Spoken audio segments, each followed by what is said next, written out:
but welcome to day 2 of the inaugural AfriCaribbean Trade and Investment Forum. We trust that you had a pleasant night and are ready for another day of discussion on strengthening cooperation between Africa and the Caribbean. One people, one destiny, uniting and reimagining our future. We begin today's program with Session 6, a panel discussion on improving logistics between Africa and the Caribbean for the promotion of tourism, trade, telecommunications, and investment. It's a topic which was touched on by several panelists yesterday. So this session is devoted to discovering practical ways of improving logistics between Africa and the Caribbean. And I invite the opening statement by the Honorable Vera Songwe, former Executive Secretary of the United Nations Economic Commission for Africa, to come to the stage and make her remarks.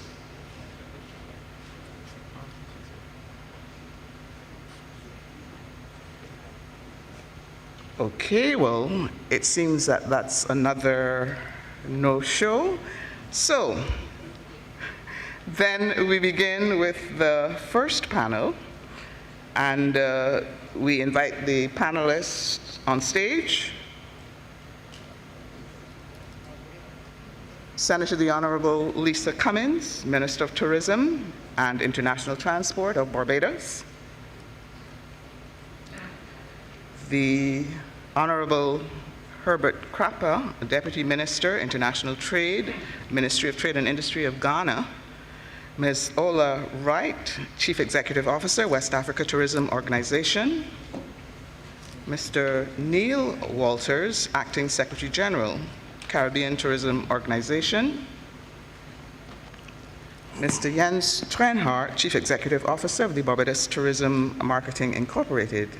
And Mr. Mike Ogbalu, Chief Executive Officer of the Pan-African Payment and Settlement System.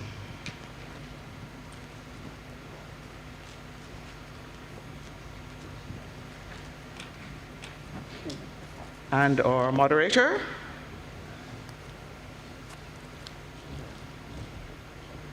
She's here.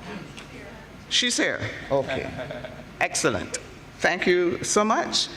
And I now turn the proceedings over to you.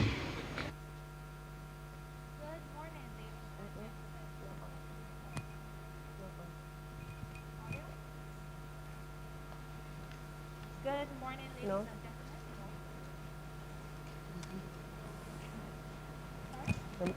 It's not the mask. Good morning, ladies and gentlemen. No, I think it's on now. Oh. Good morning, ladies and gentlemen. You can hear me now?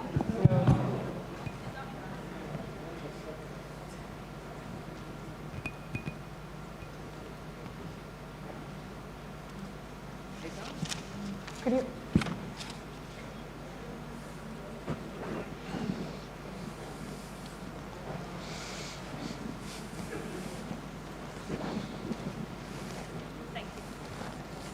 Good morning, ladies and gentlemen. Morning. We've made it. Okay, and an especially warm welcome to all of our delegates, especially those of you joining us from abroad. Welcome to beautiful Barbados and to the Caribbean by extension. My name is Alicia Nichols, Junior Research Fellow with the Shreda Franfal Center for International Trade Law, Policy and Services of the University of the West Indies. And for those who are not aware of our work, the SRC is the leading center for international trade policy research and outreach in the Caribbean. It is my pleasure this morning to moderate this session on improving logistics between Africa and the Caribbean for the promotion of tourism, trade, telecommunications, and investment.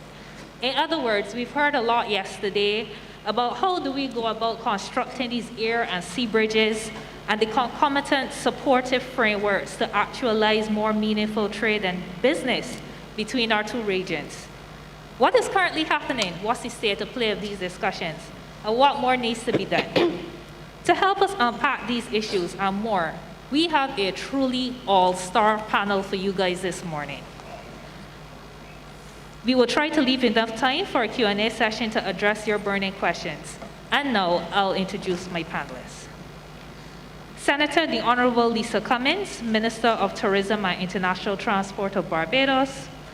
The Honorable Herbert Krapa, Deputy Minister, International Trade in the Ministry of Trade and Industry of Ghana. Ms. Ola Wright, Chief Executive Officer, West Africa Tourism Organization. One moment. Mr. Mike Okbalu, Chief Executive Officer, Pan-African Payment and Settlement System. And Mr. Jens Trehart, Dr. Jens Trehart, Chief Executive Officer, Barbados Tourism Marketing, Inc., and Mr. Neil Waters, Acting Secretary General, Caribbean Tourism Organization. Panelists, a warm welcome to you all. So let's jump into this discussion because we have a lot to talk about. Many of us are wondering, when will regular direct flights between Africa and the Caribbean be established? So we want to see the pyramids, we want to see all of these lovely things that we see on TV about Africa, and I'm sure our African brothers and sisters want to come to the Caribbean as well. So are there any updates you could share with us, ministers, Minister Cummins, Minister Krapa, about what are some of these state of play that's going on with these discussions? And are there any challenges that have been encountered so far? Minister Cummins, I'll start with you. Thank you very much. It's a pleasure to be here. Of course, Barbados welcomes all of you. Yesterday was amazing. We've had a wonderful past few days with all of you here. And the question that Alicia is raising here as our moderator about whether or not we are in a position to make some significant progress about airlift between the two countries is really meant to make sure that what we do here today continues throughout the course of every day of every month over the course of the coming years. Now, we have historically had any number of discussions with carriers around what should be the opportunities for lift between African countries and here in the Caribbean. We've had a number of attempts. None of them have been able to yield the kind of results that we're hoping for. But in the last year or so, I'd like to think that we've made a number of significant steps to be able to bring us closer to the thing that we've all been looking forward to.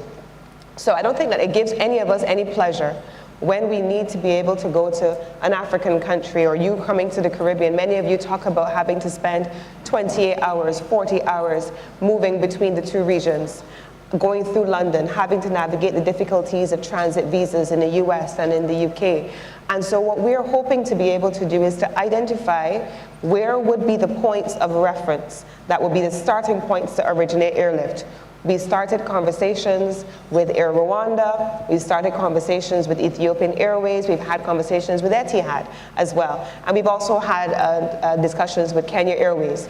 We have already signed air services agreements with Kenya and with Ghana. We should be signing further air services agreements with our partners as we move forward, and that in itself will then lend to negotiations with our commercial partners.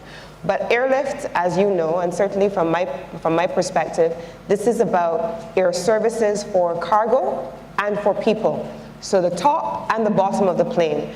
And so discussions around trade and investment, the business relationships that give impetus for people to move between countries and between regions, that's the basic platform as well. And so I'm expecting that the collaboration between our countries and our region over the course of the coming weeks, coming out of this conference, and of course with the support of the Africa Exim Bank, will lend itself to a platform that allows for trade to be increased between our two regions, business travel to be increased between our two countries, and then as many of you who have come here before have said to me over the course of the last few days, and some of you who are coming back for holiday a little later on in the year with your families, that those things when combined will create the commercial case for airlift and for airlines to be able to say we are willing to fly a 133-seater plane across the Atlantic from a West African jurisdiction, from an East African jurisdiction, and potentially, hopefully also onward to the United States so that we have a strong commercial basis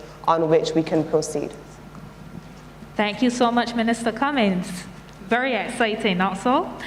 Minister Krapa. Please tell us what have been the updates from your side. Thank you very much, and I should also join my voice in thanking the government of Barbados for this very significant forum. I was telling a colleague yesterday that I have not attended any forum that has seen so much friendship, camaraderie between the participants who are willing to engage in an open manner and willing to see that the engagements produce positive results. And I think to that extent, government of Barbados and the AfriCaribbean Bank deserve to be commended for putting this together. The issue of logistics to ensure that we have a dedicated carrier between our two regions is as crucial today as it should have been a couple of years ago. Thankfully, there's a lot of cooperation agreements that are being signed to ensure that we see some degree of dedication in terms of transport, air transport between our two regions. What would drive it is really the investment that we're able to make to ensure that we're shoring up trade between the two regions and tourism between the two regions. I think governments across the divide must put our money where our mouth is. We must make the right investments and we must provide the incentives. And the private sector as well, while government is making the investment into those areas, the private sector also needs to complement the capacity building that the government's put in place to ensure that they also see and seek opportunities that are available in this sector. We are not going to be able to do this if we do not have a commercial case for it. The reason why it has not been successful all these years is because there's not been a viable economic commercial case for it. And so we have to look at it from that standpoint. And I'm very encouraged by the approach that the AfriCaribbean Bank is taking, the practical approach to see that we are actually putting deals on the table. Yep. And that's the way that, because any carrier who knows that there's frequent movement on the corridor would put a vessel, an aircraft on the corridor. But if there is no commercial case, I don't see how that happens. And I'm encouraged also by the fact that the current heads of state of the AU are gathering a lot of momentum for the implementation of the African Continental Free Trade Area. We've moved into actual implementation. We have what we call the guided trade, which involves a couple of countries, Morocco, Egypt, Ghana, Tanzania, Tunisia, and Cameroon. And I probably would make a case to the AfCFTA Secretariat and the AfriCaribbean Bank to probably consider putting the Caribbean on that guided trade that is currently going to happen, because then we can use that as a test module to see how the transport service, air transport service between the two regions can be expedited. But I think the approach that we are using currently, the practical approach which AfriCaribbean Bank is using, I think is the way that we are going to be able to drive trade and tourism to the levels that will ensure that there can be a dedicated air service between the both regions. Yes. Thank you, Minister. And you raise a good point. We need that these things wouldn't just come about just like that. There needs to be a commercial and economic case for them. In other words, there needs to be demand pushing that move for the supply of those services, etc. So we're going to move now to Dr. Trainhart and Ms. Wright. With respect to your perspectives, what has been happening from your end, Ms. Wright, in terms of the West African Tourism Organization, and Dr. Trainhart with regard to BTMI, what has been happening on your end with regard to fomenting Africa-Caribbean tourism links? Thank you very much, and I'm going to echo what my brother have said. That it is a privilege to be here. And I'm very, very glad for this forum. Personally, this is something that I have personally been advocating for several years. I come from a family where my great-great-grandfather was taken a slave and taken to the Caribbean. He was lucky enough to trace his way back to Nigeria. So it's a subject that is extremely, dear to my heart. And as an organization, we actually do have, someone from the Caribbean, from the CTO in the UK, who sits on our board. So we see the importance of the synergy. We see that it is extremely important. In Africa, we have the great numbers. And I always say, it's a conversation I've had with airlines in terms of, when they ask, okay, so what is the benefit? How can we be sure that we will get our money's worth if we do have, exchange? Africa has the numbers. That is number one. Nigeria alone, is a people of, over 200 million people. So, what we've always advocated, even within, the sub-region of West Africa and Africa at large, and then, taking the Caribbean and, in fact, the African diaspora at large, with it, we believe if we trade between ourselves, you don't even need any other, continent or any other, place to actually travel. We have, enough numbers. So I believe this is the time, this is very key for us, that this is happening at this time. So when I have a meeting, later on with the doctor, so we're already, strategizing on how to, make sure that we drive this forward. One thing that, in fact, I'm going to use this forum, and I thank AfriCaribbean Bank, because they have been taking the lead on that, is we need, strong, government policies. That is the difference between the Caribbean and Africa. And I always, joke with my Caribbean friends as well, you guys have no choice. You have to make tourism work. That's all that you have. Now, unfortunately, some of the things that are a blessing to us in Africa has also been a hindrance. Because we have so much going on and there's so much blessings, governments have, literally put, tourism on the back burner. But there's been a lot of talks. I'm glad that, my brother from Ghana is here. So we're going to make sure that we drive all this. So we need strong, government policies, that will also drive, innovation from the private sector. But the private sector needs something to really encourage. I always tell people tourism is a private sector driven industry. We don't need to wait for government, and we definitely do not wait for government. However, we do need that policy, and the infrastructure for tourism to, thrive. So that is one thing that we're going to be learning a lot more with the Caribbean. From our end, our capacity building is also an issue.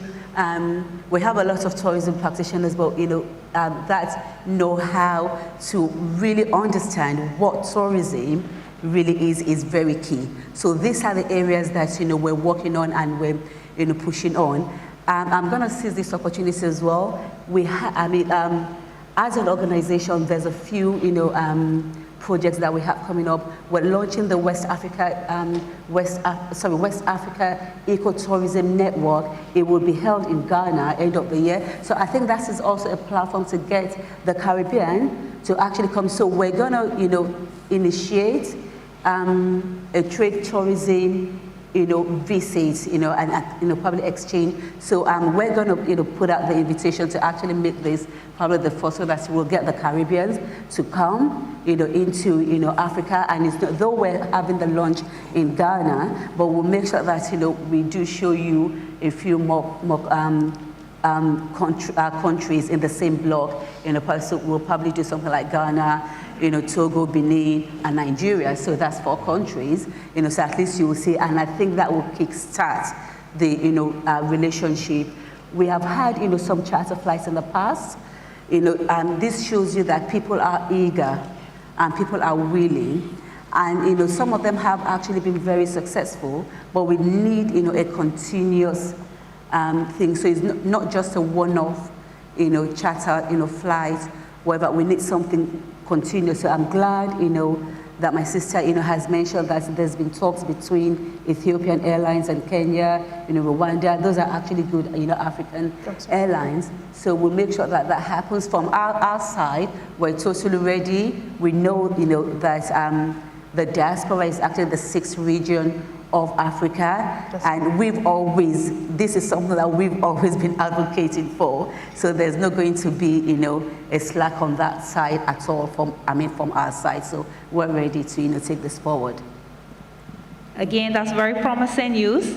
And Dr. Reinhardt, I'll bring you in here, and also Mr. Walters with regard to the CTO perspective. But before I go to you, Mr. Walters, Dr. Reinhardt, with regard to BTMI, could you tell us a bit about what you guys have been doing? Good morning, everybody. It's an honor to be here on this panel with my minister. I think we have tremendous opportunities to really leverage the ties between Africa and the Caribbean, especially Barbados and West Africa. So I'm very excited to, later on today, discuss with Ola how we can actually collaborate. Barbados tourism is always looked at as a seasonal destination. And I think, I don't understand why it is. Well, I understand, but I think there are opportunities to get away from it, because this should be an all-year destination. And I actually believe that what people call now the low season is the new luxury. It's really the new high season, because these are the opportunities where really people can experience the local people, the local communities. And with the commonalities between Africa and the Caribbean, I think we can really make sure that we drive inclusivity with that. So when it comes to ancestral ties with Africa and the Caribbean, and particularly Barbados, I think we can look at new products and not just focus on our now core markets, which is the UK, the US, and Canada, but really making sure that we look at new markets. And I think Africa is one of these new markets, emerging markets, where we can making sure that Barbados becomes an all-year-round destination, and we drive value to all our stakeholders on the island. Thank you so much, Dr. Reinhardt. And Mr. Walters, you could give us the regional perspective as the head of CTO. Good morning to everyone. Like everybody else said, thank you very much for this opportunity to be here, to lend our voice to the discussion. As was mentioned already, the CTO has some links to the African continent through our chapter in the UK. But as an organization of varied members, once that information, for instance, the best practices, the concepts of linking are spread around, it is basically up to the individual countries to come on board. We already have a level of travel between some countries and Africa, and in some cases very specific countries in Africa along the same lines as have been mentioned already, based on investment links, links in terms of diaspora, links in terms of other cultural, etc. realities. But we have always seen Africa as a region where we should expand into. Of course, as a membership organization, it depends on the trust of the membership. But we've always put it out there as almost an untapped source, or nearly untapped source of people to be able to fill in the gaps, not only in terms of the seasons, but in terms of diversifying individual tourism sectors. The idea of linking the links between the continent, Africa, and the Caribbean. And I don't have to go into details on those. Over the years, for instance, we've had routes linked to our historical trade with Africa, one mentioned in this forum as well. But we have tried all of that and put those things out there as best practices that our members can look at in terms of trying to drive those linkages with the African continent. That will continue. Of course, the pandemic we're coming out of kind of put a little stymie to that, but the intention is to go back into looking at what we still see as an emerging market, and a market that has a significant potential for growth. If I can, sure. If I can come in on where Neil said, I am the outgoing chairman of CTO. Not yet, but imminently. Next month, I will hand over to the next chairman of CTO. And over the last 2 years, I've had the opportunity to chair CTO's Council of Ministers. And in our most recent meeting, I did say to my colleague ministers and across the region, and I think I want to share that here now, because we are here among a number of agencies that represent our regions. We have the Caribbean Development Bank, who's been a partner with us, Africa Exim Bank that has been here, we have the West African boards, and we have the CTO. One of the things I said in my last meeting with the CTO was this: I don't know if I believe that individual countries in the Caribbean, including, and I speak in this instance for Barbados, we have offices around the world. We have offices in the US, offices in the UK, offices in Europe. We're now preparing to set up offices even in other markets through our embassies, using the footprint of our ministries of foreign affairs. We now have a presence in Kenya, we have one in Ghana. And I've said to the CTO members, I believe that the time has come for the CTO to take the opportunity to go as a first mover into the emerging markets and to represent our countries in those markets where we do not have an existing presence.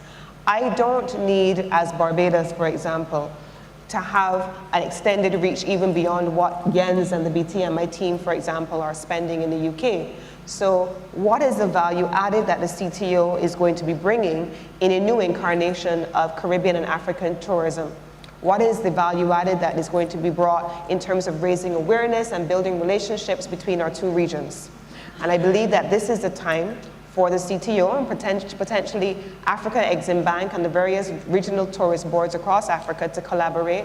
And the CTO may need to have, for the first time, an established office based in Africa that focuses on white labeling the entire Caribbean and then having dedicated regional tourist boards from each country share their experiences and the product that Jens spoke about earlier, to then build that traffic and that commercial case that we've been making reference to that will support airlift. That has to be a thrust that potentially we can agree on coming out of a forum such as this, and potentially coming out imminently of the CTO Council of Ministers and Executive Council meetings coming up in another couple of weeks in Cayman Islands. But I think perhaps Neil and colleagues, I'm going to throw out the challenge in the waning weeks of my chairmanship of CTO. I really would wish that before we leave this place today and tomorrow, that we open those conversations around whether the CTO needs to now collaborate with our regional African partners and establish a presence in the African region. That's good. And I agree with that challenge, Minister. Thank you so much. And I see from the audience they appreciate the wisdom in that as well. So I'll move now to Mr. Okbalu.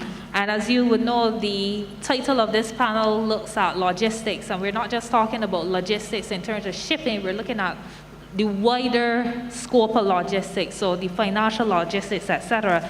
And Mr. Okbalu is a payments expert. He is the head of the Pan-African Payment and Settlement System. So Mr. Okbalu, can you tell us a bit about this payment system? How does it work? Can it assist Greater Africa Caribbean trade and tourism? And would a similar system between our two regions be a possibility, and would it be useful? I know that's a mouthful, but I'm sure you can handle it. That's fine. Thank you very much. And once again, thank you for the warm welcome to the Barbados. We've had such a wonderful time so far. When you talk about infrastructure and logistics to support trade, tourism, investments, and so on, one key element is payment. Trade doesn't happen without payments. Tourism, when people move, they have to be able to spend. You know, investment is also the movement of funds. So clearly, if we do not have payments sorted, then the integration that we would like to have may not happen. Now, we begin to look at Africa, we begin to look at the diaspora Africa, and we say to ourselves that it's important that this payment infrastructure that will drive trade, that will drive investment, and of course, Prof talked about in Intra-Caribbean and African marriages. When that happens, payment is also involved. So clearly, everything that we do in life is about we create content, we consume some of them, and we exchange some with the rest of the world. And the only way we exchange them is payments. So what has PAPS done? PAPS has created a payment rail that will be able to guarantee that member states are able to trade with each other in their domestic currencies. And what that will do is begin to lower that hunger for third-party global currencies. So we've said to ourselves, can we look at payment and trade? How can we bring more efficiency to payments? If payments take 5 to 7 days to clear and settle, if we bring it down to 1 day, or in our own case, 120 seconds, what that means is going to allow businesses more time to be able to trade and to turn around their inventory, okay? So what we've done basically is to put in place a world-class payment infrastructure that is able to clear and settle transactions in local currencies, that cuts out all those expensive correspondent banking relationships. It's like, and I talked about a simple idea in my last panel discussion. If today, when we travel, in traveling from Lagos to Accra, we don't first of all travel somewhere halfway around the world before going to Accra. We don't ship goods that way. We don't communicate that way. Why should money travel those parts? So we think that by bringing efficiency to payments, okay, we can actually accelerate trade, accelerate tourism. When people travel, they want to spend, and they want to know that those transactions can be settled.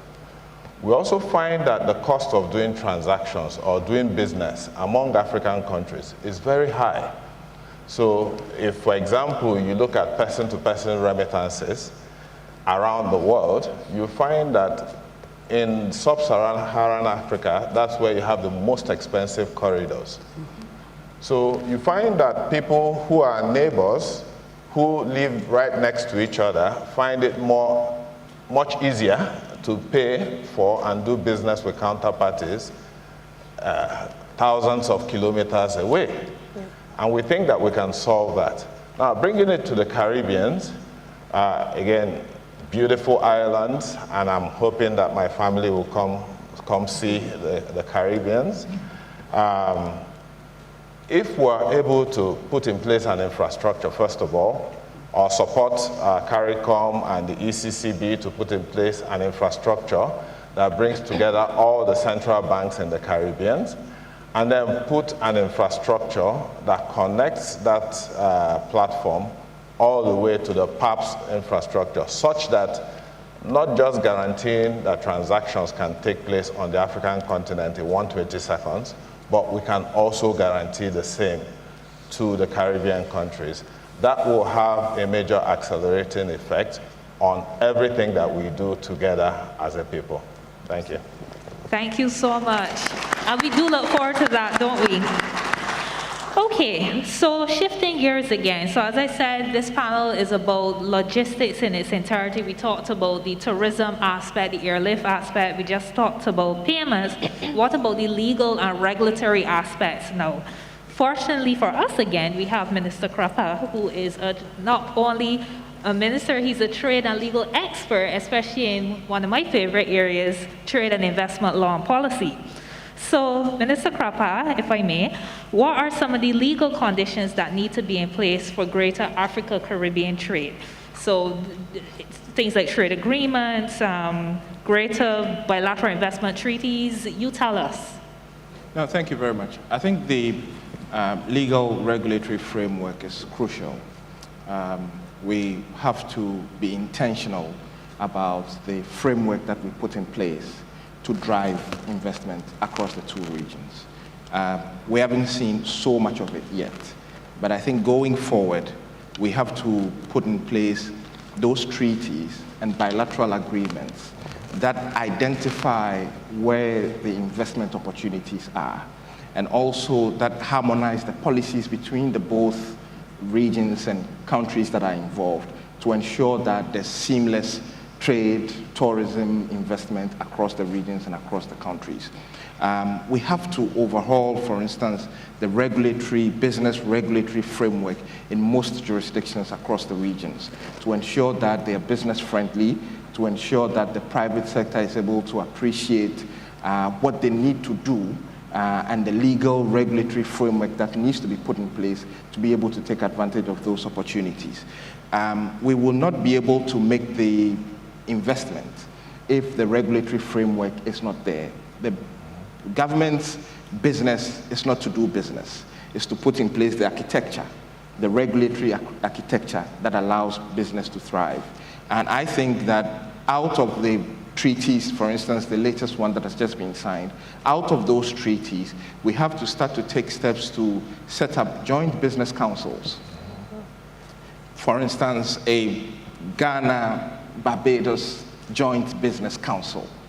That crystallizes some of the obligations in the treaty to ensure that we're looking at investment opportunities, to ensure that we're looking at dispute resolution, to ensure that we're looking at tariffs and non-tariff barriers, to ensure that we're looking at an incentive regime that allows the private sector to take advantage of the council and the treaties that are in place. But we're a bit all over the place with signing of these treaties and bilateral agreements, and we sign them and we go to sleep, and not much happens afterwards. I think that the countries in the two regions need to take advantage of these treaties, enter into bilateral business councils, and governments have to ensure that the policy that we put in place need to be harmonized. One of the factors of the boosting intra-African trade, one of the clusters that we're using is the trade policy cluster. Now, what that means is that we need to start harmonizing investment policy across the regions. We can't have policies scattered all over the place and expect that we can derive optimum results and benefit from it for the private sector. And that's why I'm advocating for harmonizing these investment policies, putting in place, for instance, a legal regime that is not only for the host country, but that makes sure that the business climate in the respective countries across the region is suitable for the private sector. The private sector will shy from venturing into business if the regulatory framework is not there. We know what the challenges are. People complain a lot about setting up businesses, about tax regimes, about land tenure, about we know what the problem is, and we know what the solutions are. I think we have to just be more practical and pragmatic about how we implement those solutions. As a young minister, I attended one of my very first assignments was to attend a dialogue series on the Abidjan-Lagos corridor in terms of trade facilitation. And you can imagine, young minister, I'd spend nights preparing my notes. And then my colleague who took the stage just before me said he had been involved in conversations about this corridor since 1992. So I scrambled for my notes and just put, as you have just heard, because I thought I had prepared all the solutions and all the, what the case that will help us to resolve the problem on the corridor. I think we know what the problems are. We know what the solutions are. I think we should be more pragmatic and more practical and intentional about investment policy and setting up the business councils that would ensure that the climate is suitable for business. And when we do that, governments do that, and put in place the right incentives, the private sector will come on board, and I'm sure that investment will thrive between the two regions. Okay. Thank you. Indeed, there's really nothing more I could add to that. Well said. So ladies and gentlemen, we are coming to near the end of the panel. At this moment, we are going to transition to our Q&A. I know our panelists will have a lot to say, and I know you have many questions. So, yes, please. I'm not too sure if the mic is going to go out there.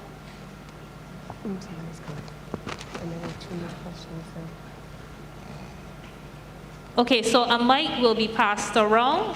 We could take 3 questions because we only have about 7 more minutes. Yes, please. So thank you. I Yes, just ma'am. want to comment. I am Dr. Asfour, President for the Africa Business Council. And just yesterday, we signed to establish the Africa-Caribbean Business Council. So it's really responding to the minister who was saying we really, as a regional Caribbean Business Council and also the Africa Business Council that's established in line with the Heads of State Decision Summit to be the voice of the African private sector that includes all the APEX organizations. So on our board is the COMESA Business Council, the SADC Business Council, East Africa Chambers of Commerce, West Africa Chambers of Commerce, Pan-African Manufacturing Association, Union of Industries. So it is really the continental private sector. That's why it responds to what you have been saying, that business linkages already started yesterday. We have a company with us from Egypt that is interested into fishing and fish farm and have the aquaculture that already has a business linkages with the Caribbean private sector organization to start this in the Caribbean, in the blue economy. So exactly as you said, we need the regulatory framework, we need the incentives in order for the private sector to be able to achieve these linkages. And in response to the tourism, under Africa Business Council, we have a tourist cluster that will be happy to promote all the Caribbean tourism as one destination. On the other hand, to also promote the African continental tourism from Cairo to Cape for a Grand Africa tour for our brothers and sisters from here, from the Caribbean. So it's an ongoing process that we just started, but we'll be happy as Africa Business Council to support with reference to all the business linkages. Thank you very much. And thank you for sharing that with us. Thank you. Okay, we have a second hand here. We can only take 3 questions, unfortunately, because of the time. A mic is coming to you, sir.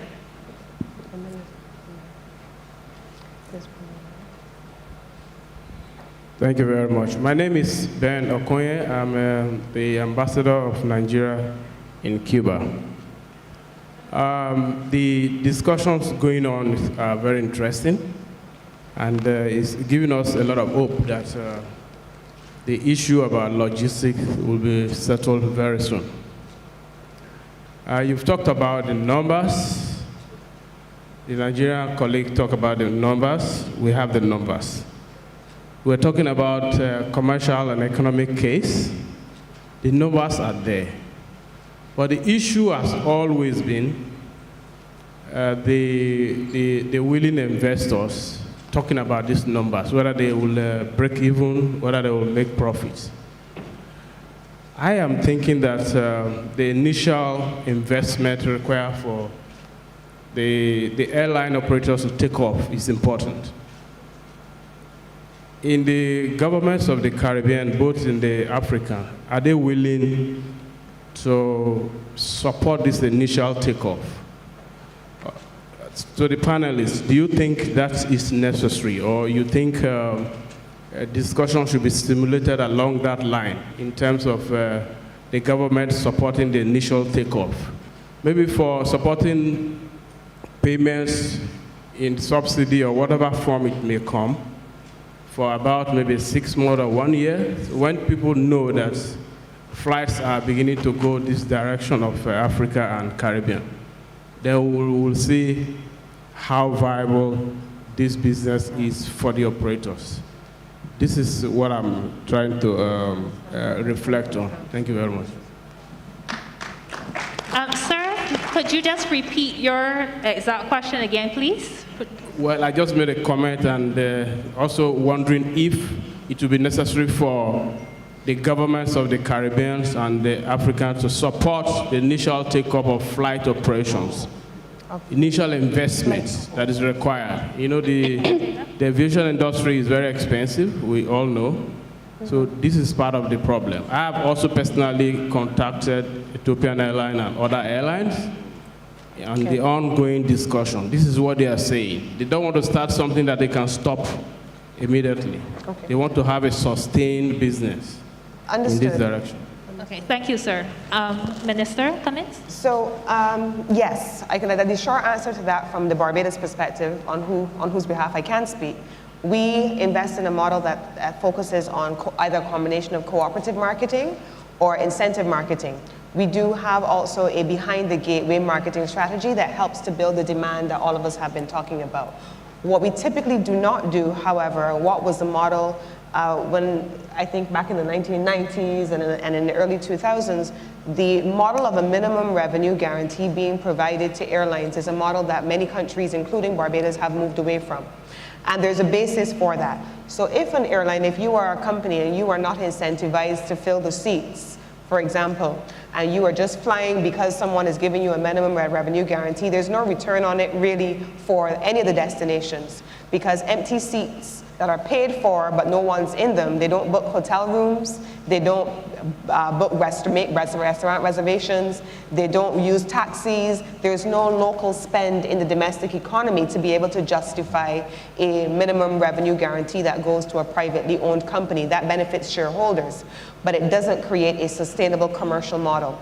And so we have evolved over the past few years into a model that does behind the gateway marketing, cooperative marketing that has incentive regimes, where we invest all of the resources that typically used to be spent in minimum revenue guarantees to airlines behind the gateway to fill the seats, so that the airline is guaranteed to have their yields where appropriate, the seats are filled, and the destinations also benefit.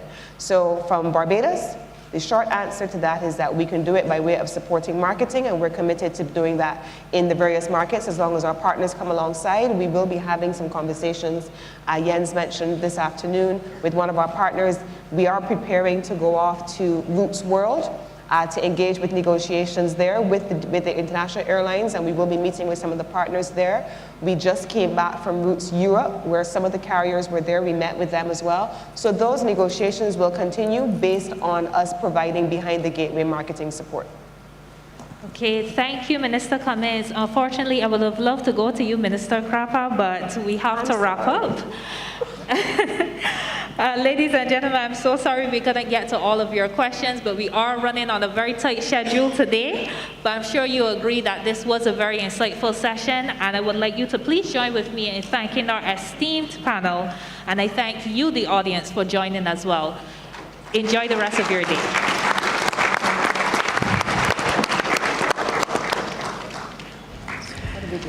And let me thank you, Moderator, Ms. Alicia Nichols, Junior Research Fellow at the Sridath Ramphal Center for International Trade Law Policy and Services at the University of the West Indies. Thank you very much. Thank you.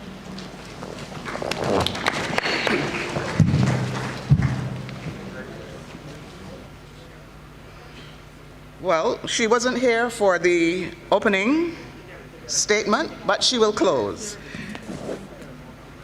Can we please...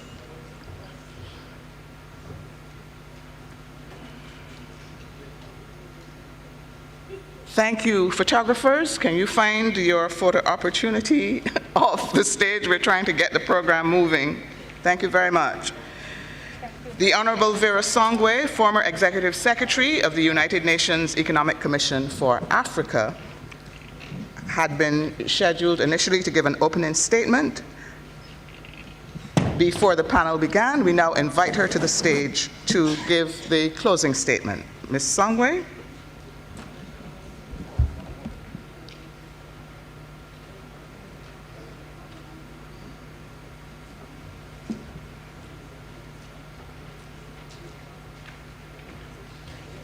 You're welcome.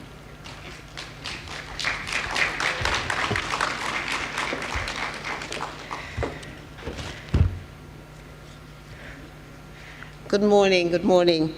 It's a pleasure to be with you today. I came in at 4 a.m. this morning, so I'm still trying to get my bearings right, but it's a wonderful place to be, and I think a really important place to be having this conversation on tourism, trade, telecommunications, and investment.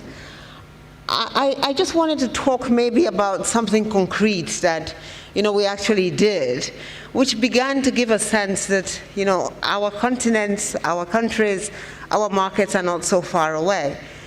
When COVID hit, and there was a big conversation about how we get the COVID vaccines to the continent, of course, AfriExim Bank launched a program to put out the COVID vaccines and to see how Africa could procure COVID vaccines, we started thinking about Africa because that's where we were, and that was the natural thing to do, was to say, how can Africa get the vaccines to itself? But as we were doing the work, and as we very clearly and very quickly realized, it was not just Africa that was shut out of the COVID vaccine market. It was all the developing countries, and of course, the island countries as well. And I think the fantastic thing that Afri-Exim Bank, the African Union, were able to do was to come together, Strive Masiwia, Africa CDC, the United Nations Economic Commission for Africa, and many others, was to say, and I must start by thanking the Prime Minister of Barbados, Prime Minister Mia Motley, because it does take somebody to say, why don't you add us to your list? Yes, we may not be on the African continent, but if we're going to be buying vaccines, why can't we come together to buy vaccines together? And this is what happened. We came together as the African continent and we said, the Caribbean is not so far away. The Caribbean countries are not getting vaccines. How can we ensure that the Caribbean countries get vaccines? By the Caribbean countries buying vaccines with the African countries, we were able to do three things. The first one was, I think, ensure, as President Uhuru Kenyatta and Prime Minister Mia Motley have always said, at the end of the day, we are but one continent and we are but one people. And so coming together in a time of crisis to see how we work together was particularly important. But it's not enough to just say, oh, we're one people and we have to come together. We have to trade, and we have to be able to do, most importantly, the logistics of it. So once we finally were able to procure vaccines, which we procured actually in the United States from Johnson & Johnson, and we must thank them because they were the first sort of pharmaceutical company that said, yes, to Africa, we can give you vaccines. We were able, because we were procuring, to buy vaccines at the cost at which the COVAXes and the Gavis were able to buy it. So we brought down the cost, which meant that for the Caribbean countries, if the Caribbean countries had gone to the market on their own, if Barbados had gone to the market on its own, it probably, one, may not have been able to get vaccines, and even if it did get vaccines, it probably would have cost twice as much. So we did two things with that effort. The first thing was allow for availability of vaccines, which keeps your tourism business open, it keeps your markets open, because had we not done that, a lot of the Caribbean countries would have been totally shut out of the market for tourism for that whole period. But because we were able to give vaccines and actually deliver vaccines first to some Caribbean countries, I think that happened. And again, this is thanks to the joint collaboration between the AfriCaribbean trade and investment conversations that had started under the leadership of President Uhuru Kenyatta and Prime Minister Mia Motley. But we have now demonstrated, and in the last session we were just talking about airlines. The airlines that distributed the vaccines were Ethiopian Airlines as well. Those were the airlines that at that point in time were able to fly. And so even managing the logistics of how we were able to distribute the vaccines was important, but it was also a continental effort. And I think as we come out of this one very precise example, we are now getting into a different problem across the world, right? We have the food, we have the fertilizer, and we have the fuel crisis.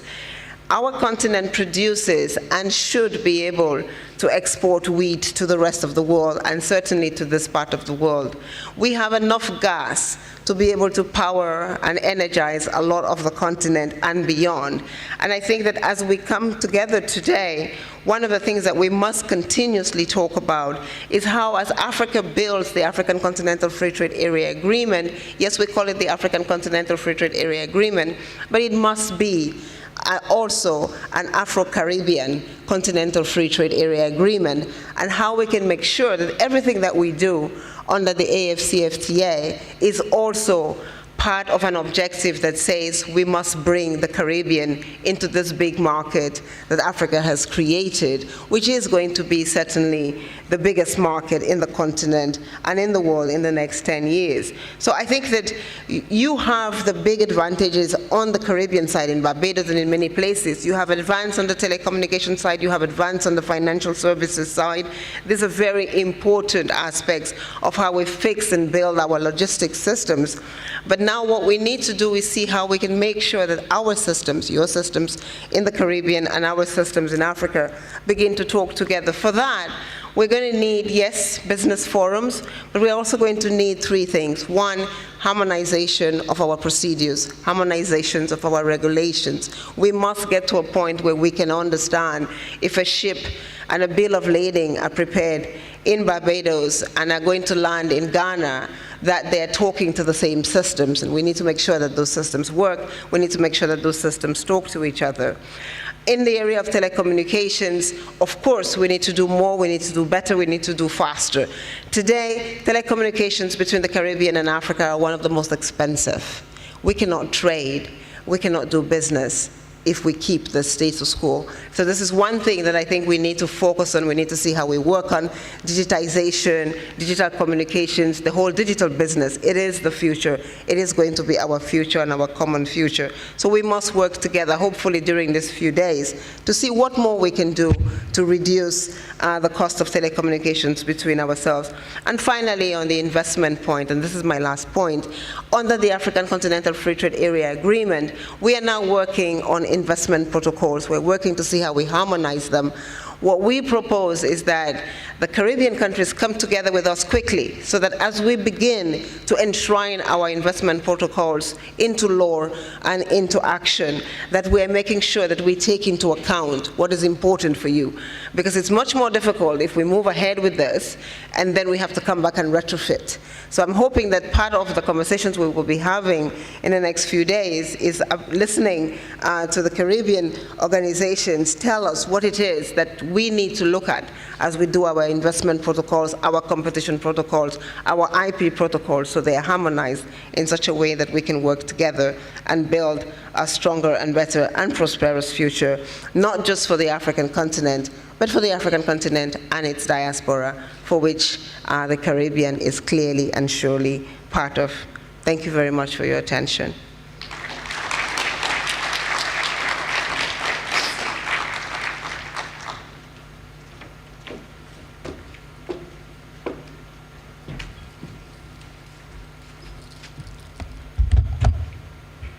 Thank you very much, Ms. Songwe, for joining us this morning and for your statement.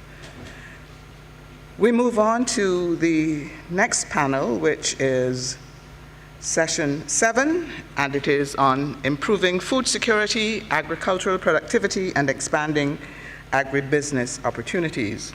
We will have an opening statement by Ms. Pamela Koch-Hamilton, Executive Director of the International Trade Center.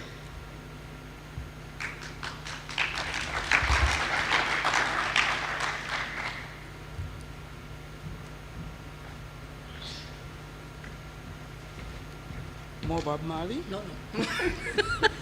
I promise I won't sing this time. All protocols established. Thank you very much. It's great to be here again this morning. Let me thank you for the opportunity that you've given me to share this morning, on a very important issue, at least for the Caribbean and for Africa. My forebears came from a place called St. Elizabeth, also known as the breadbasket of Jamaica. Essentially, it feeds the rest of the country, but it doesn't have the wherewithal or the support, particularly in terms of water and other facilities, to make agriculture what it ought to be.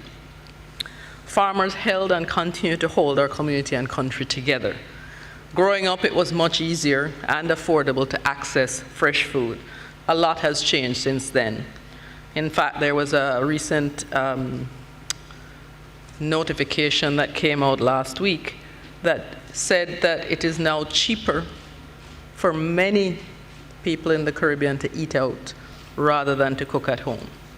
And that is a very, very dangerous and scary statistic. because it goes to the issues of non-communicable diseases and all the challenges that we're currently facing in terms of the health crisis. But in a perfect world, we would not be dealing with COVID, climate change, conflict, and cost of living increases. But here we are. Food security tops the global agenda, and rightfully so. Value chains are disrupted, supply constraints are increasing, food and energy prices have driven inflation levels not seen in more than 4 decades. Fertilizer prices are expected to remain elevated well into 2023. As the world changes, smallholder farmers and MSMEs in the agribusiness sectors will bear the brunt of it. Their day-to-day lives affected by reduced profit levels and incomes render them powerless in a global supply system unfairly constructed. Meanwhile, the 4 main global commodity giants that control between 70 to 90% of the global grain trade have seen their profits reach record levels. Something is wrong in the way our global food system works. Something is wrong with the continued commodity dependence in developing countries. We can no longer survive on the last rung of the value chain's ladder. I was recently reading an article first published in 2014, which showed that Africa exported coffee valued at $6 billion, yet the final products sold yielded $100 billion. That's a $94 billion value-added difference outside of Africa. I think we ought to be concerned. And this is true not just for coffee.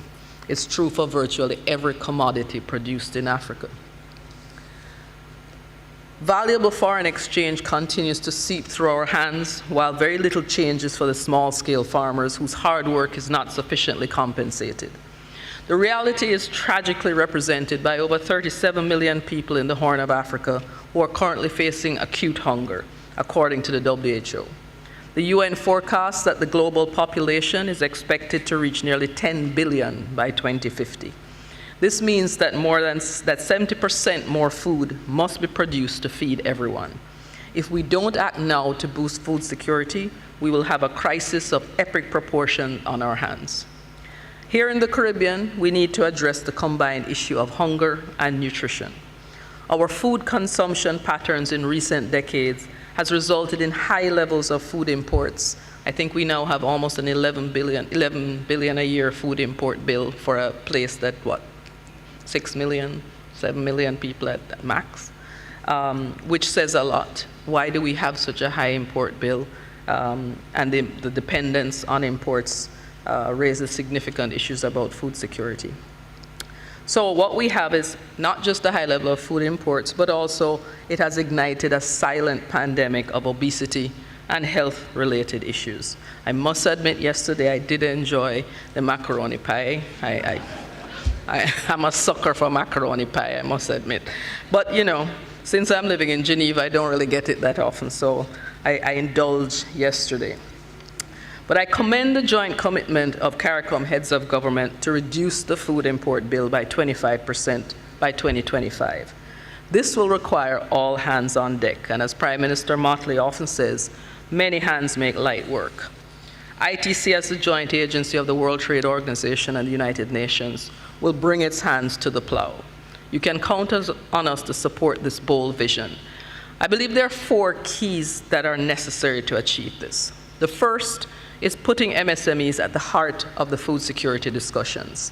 MSMEs employ a significant number of women and youth and are an important solution to the food crisis and post-pandemic recovery efforts.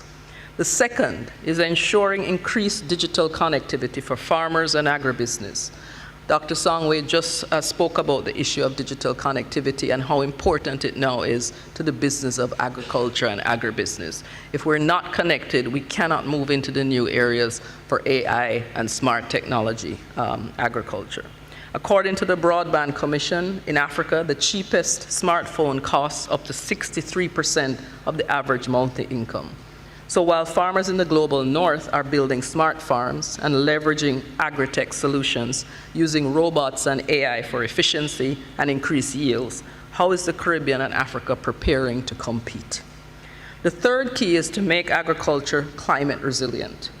Data from our 2021 flagship SMECO publication report showed in Africa, 60% of large firms reported that they had invested in at least one measure to reduce their exposure to environmental risks, compared to just 38% of MSMEs.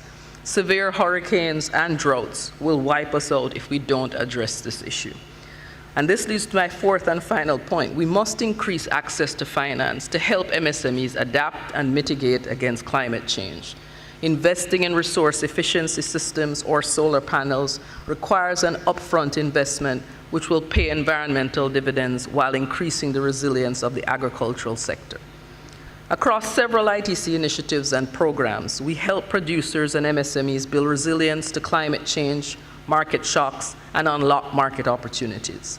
In Ghana's cocoa sector, for example, we're leveraging climate-smart solutions that support farmers' livelihoods while improving biodiversity. In Jamaica, ITC and its regional partners, CARDIA among others, joined forces with the Alligator Head Foundation to protect fish stocks, restore habitats, and regenerate local economies. Here in Barbados, we're working together with partners to support large-scale investments to generate clean energy by using agricultural products and waste, such as coconut husks. But we have to do more. Collectively, valuable partnerships can accelerate and expand agribusiness opportunities. Africa and the Caribbean must support each other. And I really want to reiterate what Dr. Songwe said about us working together and being mutually supportive. It's the only way forward. Increasing interregional trade can result in increased food security. But first, it requires the development of an ecosystem to help African and Caribbean private sectors capitalize on market opportunities. For example, our report shows that Africa and the Caribbean have a two-way trade potential of 11 million for fertilizers. The Caribbean's single largest export product to Africa is anhydrous ammonia, a fertilizer input. This can help mitigate against the rising fertilizer prices that I mentioned earlier. How can we turn this into a win-win situation for both regions? We must also help to provide credible market and trade intelligence and facilitate matchmaking between buyers and sellers. We must tackle reducing tariffs and removing obstructive non-tariff measures, such as high transportation costs and investing in better port and land freight infrastructure. Lastly, we must take a holistic approach that focuses not only on trade of agricultural goods, but also agri-services. I mentioned yesterday in my opening statement that Africa's agribusiness sector holds $53 million in export growth potential for the Caribbean, most in fish, kidney beans, and vegetables. On the other hand, the Caribbean has $20 million of untapped potential to Africa in this sector. We need to make AfriCaribbean trade work. So in closing, I want to reiterate ITC's commitment to supporting both regions to increase food security and boost agribusiness opportunities. Ladies and gentlemen, I thank you.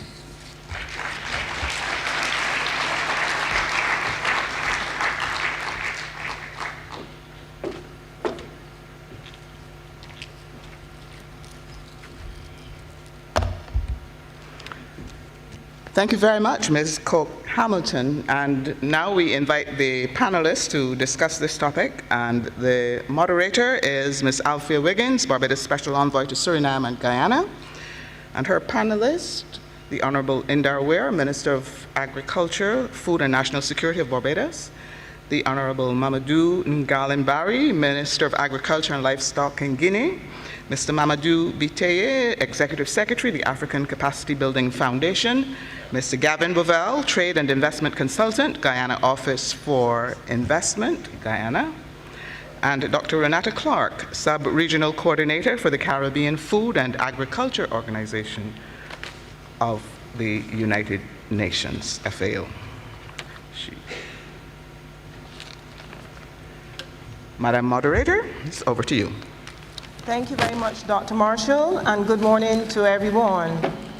So the topic in this session is, how can agricultural productivity be improved and opportunities for agribusiness expanded to enhance food security, take advantage of the circular economy, generate employment and export opportunities, and increase rural incomes in the two regions. What are some of the strategies that can be deployed to develop this sector? Pamela Court-Hamilton suggested a lot of the things that we have discussed, but we know that food security and food sovereignty has become the major topic of discussion worldwide. The global food situation is under threat as a result of three major issues: the COVID-19 pandemic, the war in Ukraine, and climate change, as we can see with those monsoon floods in Pakistan. These three events have impacted food security, especially in developing countries. With COVID-19 came the disruption of the logistics food supply chain. The war in Ukraine brought the disruption from major suppliers such as Ukraine and Russia for wheat and fertilizers, and climate change has resulted in droughts, floods, and wildfires. I want to welcome my panel to discuss those issues now, and to my immediate left, we have our Honorable Minister of Agriculture, Food and Nutritional Security, Mr. Indar Ware. We have the Honorable Mamoudou Nalan Bari, Minister of Agriculture and Livestock in Guinea. Next to him is Mr. Mamoudou Bitiye, Executive Secretary of the African Capacity Building Foundation. Next to him is Mr. Gavin Boval, Trade and Investment Consultant with GoInvest, and Dr. Renata Clark, Sub-Regional Coordinator for the Caribbean Food and Agricultural Organization. Minister Ware, I'm going to start with you. With such an expansive topic and all that we have heard here today, we're speaking not only of Barbados, but we're speaking of CARICOM as a whole. What plans are being put in place for CARICOM, first of all, to reduce that massive food import bill that we are facing? Minister? Thank you, Madam Moderator.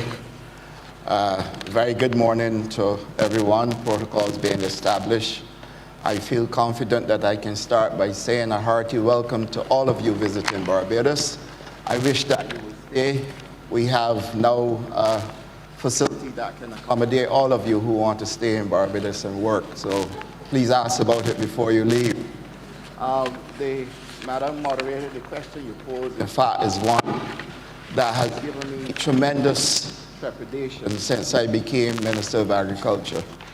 And the reason why I'm saying this is because I think if we were to bring into context what we are talking about as it relates to a food import bill, we have to start to disaggregate the numbers, but equally we have to look at what it is that is within an established food import bill that we can start to target and remove through primary agricultural produce. The other thing that we need to do is to look at value chain opportunities within the region. And I think we have fallen short on many fronts as it relates to taking advantage of value chain opportunities. Now,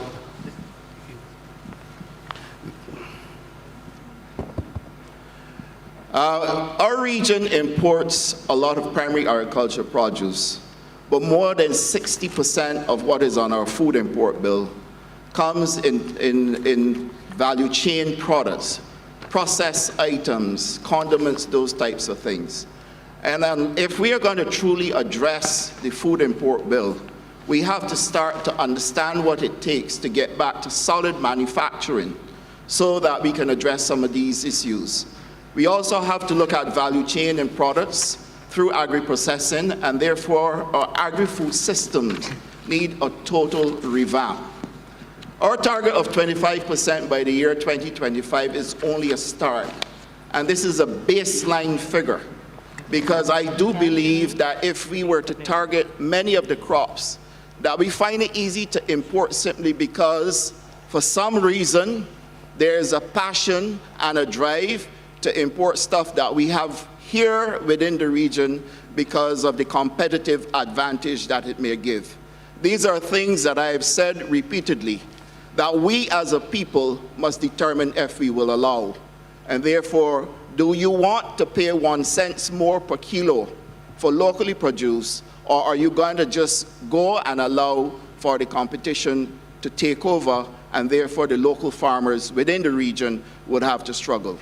Between Barbados and the African continent, through South-South cooperation, we have tremendous amounts of opportunities that are available to us.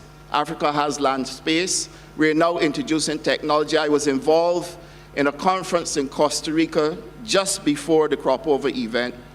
And what we looked at is how we can engage farmers and how we can use science and technology, digital agriculture as well, to be able to develop the sector and move people to the next stage. What I've always feared is that we would have a conversation that puts us in a space where we are repeating the same thing, doing the same thing, and expecting different results. And that, to me, is the major challenge that we have in addressing our food import bill. We must move farmers away from a mindset that it is not a business. It is a business. We must move policy to drive people into the reality that training must be at the core of all of this. We must move people to the point that they recognize that you must be able to measure what you produce, you must be able to apply costs, you must be able to track your operating expenditure. And equally, we must move people to a space where they understand that if we can grow it here, we eat what we grow what we eat, we have healthier lives, and all the programs and policies that I am putting in place with my colleagues and brothers across CARICOM. We are currently working with my colleagues and brothers on the African continent as well. And I have already spoken to the Minister of Agriculture in Ghana, where I said, as far as I'm concerned, if we can fix the systems, giving us a fair chance to be able to increase trade between Africa and the region, then we, in a very seamless way, will have no borders, no boundaries, fair trade amongst all of us. And these are the issues that we need to address as we move along with reducing our food import bill by 25% as a baseline by the year 2025. I recognize the importance of us getting it right, and therefore the conversations that have started with our international stakeholders, the FAO, ICA, and now we have Agri in Africa that is leading the charge as well. I believe that we are in a good position to reduce our food import bill, address NCDs, and create enfranchisement for our people within the sector. And I sincerely hope that this will be the final outcome as we seek to modernize and improve the agricultural sector. Thank you, Minister Weir. I now move to Minister Nyland Barry. We are talking a lot about the food import bill from the position of food sovereignty, food security, and from a health perspective. We just heard that some people, despite the fact that macaroni pie, because of all the high carbs, would encourage you to get a lot of NCDs and obviously on other issues. So we are looking at two areas of concern. The NCDs in terms of the foods we eat that are producing these NCDs, from the supply side of, now we have Africa as a partner. What I want to ask you, Minister, how do you see Africa really helping the Caribbean to reduce the food import bill? Because I'll say this to you, I don't want this to be another talk shop. And I know Minister Weir, I work very closely with him. So he is going to be behind us all to make sure that this happens. How can you see Africa immediately of helping us to identify at least 1.2, reduce our food import bill by at least 1.2 billion? And I would also say to you, those figures came recently from the Agri-Investment Forum that was in Trinidad, where the head of the private sector, the CPSO, he identified immediately $1.2 billion where we can reduce, and it's in cereals, meat products, vegetables and fruit, milk and cream, beverages, fish products, and crustaceans. Tell me, sir, help us reduce that bill. What are you willing to do? What can you do? Thank you very much for that very relevant question. I think since last night, I was thinking about how can we start doing concrete things for Africa and the Caribbean. Because I have been attending many forums, and we talk, sometimes the follow-up is not there. So I will start by thanking you, thanking Barbados, thanking all the Caribbean countries for a warm welcome we have received from our brothers and sisters. I have really felt home, and I think that we need to do the same in the business sector. So when I talk today about agriculture in Africa, the first thing that comes to my mind is shame. It's really shameful that a country like Ukraine, which has less arable land than Nigeria, has a crisis and Africa cannot eat. It's a shame for us. Guinea has about 40 million hectares of arable land, which is about half what Ukraine has. But Guinea is crying because there is a war somewhere in the world. So the same thing applies for the relationship between the Caribbean and Africa. If we are not able to feed ourselves in Africa, we cannot pretend to be able to feed people outside Africa. So the first thing for us as Africans is to be able to use the potential of Africa. Now, our potential is just wasted.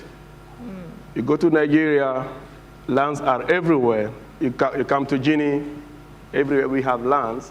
We are not even able to mobilize our own private sector to use those lands.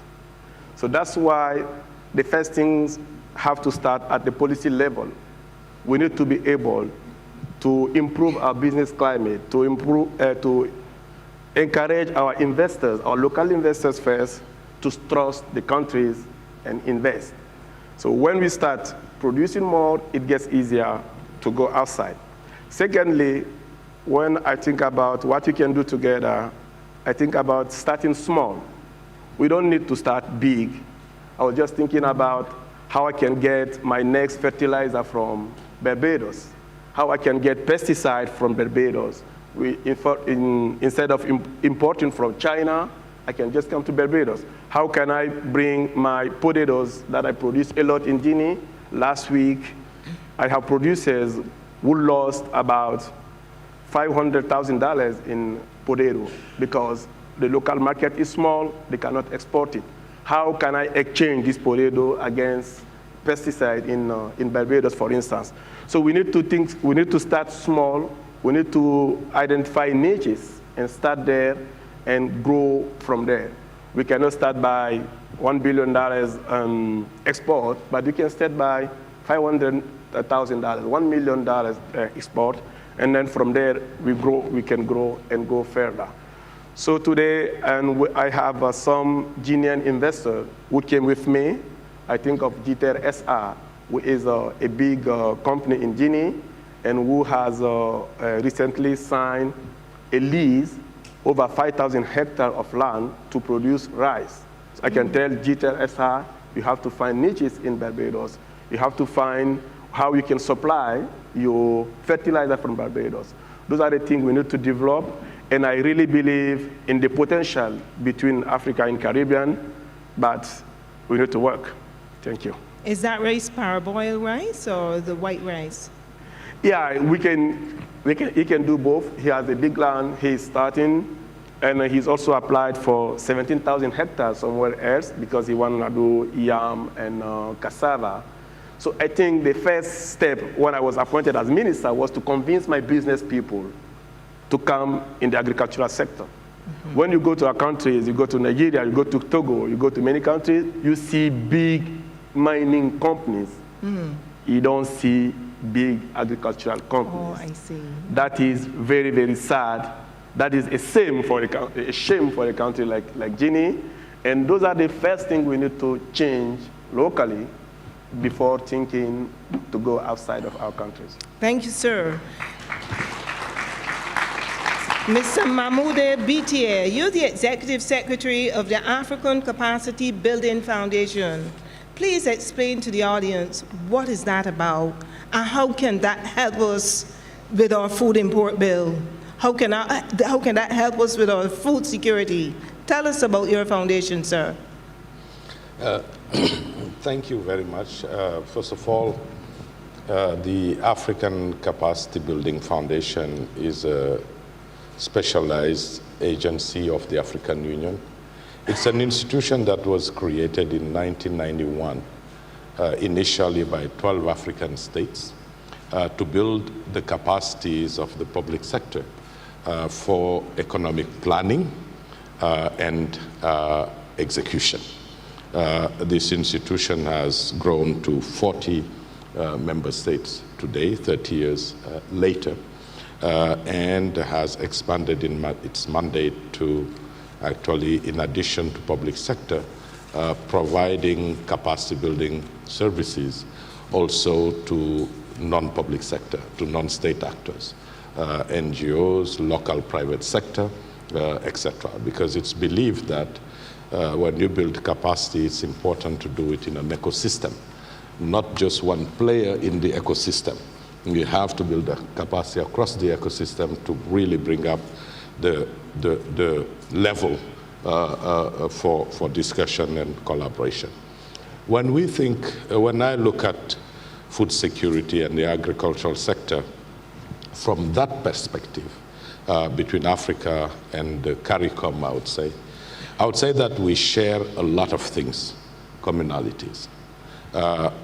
First of all, when you look at CARICOM, it was said earlier, most of the production, agricultural production, is exported in the form of raw agricultural product.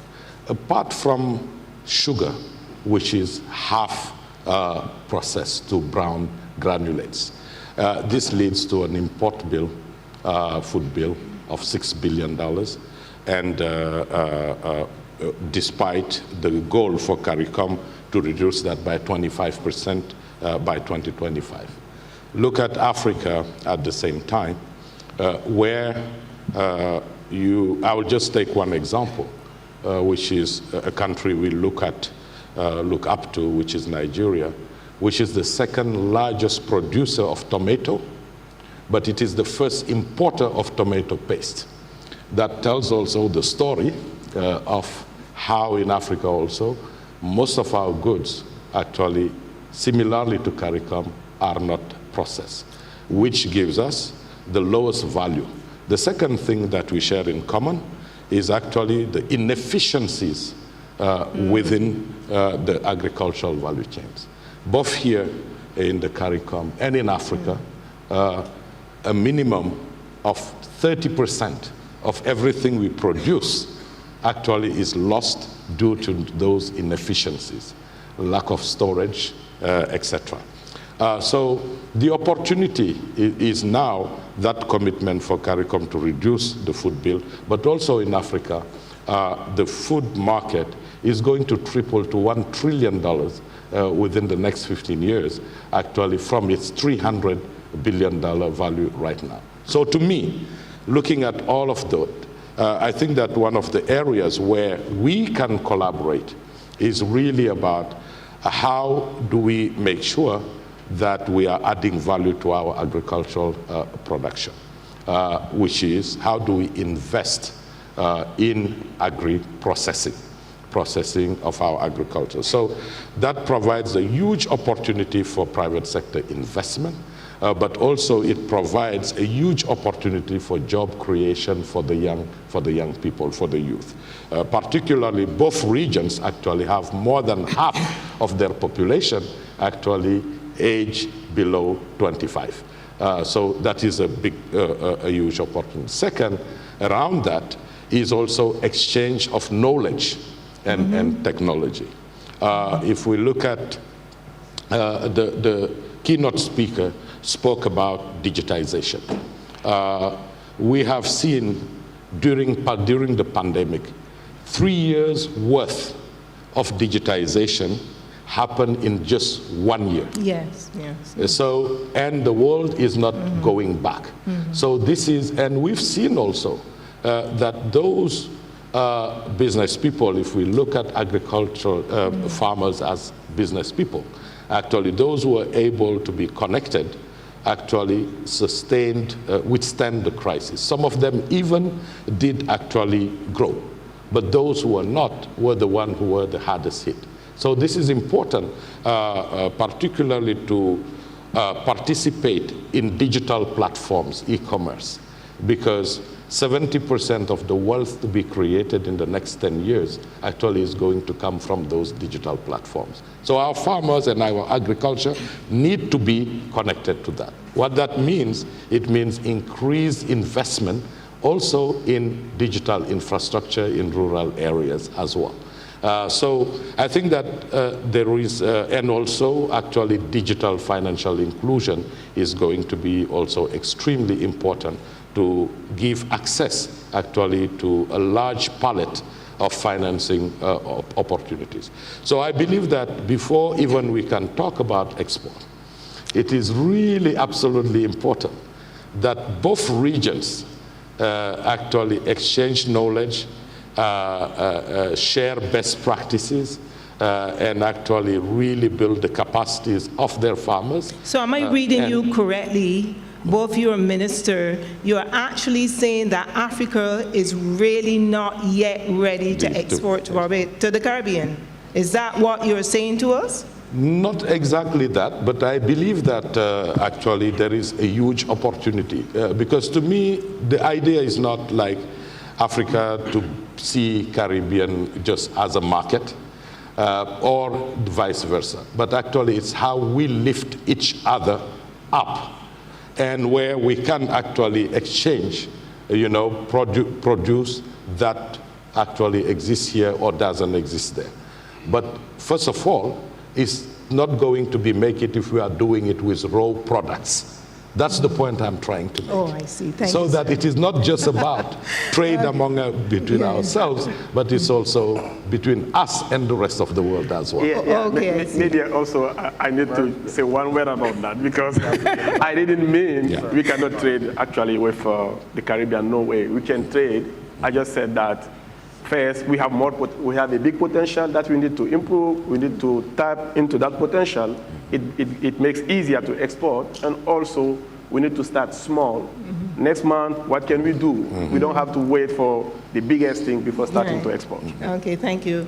Dr. Renata Clark, you've been around a long time. You've heard a lot of these conversations, and you know exactly what it takes to achieve these goals, and we do not want this to be another talk shop. How do you see the FAO now taking this process to the next level in terms of the information that is fed to CARICOM about the same food import bill, and what really would be FAO's role in really pushing hard to get this agenda moving? Because like I said, we've been hearing a lot of this talk. Every time there's another forum, we're going to do this and we're going to do that. Luckily for us, under Prime Minister Motley, when she says something, it has to go. So they know like time between announcing the policy, Minister Ware, we have to get going right away. So tell us now, with CARICOM and with FAO, whom you work very closely with,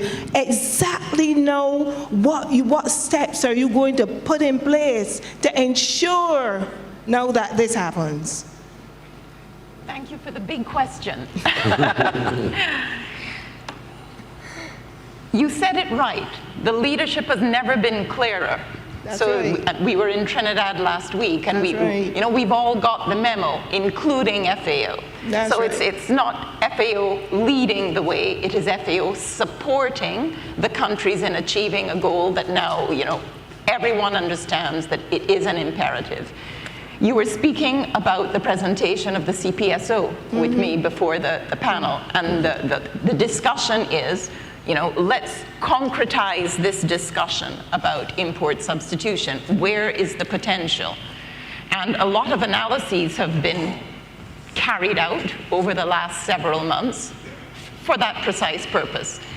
And this is where, and I was speaking with my colleague just before the panel about the information and the information dissymmetry, because as FAO, we can throw ourselves behind this realizing the production potential when we too understand where the biggest opportunities lie.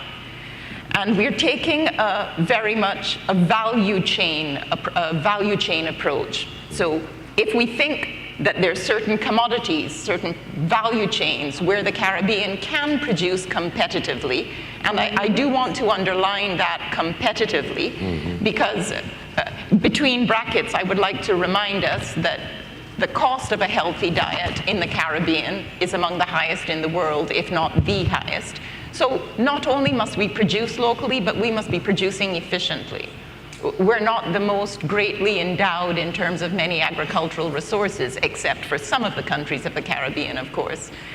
So it is understanding where the constraints lie. I go back, don't want you to forget the first thing I said, understanding where the potential is. With the support of FAO and several other agencies, I do believe that this is a time for us all to work together. We've been having discussions with CARDI, with IECA, to make sure that we are all throwing our weight behind making these value chains work. Sometimes the problem is at the production level, access to seed, access to planting material. Sometimes it's around the processing elements, the infrastructure, to avoid that what we've produced is simply waste. Sometimes it's about, better connecting with markets and the regulatory certainty that can facilitate exchange. This was another comment I had with my colleague just before. So there are many things that are under the tip of the iceberg that have to be put in place to make sure we can be producing and marketing efficiently. And we are very much on the way. Thank you so much. I think we have to be honest with these conversations, and sometimes it comes down to a case of who is going to bell the cat. The CPSO identified these figures, and they are responsible for, I would say, one of the largest conglomerates in the region. So sometimes people say things, but then you have to put them into action. So here it is now. You've identified $1.2 billion in information. Do the supermarket chains in the region sign contracts with the farmers locally and say we're going to take, because if you think in practical, you want to reduce this food import bill, you just don't want to say it.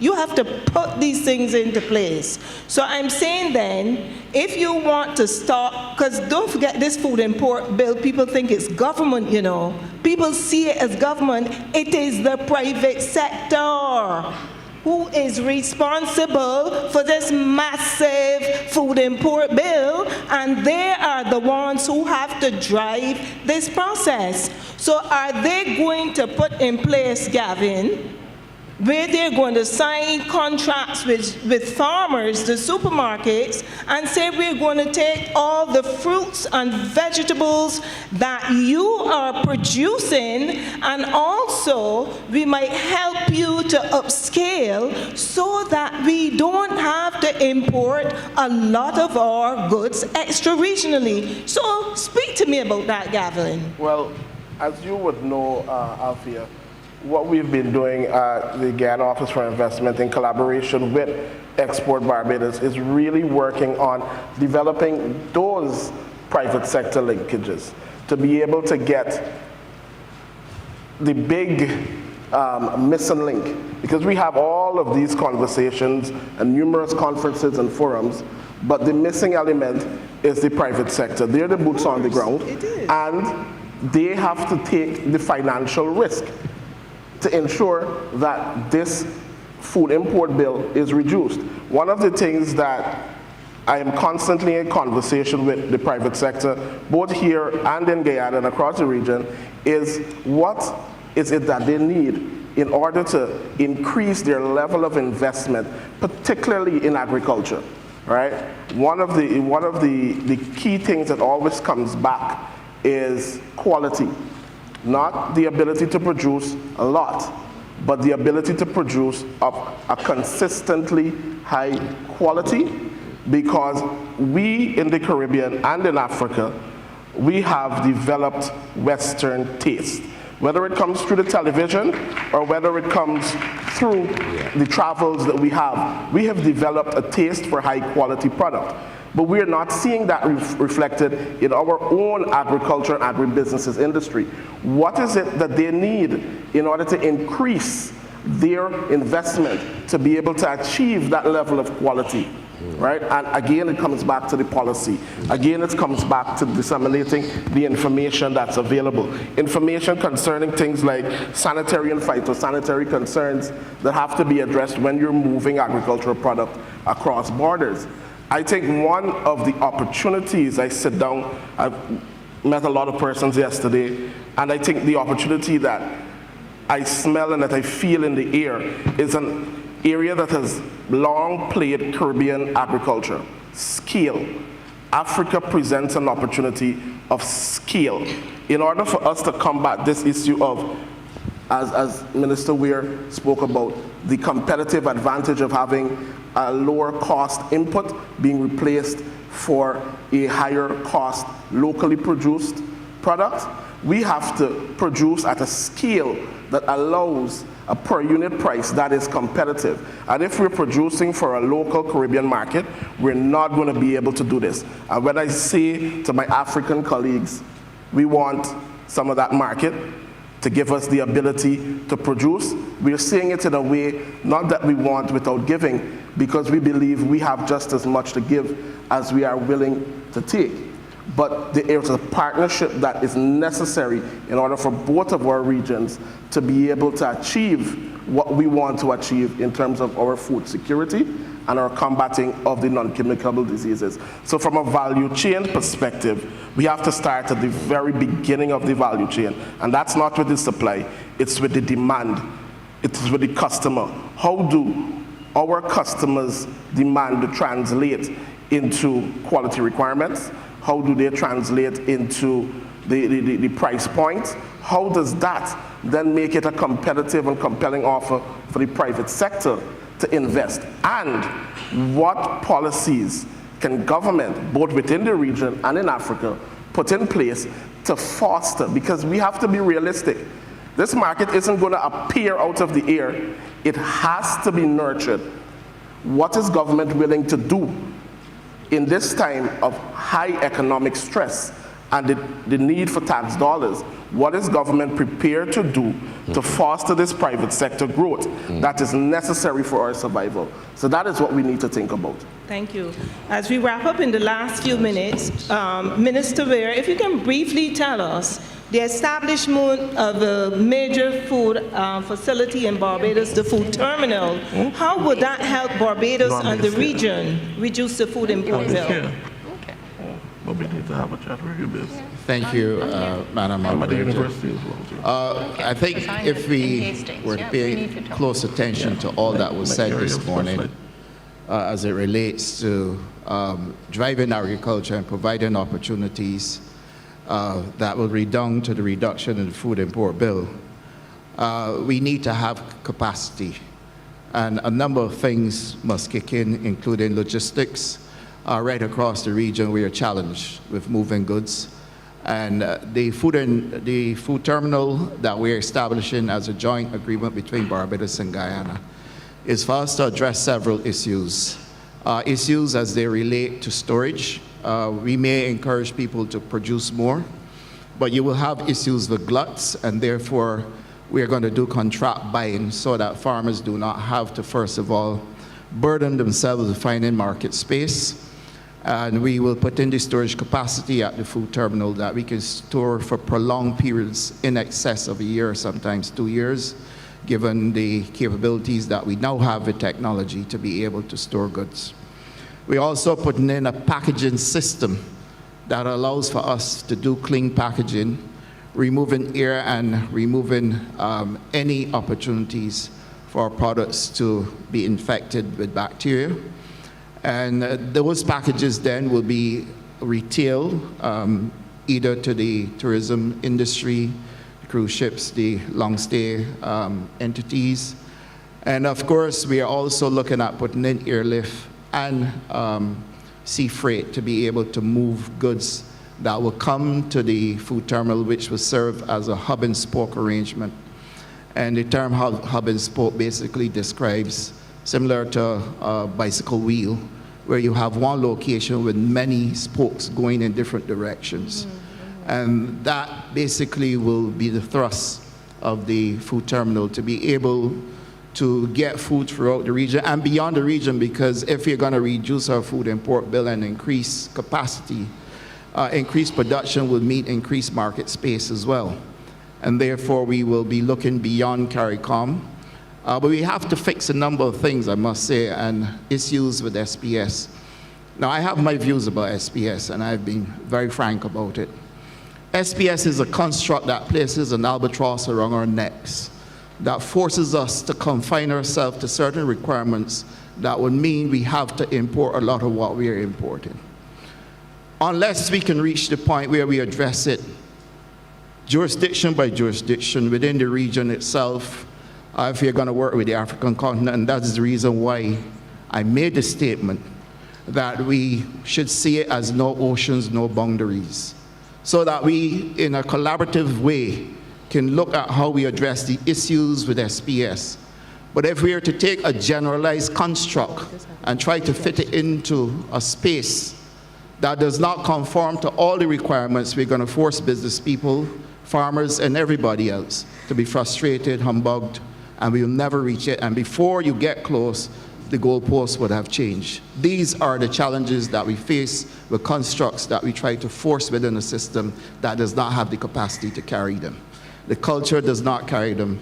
We are trying to move people along, and in order to move them along, we have to identify what will work for us. If we can't do that, we are going to be forced to import, because what we are working with are tools that are driving us to import, and that is the reason why you would find that so much subsidization would take place within agriculture, within certain jurisdictions, simply because they recognize within the system and the laws that we have to follow, we have no choice because we don't have the capacity to meet them where they're at. So we have to determine where we are and where we want to go.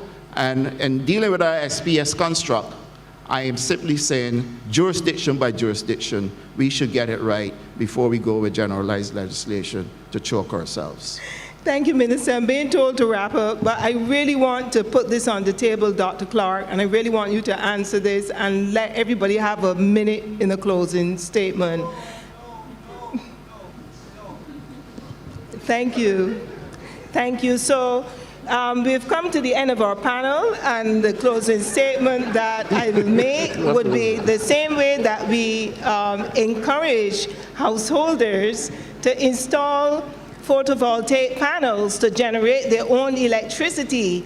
Because Barbados, in a sense, they say that we're a water scarce country. Why can't we encourage each and every household to harvest water for domestic purposes, for gardening, etc., and what we get from the water authority would mostly be for drinking. And I think, in a sense, that would help us to reduce bills permanently, not only the food import bill, which it would be too. So panel, thank you so very much. I enjoyed this discussion today, and I wanted to move from this forum to practicality. You've been a very good audience. Thank you so very much.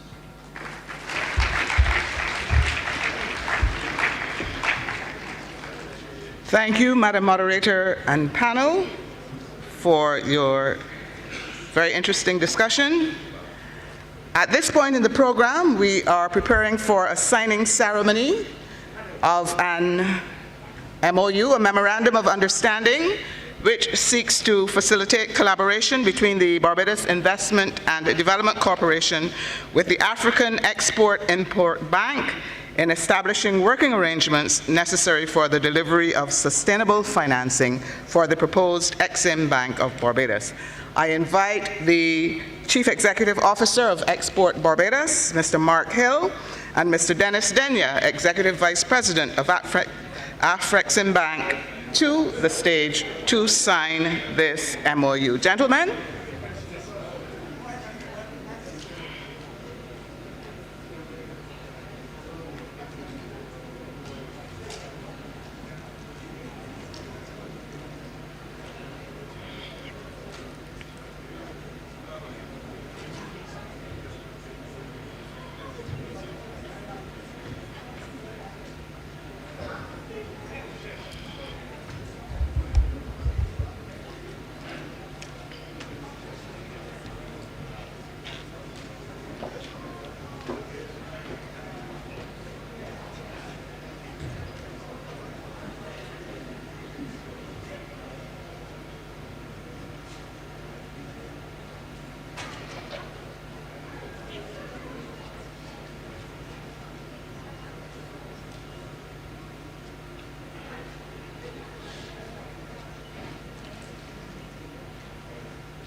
Thank you, gentlemen. And now it's tea break.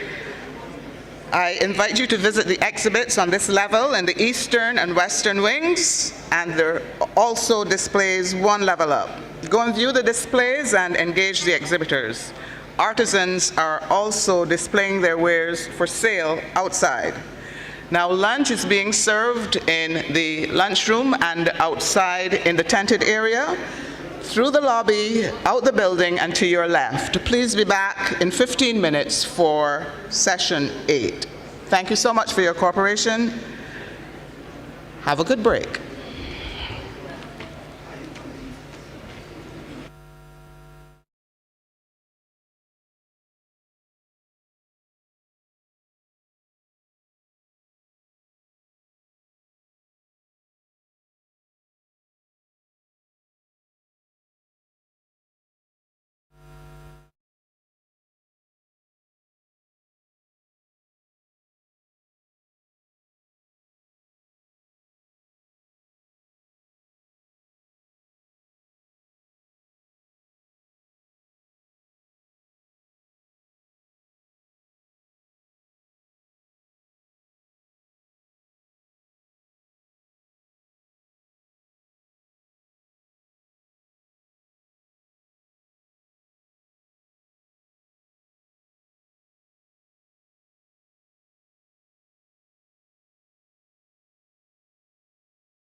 So we're going into session 8, healthcare and life sciences, collective health security through pooled procurement, shared intelligence, and response.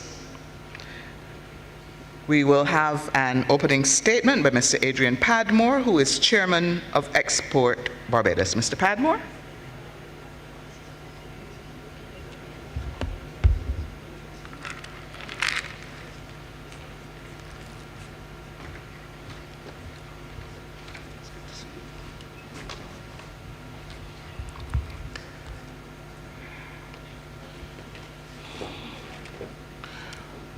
Good morning.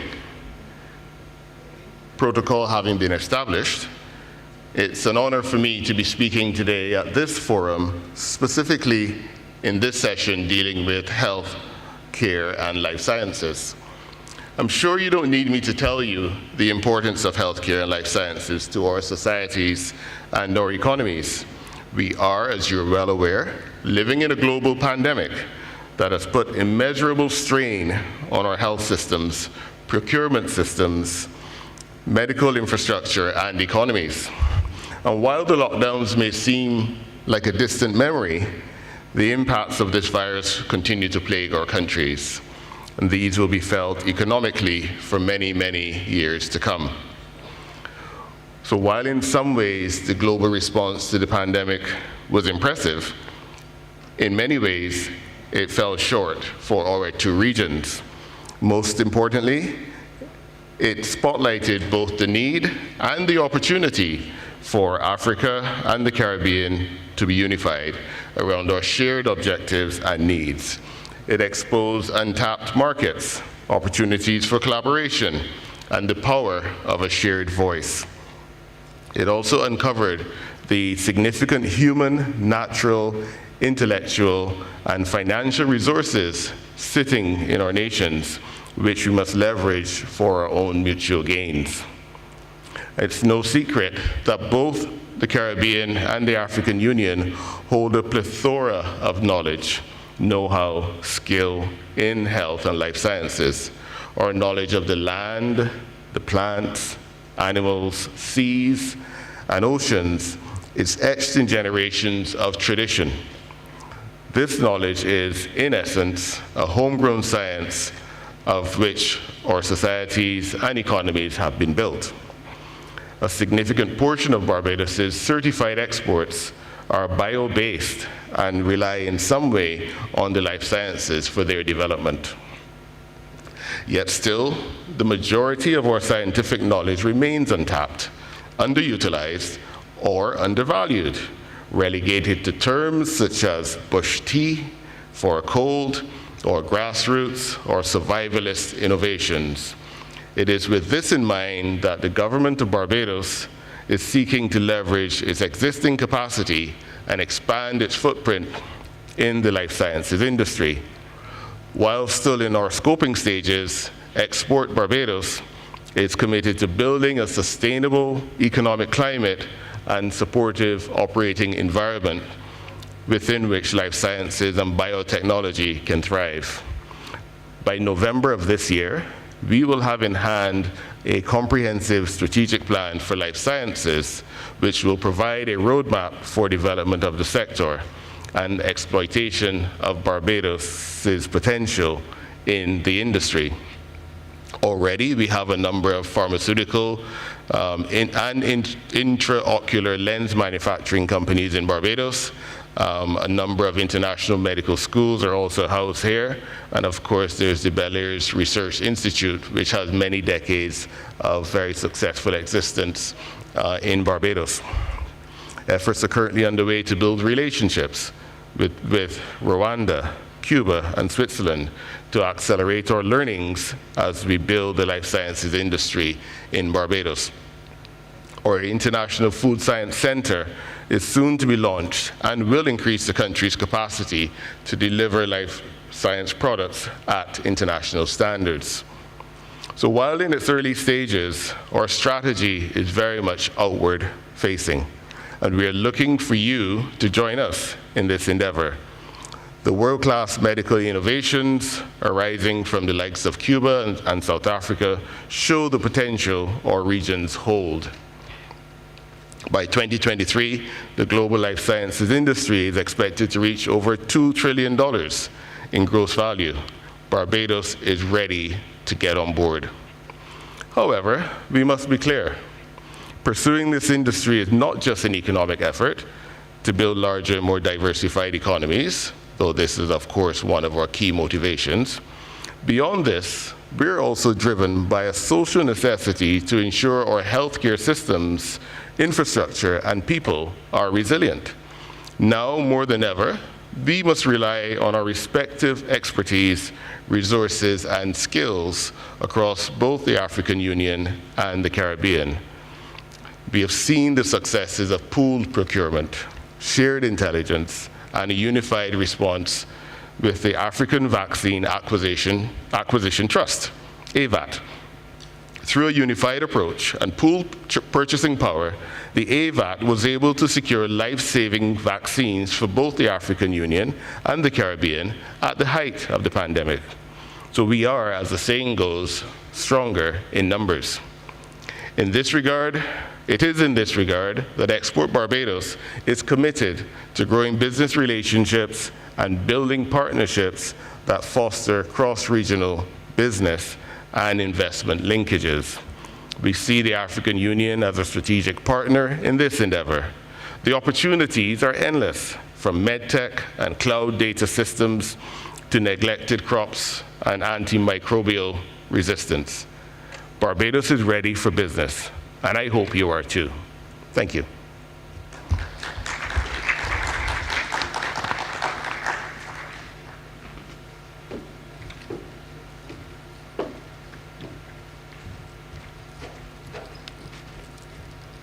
Mr. Padmore, thank you very much for your opening statement.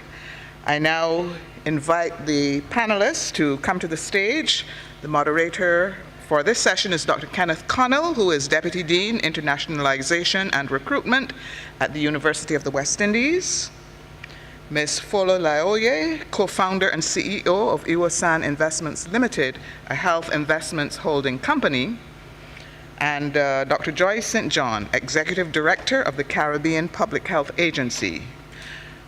Mr. Mark St. Hill, who is Chief Executive Officer of Export Barbados.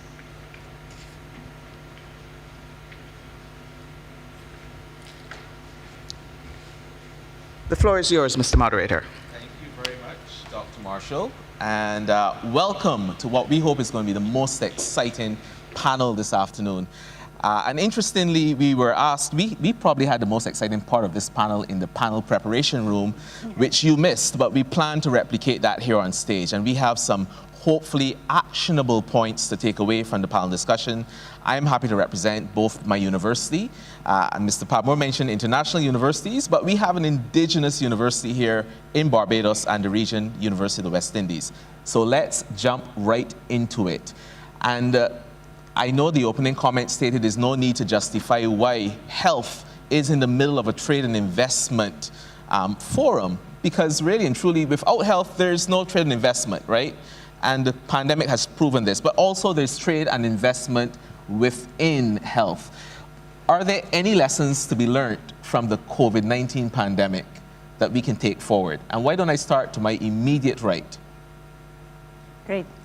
Good afternoon. Or left, since I'm directionally challenged. All right, okay. Good morning, everyone, and really great to be here, all the way here in Barbados. Welcome. Thank you, Ken. And yes, just in a word to answer you, but maybe to elaborate a bit more, Sure. what are the lessons learned?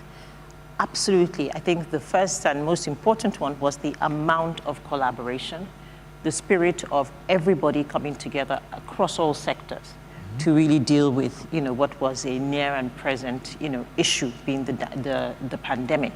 And what we found particularly through that was, of course, there was a need to leverage, leverage supply chains, leverage investments, leverage skills, and so on. And of course, technology playing a big role. We found in Africa, and I'm sure you probably found some of that here, for instance, there was a significant shortage, a skill shortage, which is still going on, but Still particularly in COVID, Right. there was a big shortage of intensivists and pulmonary sort of doctors, physicians, and therefore telemedicine was something that we were used to leverage those skills, you know, from Absolutely. across the world. So certainly I think we've a lot of lessons that we hope that we will continue to take forward, especially in terms of when we think about, again, the supply chains and how we can really create some economies of scale. Maybe most specifically, and I think that was mentioned in the opening remarks, of the role of the AfriCaribbean Bank and the AVAT of really, again, bringing together, you know, what would be our joint needs to the table in negotiating for vaccines. So those were really important So lessons. one main learning point that you mentioned, I'm glad, is the use of innovation in healthcare. All of a sudden, as an internist, I can speak to this, we had to be in hospital until we realized we couldn't be in hospital. We had to employ innovations like telemedicine. And from across the pond, for instance, should it have been across the pond or should it have been south-south telemedicine? No, these are things that need to be discussed. And Joy St. John is the executive director of CARFA. And let me start by congratulating her, of course, of being our university's most recent honorary graduate. Congratulations. Thank you. And what is the role you think that COVID-19 has played in accelerating the health agenda? Well, the first thing is that COVID-19 proved that the Caribbean is strongest when it works together.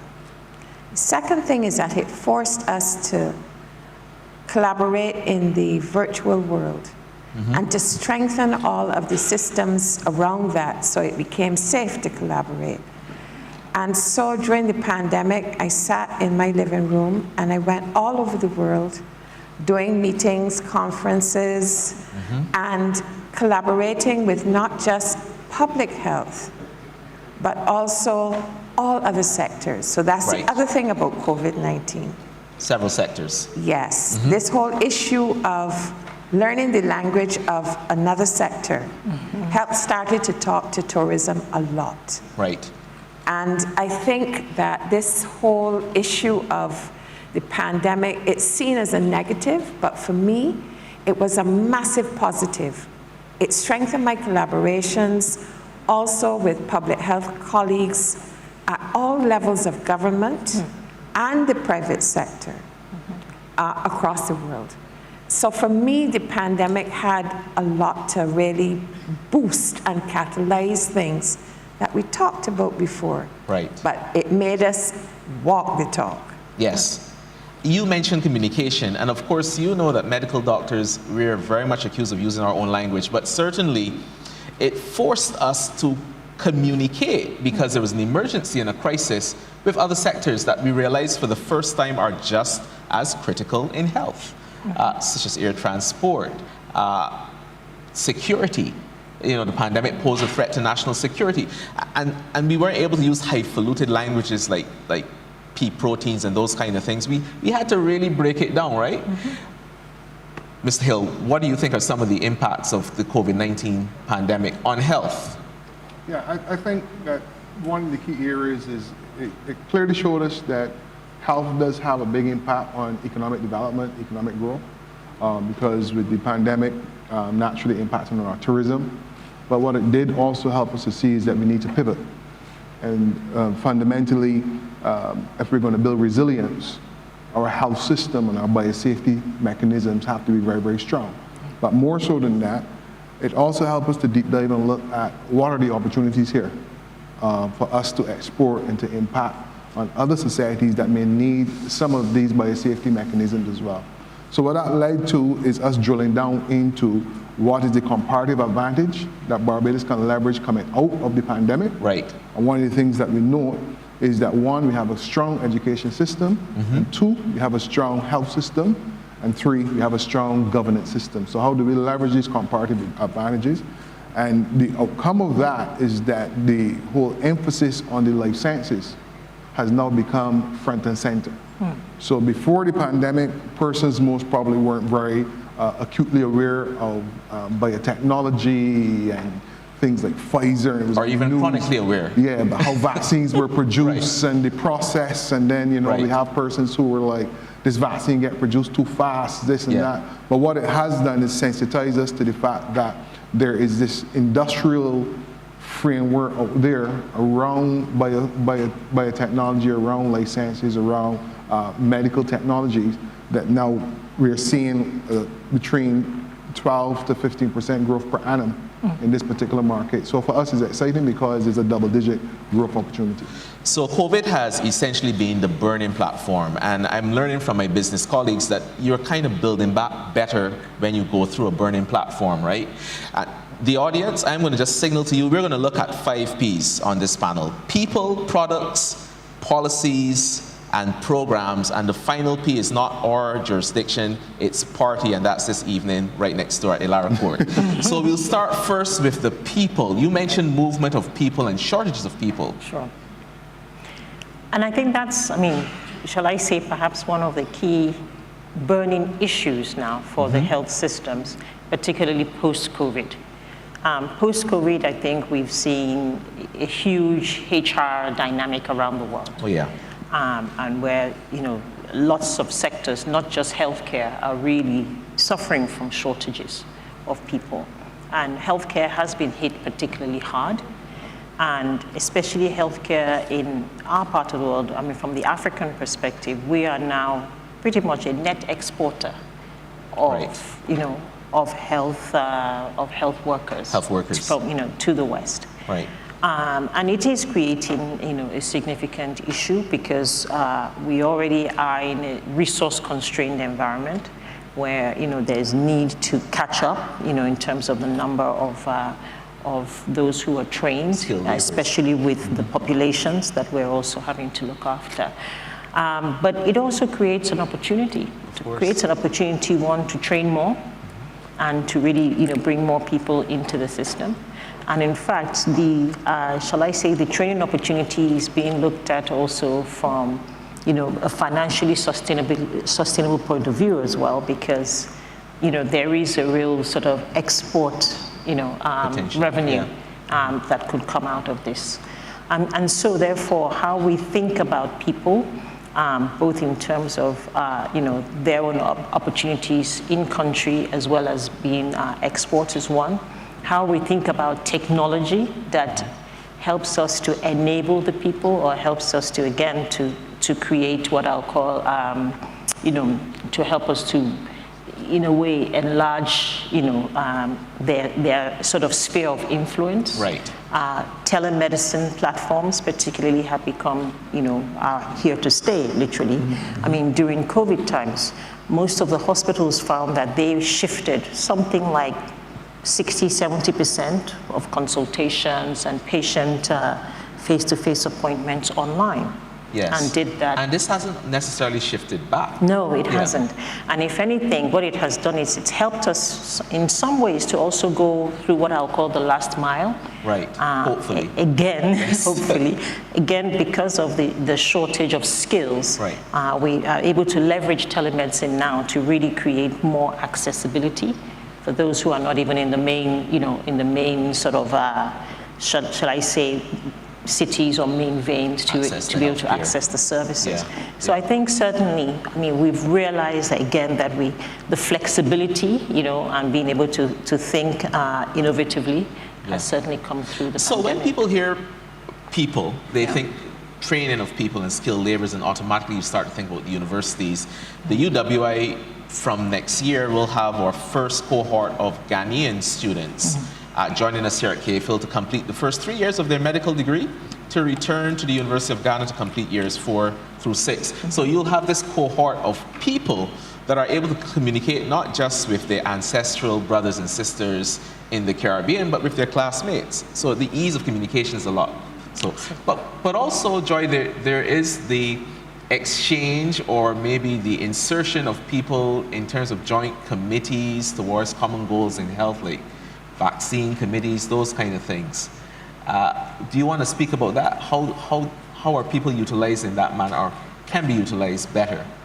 So the communities of practice that was the way that CARFA was working anyhow, because we have 26 member states in the CARICOM region, but only 3 locations in country. So communities of practice, networks, we utilize networks very heavily. The networks that I think really exemplify this whole issue of upskilling and training across the world was through the Global Health Security Agenda. Right. And CARFA became a member. It's really a member state body, but CARFA became a member. And we chaired the app group, which dealt with biosafety and biosecurity. And through that process, we saw the expansion of the group. We saw more Caribbean people coming into this global forum. And we saw the creation of a family that found a way to ensure that biosafety and biosecurity was at the same standard around the world. Right. All regions of the world work together. And they found ways to have alliances and call on each other for upskilling and problem solving. But the networks of practice include, for the Caribbean, include research ethics, include public health laboratories, and recently formed networks for focal points for NCDs, nutrition, and mental health. Right. And so this community of practice paradigm not only sounds good, but it gets the job done. My question to you immediately is, how sustainable is the family? So is the family still happy and working together, or? The family is still working together under another chair.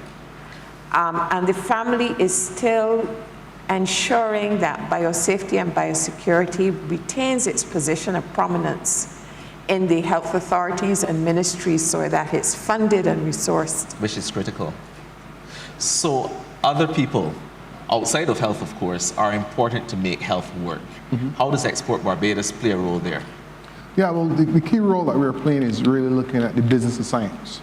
Right. So while, the medical fraternity primarily look at it in terms of delivering the services, we look at how can we leverage our medical comparative advantage and create that into industry.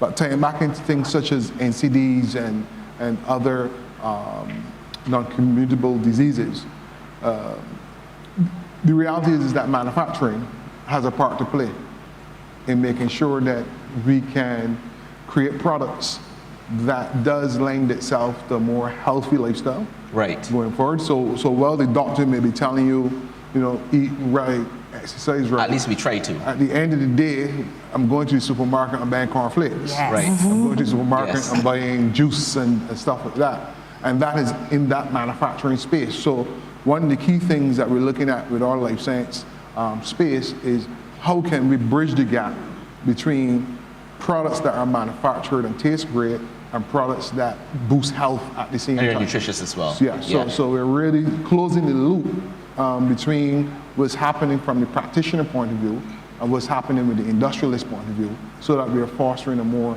life-centric society. So the main question out there that I'm hearing is that healthy foods are just too expensive in the region, and it's cheaper to just buy fast food. It certainly is more convenient. I will admit I'm guilty. I'm on holiday, it's allowed. But you just go to drive-thru and just get something, a snack that's quick and easy, right? But if healthy food was easily accessible and also affordable, then more people are likely to eat healthily. And this is where policy comes in. So I'm going to stick up to products, but in terms of health products, Joy, is there a mechanism in the Caribbean that speaks to this, like the importation of healthy products into the region, standards, front of package labeling, those kind of things? Yes, at the CARICOM regional level, there are several streams of work that are ongoing. Let me give the chronological one. There's a 6-point policy package, right, which is trying to reduce childhood obesity. Then there was the front of package warning labeling on food. That standard process is ongoing.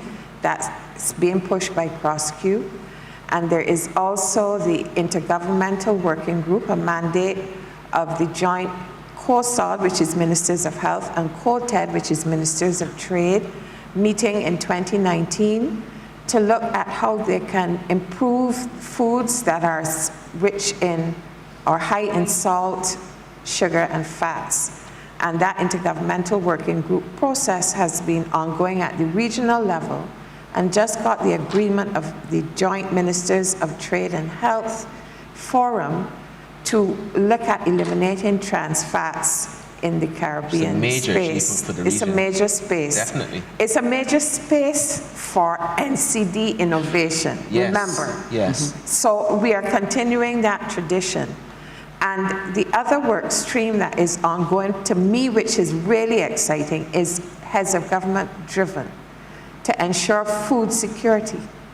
And this whole push has been seeing fora in different Caribbean countries, most recently in Trinidad and Tobago and Port of Spain, the Agri-Forum. Right. So it is almost like there is a melting pot of processes ongoing to ensure that we create an environment that fosters healthy choices in eating. And driven, as you said, by heads of government. Now, one legacy I think that COVID has left us, which many of us as Caribbean citizens and even global citizens, we probably did not realize before, but our heads of governments can actually work together when there's an urgency or an emergency, right? They can come together for the good of the citizens and the people that have them in office. And so we learned that from COVID. The private sector also plays an important role in these products and in getting people. So how does the private sector play a role in terms of product generation? Well, I mean, for us, we look at healthcare as both as a product and as a service. Right. And in both ways, we then look at to what extent are we partners, with government in providing. So like PPP? Both in PPP right. and even just in the P, which is the private side as well. I mean, right. In Africa, you'll find that something around 40 to 50% of services are being provided by the private sector, and something around 60 to 70% of spending in healthcare is coming from the private sector. And that is either coming from out-of-pocket spending or from insurance, private insurance. So therefore, the role that the private sector is playing is becoming more significant in terms of really being able to shape what I would call a market, and a real marketplace for, like I said, for services and for products. Now, of course, the key issue is, and that has come out of COVID, is the importance of leveraging investment and leveraging financing to really help to bring this market to scale. Of course, and this is where the banking industry comes in. Absolutely, Yeah. And the more scale we see, the more economies of scale, the more efficiencies we can see, both on the manufacturing side as well as the service delivery side, then the more we can leverage. I mean, one of the key things that we tend to have sort of had as a real challenge is the lack of manufacturing, and therefore being extremely reliant, on, shall I say, the West, for machines. And if you remember, there was this massive shortage of ventilators, during COVID. Of everything, really. Of everything, Yes. but I mean, ventilators was one that Critical. was so stark in everybody's mind, Yes. and there was pretty much no supply chain in Africa because we didn't make them. Absolutely, yeah. So it did focus our minds more in the fact that we have to create more of these manufacturing chains, be it the drugs or be it even equipment and devices, on the continent, and we had to also be able to leverage, our economies of scale in purchasing agreements and really being able to come to the table to purchase, in a more effective way.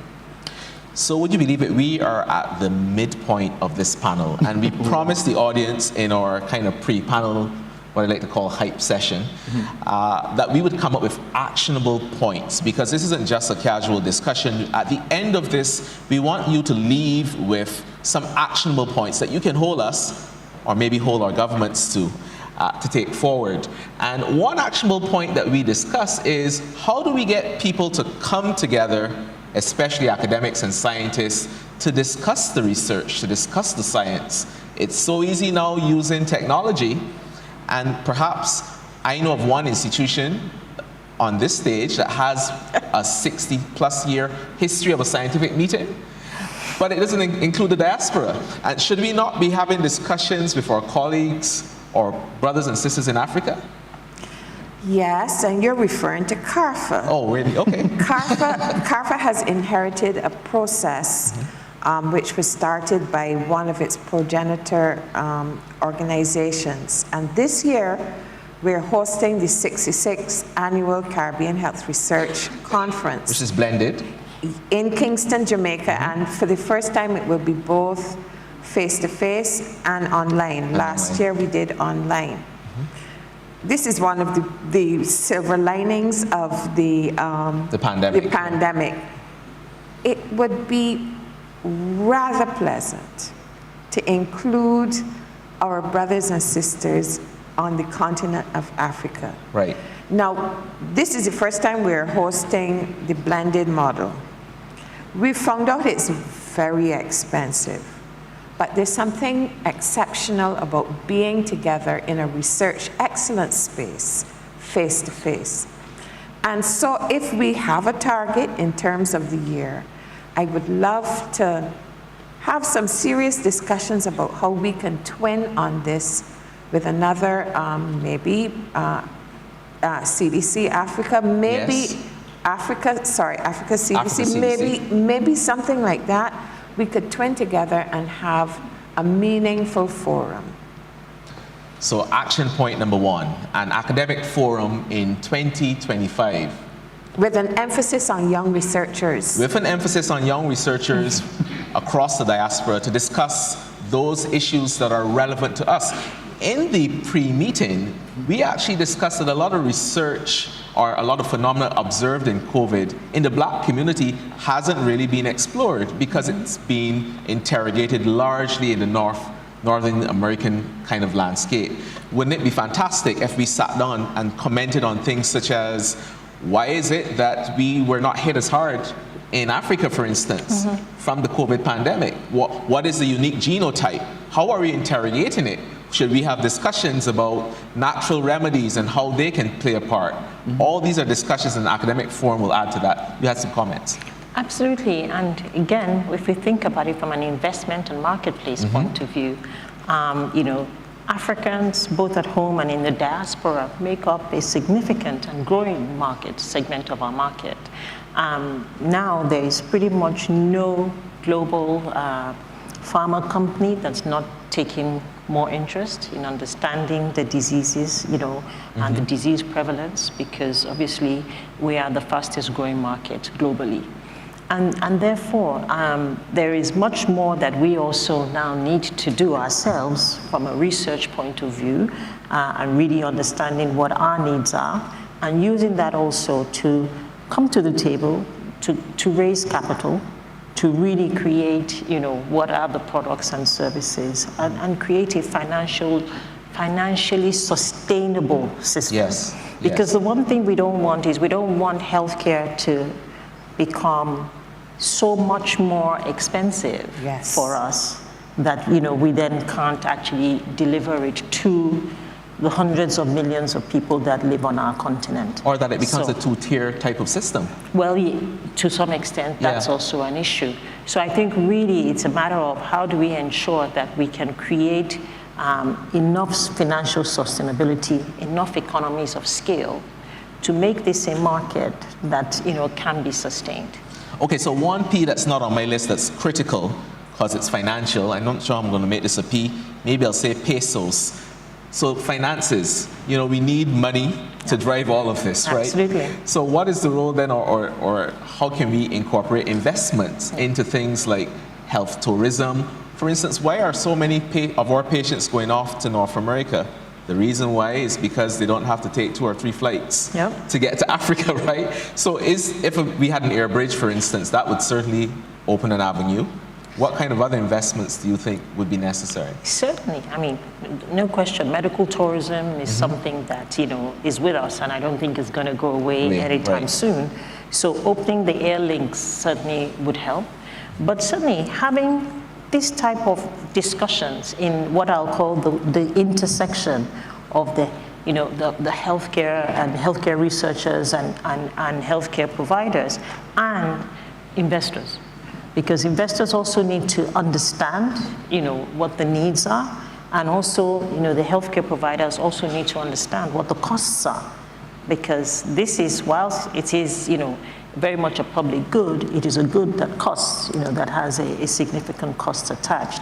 So really being able to have a free flow of those types of discussions and really being able to understand, how do we frame this? How do we make it also a bit more business-like, if I can bring that in, such that then it becomes attractive to investors who are private investors who understand there is a big market here, there is a sustainable market here that we can, and we can also participate in a way where we get what we call a double bottom line, because we're investing for impact, as much as we're investing for the financial, objectives. I see Mark looking at us, and I know what you're thinking. This is getting heavily medical, but once we have this conference, and I'm putting out there, anyone out there that's listening, in 2025, this virtual conference, researchers, academics are going to sit in a room and discuss their research, and then they're going to realize at the end of it, we need money.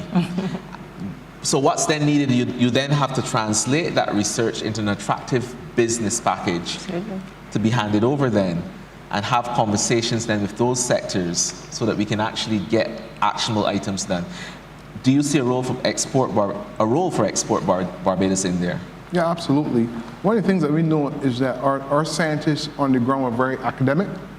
Too academic, and the focus is on writing papers. Yes. And not on producing products. So we have very few patents coming out of both the Caribbean and the African diaspora.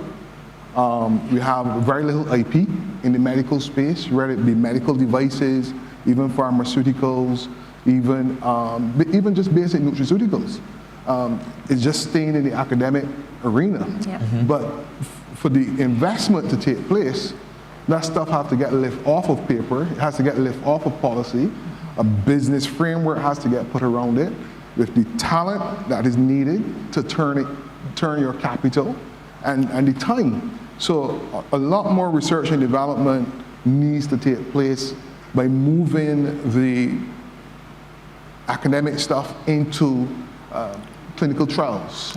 And how can we get that space developed in Barbados? How can we get the space where persons can come here and test their vaccines and test their stuff? That is the space where the investors are, not in reading a 200 or 300 page thesis. Yeah. Right? Which we like to write, but it's too long.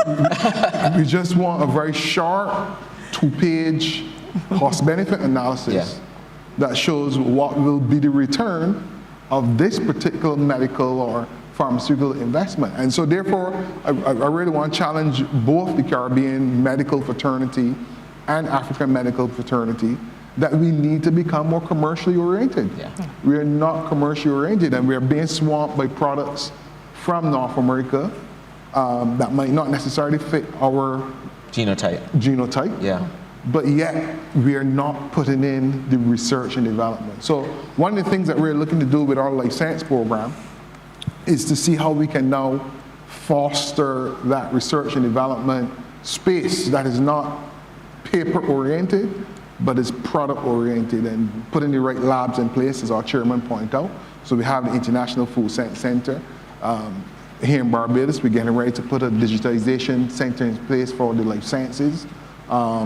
So we want more practical activity that will now drive and encourage both banks, credit union, Exim Bank. They want to see numbers at the end of the day. Yeah, I'm so glad that you mentioned the elephant, or rather the virus in the room, which relates really to vaccines. But we still haven't come back to that. What about leveraging or experiences with vaccine production or non-production?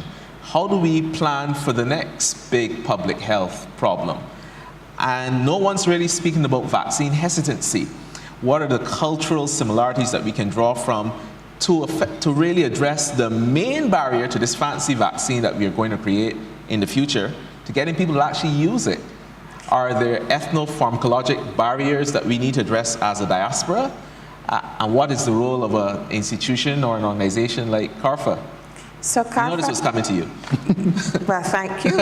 CARFA has been working on this whole issue of vaccine hesitancy or vaccine acceptance. So we did a survey in 2021 about vaccine acceptance to understand what was it that made people want the vaccine in the CARICOM space. And that has informed communications campaigns, and we're working on this still using a technical advisory committee of communicators who were effective in the community from the Caribbean. And there are quite a few funders, Canada through PAHO, the government of Japan. They have all supported us, and we're working on these consultancies now. But the hesitancy isn't just focused only on, unfortunately, only on COVID-19. It has started to spread to the usual vaccine focus. For example, we know that we have a case of polio in the US. So this whole thing about communications and what makes people prefer a layperson on social media to listen to and trust versus the academics and the investors who are focusing on new health products. These are some of the things we're working on. But if you want a forum to bring health, investment, trade together, this is what we should be doing in 2025, not the traditional tried and true producing 200-page papers. Or 300. 300. Yeah. Well, don't go there. But we need a think tank space that brings medical research excellence, the policy advisors, which is something that we do for our conference. Right. We like to bring the CMOs to learn about the new research, and also putting the investors and the people who know how to get a product from an idea to from an idea to a product. We need those people in that space in 2025. Where would that space be located? Because that sounds like another actionable point. Would that be located within government, a non-governmental organization? Where would that space be located? It needs all the hands on deck. Because what we found with COVID-19 in this space, space in CARICOM for the pandemic, is that when all of the players are in the room, that's when the magic really happens. So, who gets all the players in the room in our space? The heads of government. Of course. The heads of government. That's what I wanted you to say. So what happens in the Caribbean space, now Africa may be completely different, I know you're going to agree with me. In the Caribbean space, to get all these actors in the same room within the same decade, it does take the head of government, even if to initiate the conversation, right? So if we're talking about a think tank to address this, where you have this multi-sectoral approach to address what I would call hot topics in health for the diaspora, then that has to be at the level of head of government. It's not just at the level of heads of government. The heads of government have to give a mandate. Once they give the mandate in the CARICOM space, people like me have to execute. So that's policy. Yes. There you go. Regional policy. So the region as a collective has to say, this is what we want. And we want you to do it. And it will get done. So we now have 8 minutes remaining on this panel. And I'm going to give each of you 2 minutes, because I know you're going to go over time, to kind of summarize what do you think are the top takeaway points for your area so that we can build and leverage this relationship, which has already been formed. Let's just admit that as a given. It has already been formed. It needs to be developed, and more importantly, or most importantly, there needs to be actionable items in the medium and long term. Go ahead. Well, I think in many ways we've sort of already covered each of the issues, and maybe the most important one now is realizing that they can't be covered in silos. So coming together, bringing the research, bringing the clinical trials, being able to industry to be able to move to, sort of execution, and bringing investors into the conversation is all very important. Right. And in a way, I think even from a health point of view, we have to think about investment across the entire spectrum, from early stage funding to venture capital, and to development finance and so on, because some of what we're talking about, where we're saying we want to focus much more on both our own sort of research and clinical trials, and as well as our own production, needs some of those, what did we call them earlier, the early pilots. The early pilots, proof, yes. The proof of concept. Yes, and therefore, there is investment available to support those proof of concept initiatives. Right. And once you have that right, then the next big issue is taking it to scale. And really being able to match the fact that there is a market out there that can absorb the scale. So I think it's really just making sure that the investment discussion is really in the room, as much as possible. At an early stage. At an early stage. So even planning for 2025. Even planning for 2025. You want to bring the investors into the conversation. Sure. Yeah. So I want out of this, I hope that this was not just thought of as a talk shop. I want out of this a statement, a communique. And I want to have a mandate to convene the conference with a counterpart, either academic or public health. Right. And I also want that mandate to be given at the next Heads of Government meeting in February 2023. What CARFA will do is to ensure that our networks of research ethics committees are prepared. Right. CARFA will also ensure that we have the infrastructure and a nice location for the 2025 conference. So perhaps what we can do blended. In Africa, a face-to-face venue. In the Caribbean, a face-to-face venue. And then we do the virtual. Yeah.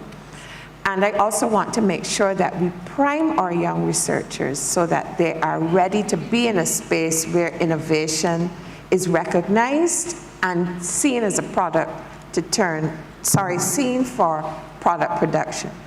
And I want to ensure that there is a unit of excellence, of innovation in the Caribbean, which can then be taken by the African investors and the banks and scaled up for the new market. That's excellent. And you've actually given us some short-term to communicate, medium-term and long-term goals in that wrap-up. Mark?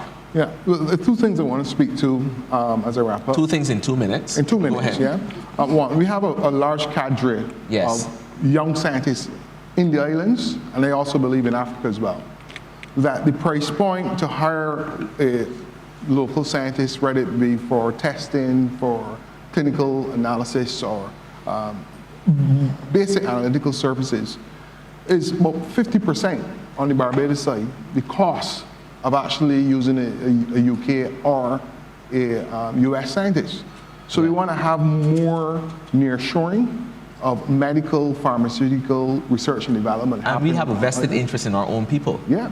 Right now, the University of West Indies put about 1,500 students per cycle in that biochem, biology space, because everybody wants to be a doctor in the Caribbean, if you understand where I'm coming from, but or a lawyer.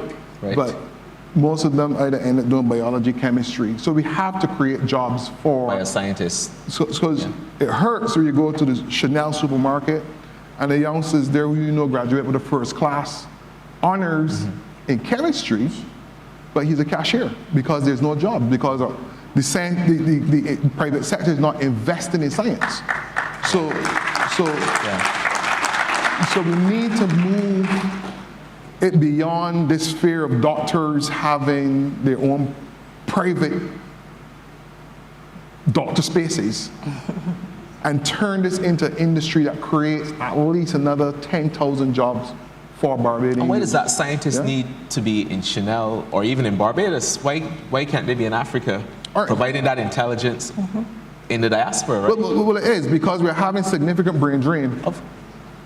And a lot of young people are leaving the island because our private sector and our doctors who also have the capital are not reinvesting in research and development. And that money is not even going south-south. And it's not even south-south. Yes. So there has to be a big paradigm shift in terms of how the mature scientists and doctors that have capital, how they reinvest some of their own capital that they made as doctors. You just taught me that doctors have capital, but okay. So there's that, and then this is profitable. Sure. Right? This space is a $1.3 trillion space and is growing at 15% per annum. So double-digit growth is happening. So there's a matter of us really, again, the same issue that we have with the plane flying from Ghana over here, we have the same problem in the life sciences. It's just a matter of a choice. Doctors need to take, scientists need to take, and recognize that this is a powerful industry that can get us to significant levels of economic growth. Yeah, thanks. Thank you very much, panelists. Ladies and gentlemen, the COVID-19 pandemic has certainly been a burning platform. We now have the opportunity to build back better and to build back with each other across the diaspora in terms of innovation and utilizing the four pillars. I'm going to exclude party because we said that was really just this evening. People, products, policies, and programs. We have some immediate action points that we're going to work on in the post-meeting. We're going to have another post. Can I add one P? You can have 30 seconds. Profit. And profit. Pesos. Right. And the pesos as well. We need to get finances in there. It's been a pleasure having this discussion with you. Unfortunately, you've missed the best part of our discussion, which is going to happen right after. But please join us. Reach out to any of the panelists with your questions, queries, or innovations. Good evening and enjoy the rest of the forum.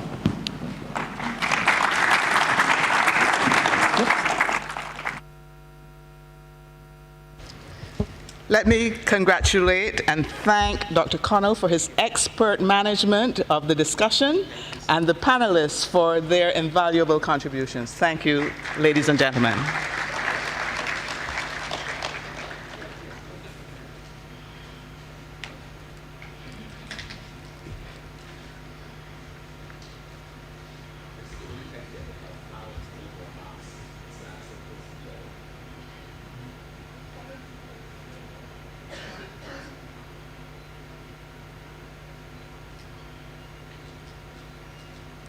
Thank you, ladies and gentlemen.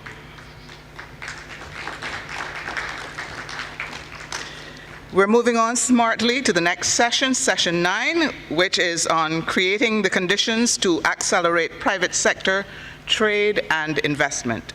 And we begin with an opening statement by His Excellency Wamkele Mene, who is the Secretary General at the Secretariat of the African Continental Free Trade Area. Sir?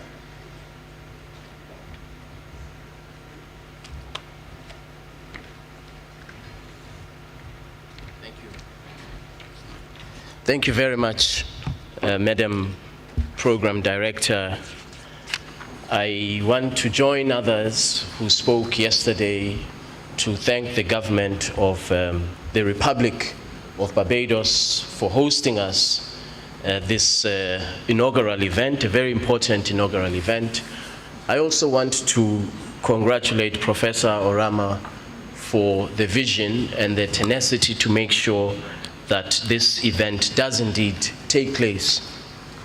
Yesterday we were invited to consider marriages between the Caribbean and the African continent. I think that over the decades we have had very, very strong emotional and historical ties, which is very important to celebrate. But one of the outcomes of this event yesterday and today, I certainly hope will be for us to take our relationship between the two regions to a higher level, to the next level, beyond expressions of historical and emotional ties, which is important, but to take this relationship to investment and trade flows between our two regions. I will speak very briefly because I think the benefit will be from the panelists themselves and getting their insights. We have significant challenges on the African continent, as many of us know, over the last 60 to 65 years. In general, the over-reliance on export of primary commodities, which we are trying to change, smallness of national economies, lack of industrial depth in some parts of the continent. And all of these challenges that have existed for many, many years, our heads of states and government said we need to respond in a way that will be forward-looking, that will make the African continent globally competitive, that will make the African continent an industrialized continent, that creates jobs for young people, and that contributes significantly to the global economy and global output. That is why today we have the African Continental Free Trade Area, because in the wisdom of our heads of states, they understand very clearly that the AfCFTA seeks to consolidate a market of 1.3 billion people with a combined GDP of 3.4 trillion United States dollars, which is projected by the year 2035 to be close to 7 trillion United States dollars. That is to say, combined consumer spending as well as business spending. So it's a very significant market that presents very, very compelling investment opportunities, which we would, of course, invite our brothers and sisters in the Caribbean to consider. The second objective of the AfCFTA is to address precisely the question that will be put to the panel, and that is, how do you make sure that a trade agreement is used as an instrument for ease of doing business? And we have, in the drafting of the African Continental Free Trade Area, we have sought to answer that question. How do we make sure that we create conditions to accelerate private sector participation in Africa's economy, and of course to accelerate investment by the private sector to create jobs for millions and millions of young Africans?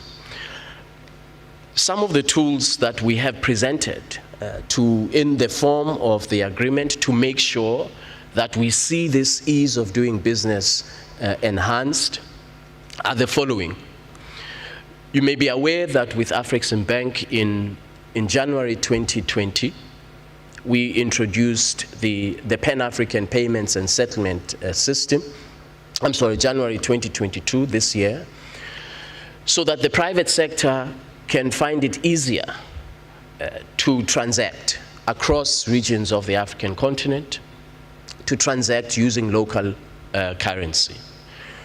42 currencies on the African continent, $5 billion annually is the cost to businesses.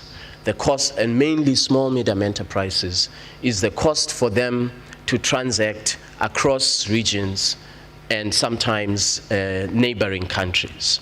And so the Pan-African Payments and Settlement System will enable you to transact with your counterparty. You are in Ghana, you use a Ghanaian cedi, your counterparty is in Kenya. You are not required to use the dollar or any other third currency. You simply transact using your local currency. Your counterparty receives the payment in local currency in Kenyan shillings. The large corporations are able to circumvent this challenge of the cost of trade in Africa. But the small, medium enterprises and young entrepreneurs, they are the ones who are constrained by the cost of trade in Africa. And so ourselves and AfriCaribbean believe that the Pan-African Payments and Settlement System will contribute to the ease of doing business, particularly by small, medium enterprises that are led by women, on the African continent. Small, medium enterprises have created over 450 million jobs, contributing well over 60% to Africa's GDP. So it's a very, very significant part of Africa's economy, young entrepreneurs and small, medium enterprises. That is why we have to take more actions to ensure that they benefit from trade by establishing the right business environment for them to thrive. We have also introduced the dispute settlement mechanism, which is the first of its kind in Africa, which will enable businesses, small, medium enterprises, large corporations to invest with confidence and to trade across regions with confidence that there are rules that will protect them, that will ensure that investor confidence is high to be able to invest within Africa across the regions of the African continent. The dispute settlement mechanism is legally sound in our view. We looked at different models around the world. How do different regions solve a problem that arises from a trade dispute? And we've designed what we believe is a global standard in terms of dispute settlement, which will function similar to the WTO or any other dispute settlement mechanism around the world. There is going to be a court of first instance, as we call it. You claim or you allege a violation of your rights as an investor or as an exporter. You initiate action. The court will consider, the court of first instance will consider your claim, the merits of your claim. You don't like the ruling, you have a court of final instance, the appellate body. And then, of course, measures would have to be brought into conformity in line with the decision of the appellate body. So this system of resolution of trade, investment, disputes under the AfCFTA is intended to benefit the private sector, is intended to make sure that businesses can invest with a high degree of confidence, knowing that their rights are protected. We have also sought to balance the rights of investors with the rights of host governments to make sure that the host governments regulate in the public interest and to make sure that there is no exploitation when it comes to or undue exploitation of natural resources. And so these are some of the steps that I think are critical if we are talking about enhancing investor confidence, creating jobs, and making sure that the private sector is actually the driver of Africa's economy. I often say that people like me, trade diplomats, do not trade. It is the private sector that trades. It is the private sector that creates jobs, that makes sure that a region or a continent is competitive. The last point I would mention, so that we have more time with the panel, is how do we make sure that countries that today, or sectors in a country that today may not be competitive, may not have the requisite investment to improve their competitiveness, how does a trade agreement respond to that specific challenge? And so we have established the AfCFTA Adjustment Fund.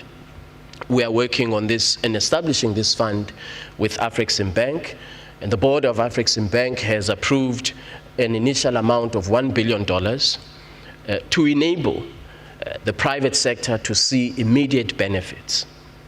We know that not everybody and not all countries will immediately benefit from a trade liberalization arrangement.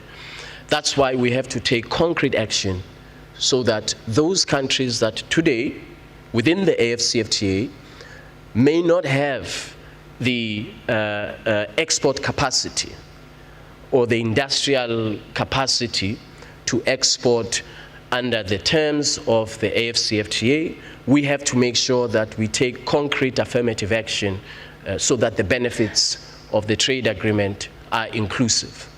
And so the AfCFTA Adjustment Fund will make direct interventions at sector level for productive sector enhancement. We don't intend that the AfCFTA Adjustment Fund is going to be accessed by the Minister of Finance, who will say, thank you very much, I need this for budget support. No. What we expect is that the Adjustment Fund will make a direct impact at sector level. So if the textiles and clothing sector or the auto sector or any other agribusiness sector requires further support, this instrument, the AfCFTA Adjustment Fund, is intended to provide that support, whether it is for the procurement of capital machinery, retraining of workers to be redeployed in another part of the economy.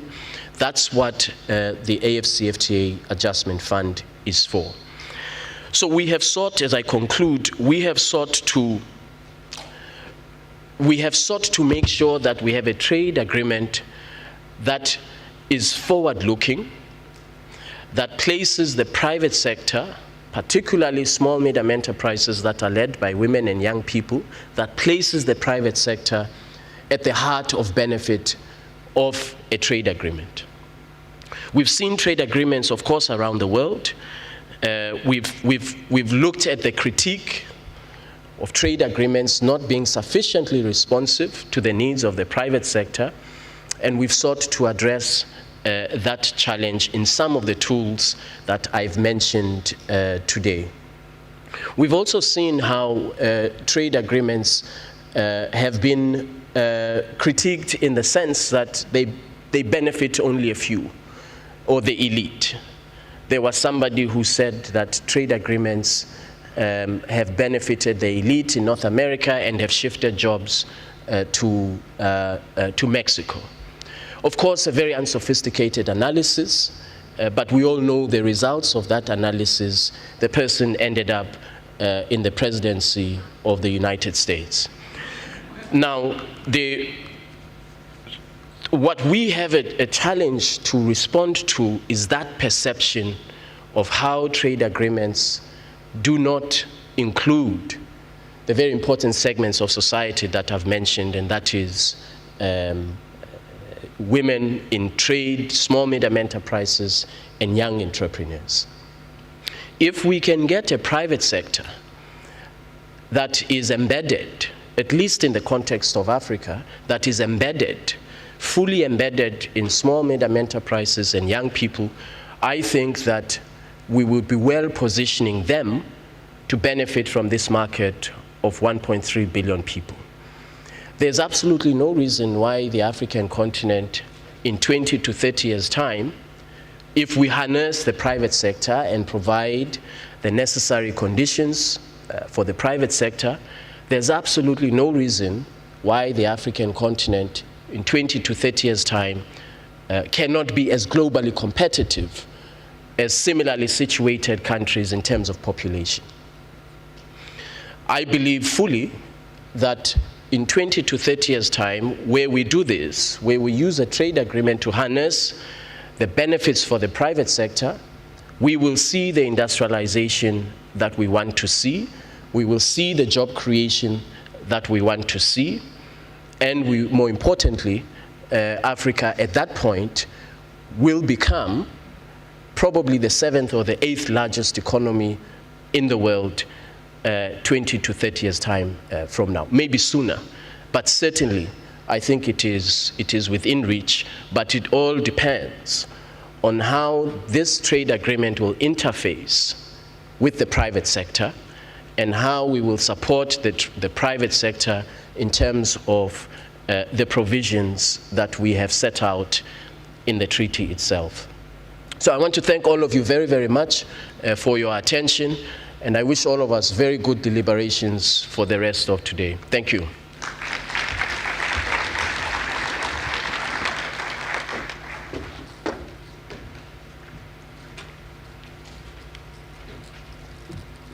Thank you very much, Mr. Secretary General.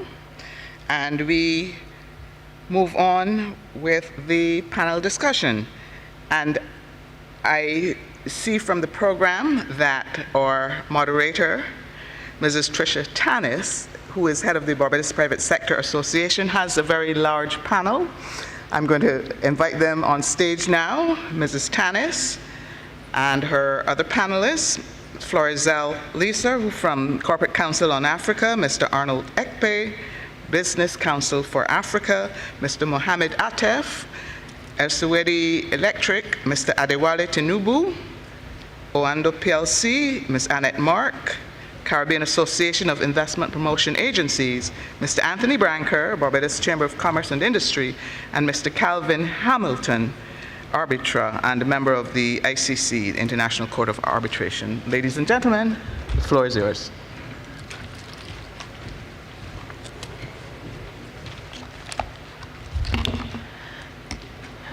Good afternoon, and welcome to session number 9, entitled Creating the Conditions to Accelerate Private Sector Trade and Investment.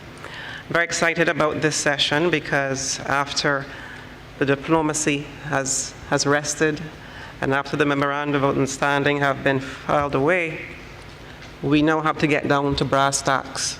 And I'm very, very excited to discuss, as His Excellency Mr. Mene has outlined, this is how we try to pinpoint specifically the issues that we need to actualize what we have actually met here to discuss over the last 2 days. The private sector may be described indeed as the engine or driver of trade, and investment may be described as its accelerant. We're therefore privileged today to have before us a group of persons whose diverse backgrounds and expertise will surely provide a wealth of knowledge and viewpoints on the subject at hand. This session, entitled Creating Conditions to Accelerate Private Sector Trade and Investment, is intended to dive into the major pillars of what constitutes an enabling policy and facilitation environment for sole traders, small and medium-sized enterprises, and large conglomerates as well, so that we're all well poised to attract development-oriented investment. The population of the continent of Africa is stated at circa 1.2 billion persons, and the population of the Caribbean just shy of 40 million, or just teeter-tottering around 40 million. The aggregate of these vast markets holds enormous potential for cross-border trade and investment. And much has already been said about the shared history of the continent, particularly West African states and the Caribbean. And we note that for many of our countries, shared experiences and challenges have extended from the post-colonial independence era, even persisting to the present day. It is with that foregoing in mind that we should operate on the following basis. Long gone are the days when both Africa and the Caribbean are viewed and used solely as sources of raw materials or favorable geographical hubs, producing skilled but low-paying jobs for the benefit of international interests. Investment into our respective economies must redound to the social and economic benefit and enfranchisement of our people. It must be the mechanism by which our citizens can put their skills to use in industries that are indigenous to or are controlled from within our trading and domestic spaces, and where our people are inspired and incentivized to contribute to the domestic space. The correct framework must be one where persons will be compensated competitively, allowing them to maintain high standards of living, and even beyond that, and more importantly, generating intergenerational wealth creation for themselves. Our panel is esteemed, diverse, ready to engage with you, our audience, on issues such as the establishment and maintenance of sound financial frameworks, dynamic business facilitation structures, and effective public-private sector partnerships, all with a view to the achievement of a lucrative and beneficial cross-border trade environment for all. So let's get started. I believe you've already met the panel, and I will just take my seat, and we'll be on our way.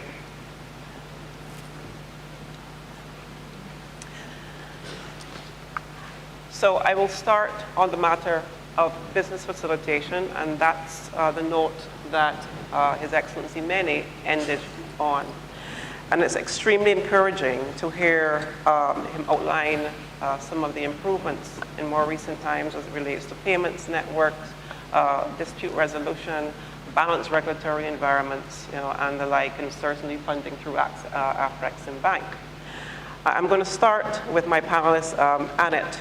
Mark Annette is the president of the Caribbean Association of Investment Promotion Agencies and executive director of Invest St. Vincent and the Grenadines.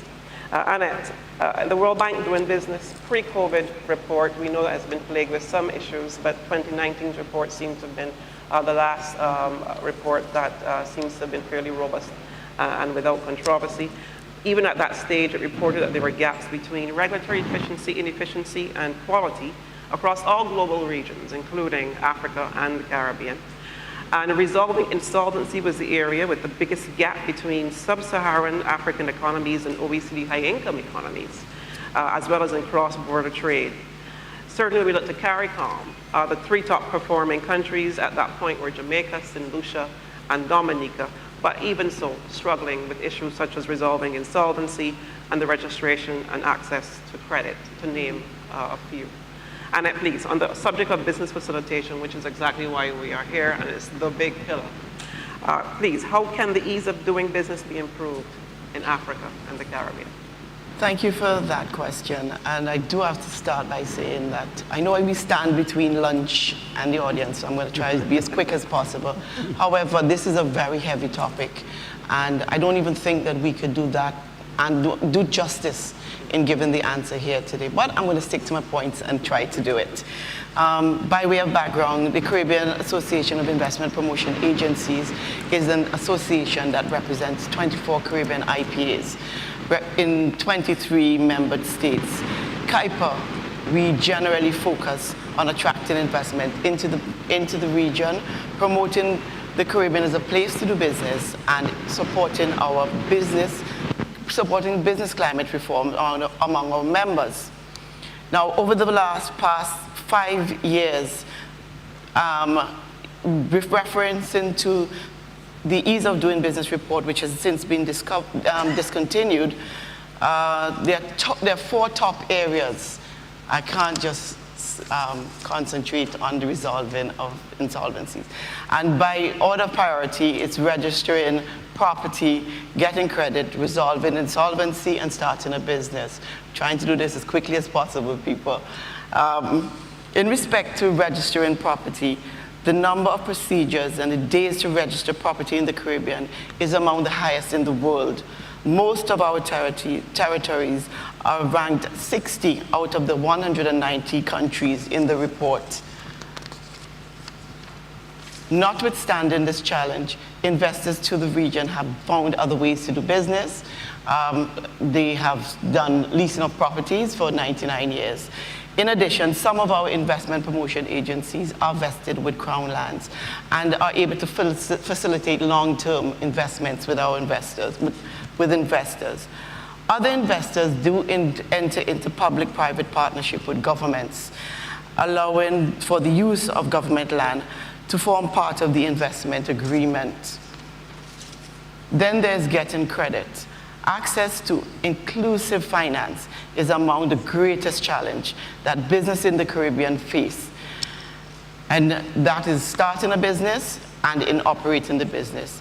The credit infrastructure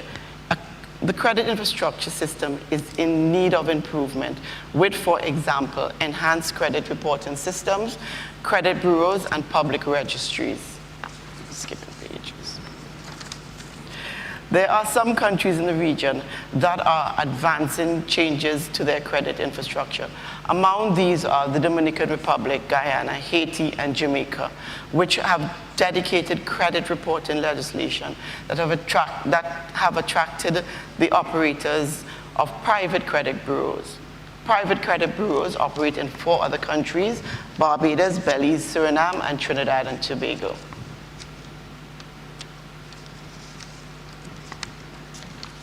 And they follow codes of conduct which have been introduced by the private sector. The credit information market is taking shape in some countries where it had long been missing, like the Bahamas, and to a lesser extent in Suriname, while multinational companies have expanded operations into the region, including Credit Info and CRIF. The ECCB has successfully spearheaded effort to introduce a harmonized legal system in the OECS, and it is now supporting the introduction of a unified credit bureau. I believe this is to be officially launched in December of this year. At the same time, it has recently started to replicate those efforts by aiming at introducing a unified system for secured transaction. Getting credit from the banks, and please bankers, excuse me, for small businesses is a challenge.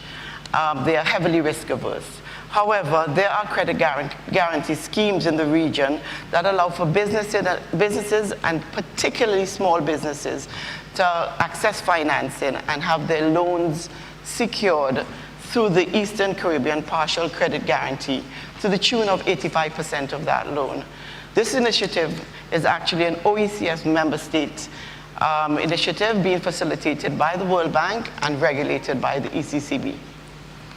In respect to resolving insolvency, the Caribbean trails in effective methodologies to resolve troubled debt situation, and those deficiencies were reflected by the low ranking in the Doing Business report. The overreaching goal is to improve the business environment in the Caribbean with effective bankruptcy insolvency systems that provide for legal frameworks to enable viable firms to reorganize where they can be saved and provides an orderly means where they have to exit the market. And this was so evident during the COVID pandemic, and we lost a lot of companies as a result of not having these systems in place. So Anna, if I may interrupt you briefly, can we transition to what enhancements have occurred? We would have heard His Excellency outline a few. We do know what the challenges are. What advancements have occurred between the two regions that actually will help to augment some of the issues that you're highlighting? So you asked me at a great point, because that is exactly what I'm going into right now.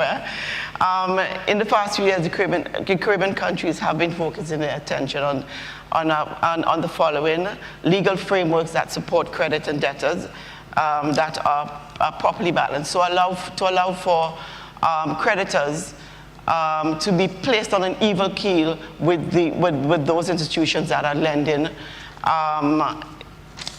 systems that allow creditors to be adequately empowered. So legislation, they are looking at legislation to ensure that creditors are, again, given certain protections, and the training of personnel. Much of this work, however, is being led by the World Bank through the International Funding Cooperation across the region. I go on very quickly. There is also starting a business, and of course, we rank very low within the region again. Excluding Jamaica, the Caribbean countries average between 114 out of 190 countries. We are, I'm trying to summarize as much as possible. In the region, starting a business takes approximately 27 days. And at the highest point, Haiti is 97 days. The other way around. The lowest point is Haiti is 97 days, and at the best, Jamaica is 3 days, and I stand corrected if it has improved even since then. Furthermore, over the last 5 years, a number of procedures have been put in place in Suriname to reduce the procedures for starting a business. I'm trying my best to summarize. Notwithstanding the challenges, though, there have been some steps to improve the business climate, right? Okay. In 2017. I'm going to have to move on. I'm so sorry. I know it's a fantastic, deep subject matter. Like I said, it really does. It does take. It's a long topic. It does take a long topic. But unfortunately, we don't have the length of time that if you just give me 1 minute, then we just say what the. But allow me to move on, and I'm sure we're going to come back. No problem. Or certainly one of the panelists, I'm sure, will, or one of the issues. But thank you so much, Annette. I appreciate the challenge. I appreciate the challenge. We're going to pivot now to another pillar called funding the agreement, and I'm going to go to Mr. Arnold Epke, Chairman of the Business Council for Africa. AfriCaribbean's bank strategy reads in part, its success will be defined by the satisfaction of its stakeholders through increased trade finance and improved facilitation of intra-African trade and value exports. Meanwhile, the Caribbean Export Development Agency also states that they provide a range of funding solutions that can support your business in the short and medium term. And these are just two of several organizations which offer funding to business. Mr. Epke, based on your knowledge of available resources, what can be done to increase funding capacity for lending, particularly to small and medium-sized enterprises in both the African continent and CARICOM? Well, thank you very much. I don't know much about CARICOM, but I can certainly talk about Africa. And I think the challenge we face in Africa is very different. The Africa Continental Free Trade Area is doing an immense amount of work to try and open up the continent, but Africa is actually 54 countries, it's not one country. And it's much easier to come to the Caribbean than to move from one African country to another. It's much easier to move goods from Africa to the Caribbean than it is to move goods from one African country to another. The currencies are not convertible, so it's much more difficult for African countries to trade with each other. We do have certain realistic problems to fix. I have never believed that financing has been the problem. We need to do the basic work on which financing follows the opportunity. If the economics are right, you get the money. But if the economics are not right, you do not get the money. AfriCaribbean Bank, for example, has done an incredible amount of work in trying to create the opportunities for African countries to trade with each other and with the CARICOM countries and forward. But when we say that it's 1.3 billion people, it's 3 billion economy, it's not one economy, it's 54 economies. And I think the ability to generate that opportunity, I'm very excited about this meeting, and I want to thank the organizers on both sides for doing it. The attendance is absolutely incredible, very encouraging. And we're not coming here for a holiday, okay? So real congratulations to everyone involved in getting this done. But I'm a businessman, and at the end of the day, the numbers have to add up. We need to make sure the numbers add up. In terms of the opportunities, I've met a few people here. Everyone is looking at opportunities. We are one people. We want to work with each other. There are challenges to doing that, but they're not insurmountable challenges. But let's not be ahead of ourselves. Let's fix the basic problem. And the basic problem is that we have to create an enabling environment for the money to flow, but the money is there. AfriCaribbean Bank has already committed, what, $700 million? That they're willing to invest, and they're a relatively small player in the scheme of things. So I'm actually very positive about getting things done, but I think we need to fix what needs to be fixed first and not expect things to happen if we don't get those things done. What is the chief issue that you would think needs to be, what's the chief plank that needs to be fixed? What is clogging the bottleneck? I think the first thing is we have to try and build scale in Africa, okay? 54 countries, maybe 4 or 5 of them, Nigeria, South Africa, Kenya, Egypt, Morocco, and maybe a few in between, make up over 60% of that economy. The others are very small. 14 or 15 of those countries are landlocked, okay? So they have inherent problems. If we make the market much bigger and open up the market, there's nothing that says Togo cannot export to Nigeria, okay? But right now, it's difficult to do so, okay? The joke is that it takes a longer time to export from Togo to Nigeria than it does from the States to Nigeria, okay? Because of problems that we Africans have put in place. Let's fix those problems. And I think the challenge for me is that once we fix those problems, and I'm not talking about the problem of electricity and all that, we will unleash in Africa a huge potential, which would also benefit the CARICOM countries. Because by nature and by inclination, we're one people. So coming here and working, a lot of my friends are married to West Indians, Jamaicans, Barbadians, and all that. Coming here is like coming home. So we will find a solution, but we need to fix those problems first before we move ahead. That's the message I'm trying to convey. Thank you, Mr. Ekti. And certainly if the African continent has challenges with scale, you could well imagine that CARICOM will have more substantial issues with scale and scope, with a population of just around 40 million. So we do support, we have similar issues on a smaller scale, but our issues are very, very, very similar. Well, we're going to pivot to sectoral opportunities. How are we actually going to land this agreement? To that, I'm going to pivot to Moitaz Sami. He is the Corporate Treasury Manager of one of our platinum sponsors, Eswidi. Please give Eswidi a hand as well for being a platinum sponsor. Moitaz, several opportunities exist for the Caribbean relative to trade and investment with Africa, including potential export markets for goods and services, availability of raw materials, a large potential workforce, high digital adoption. Given this rich economic landscape, which sectors, in your opinion, offer the most potential for private sector trade between Africa and the Caribbean, and why? First of all, hello? No. Sorry, we need volume on Mr. Sami's mic. Can you hear me now? Could you try again, please? Great. Hello? Yes, now it's better. Okay, first of all, as I'm representing my company, Sweden Electric, it's a multinational company, it's not that a family business. So we are thinking different, that we see here potential and we see opportunities, so much opportunities here.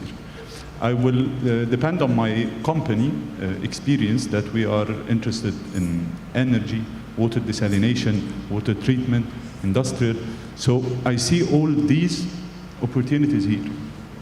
So how we can benefit of these opportunities, it's depending on the Caribbean Union, how they will solve the problem of the new companies to enter the market, how they will figure out the opportunity, a sizable opportunity.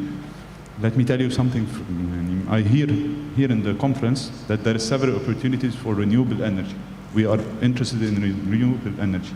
But the problem that the scale and the size of the project is somehow it's a very small size to come from Africa to Caribbean to invest in it.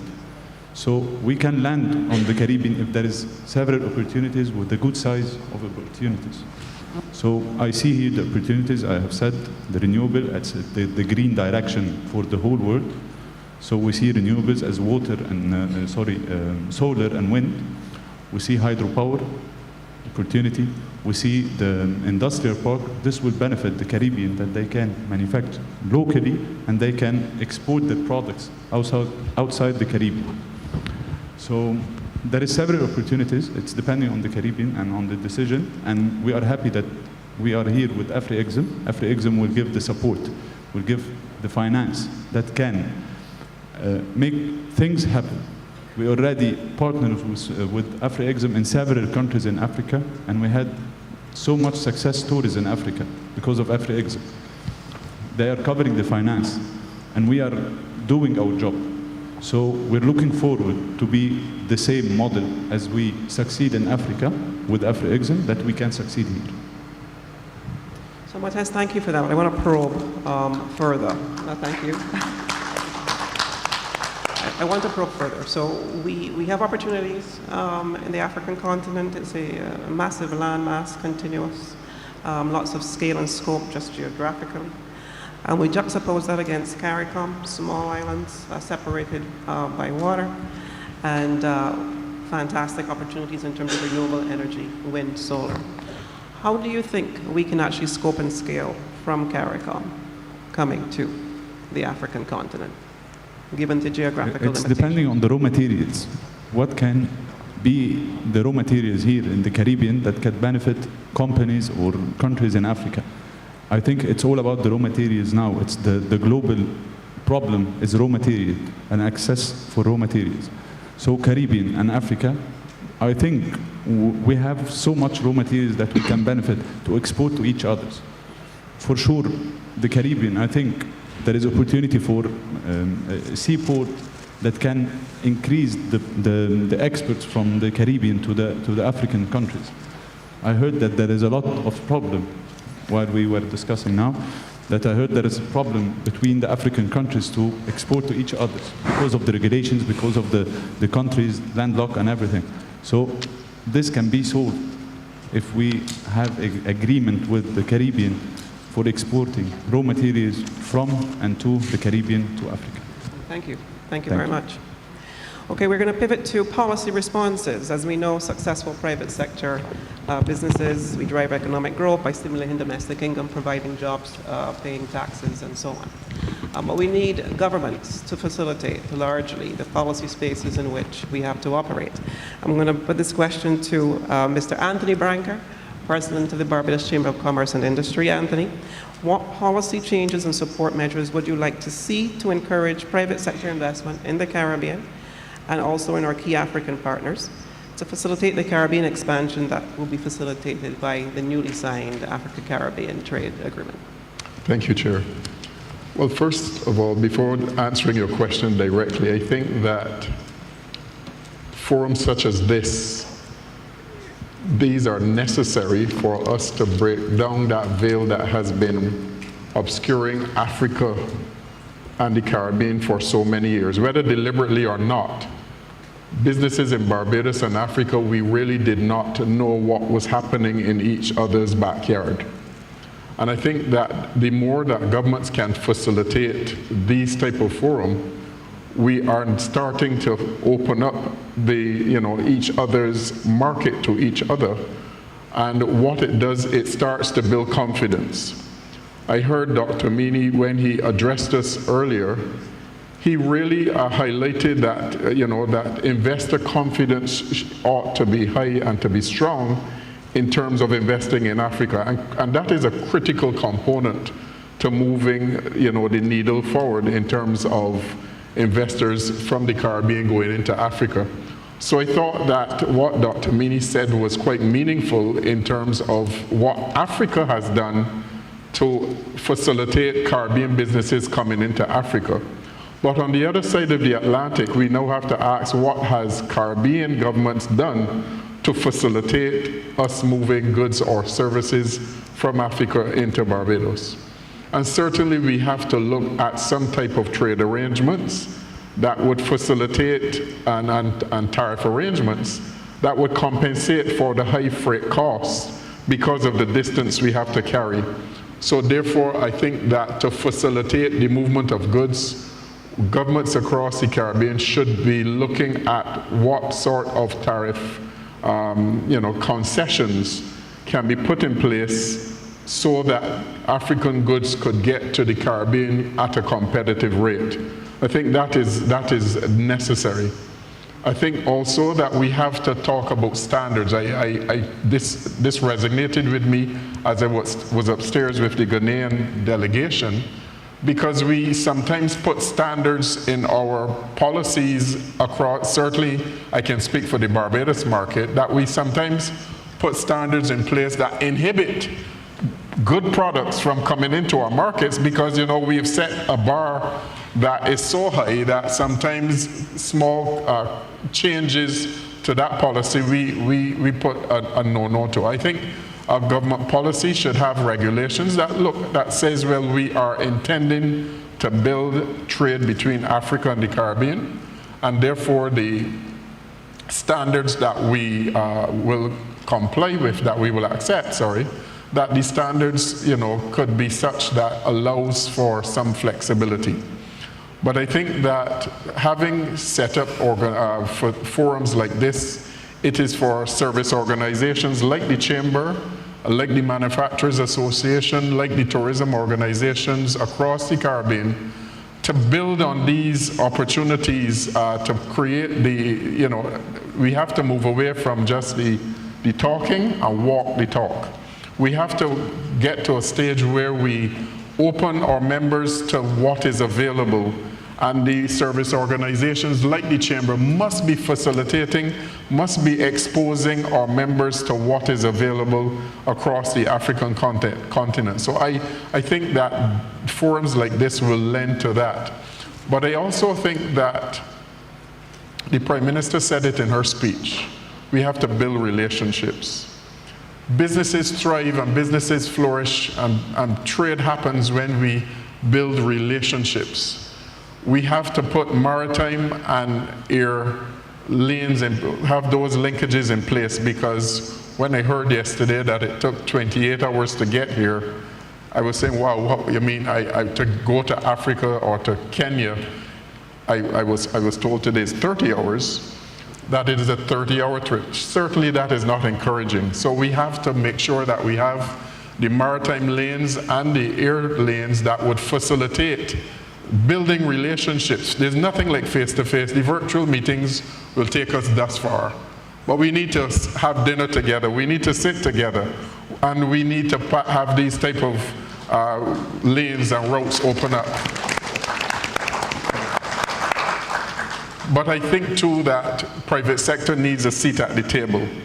So often governments go and they go from government to government, and yes, they say that businesses are the ones that trade, but yet they go with governments, persons, a government delegation, and there's no one representing business. Businesses need to be at the table when governments are negotiating. And therefore, thank you.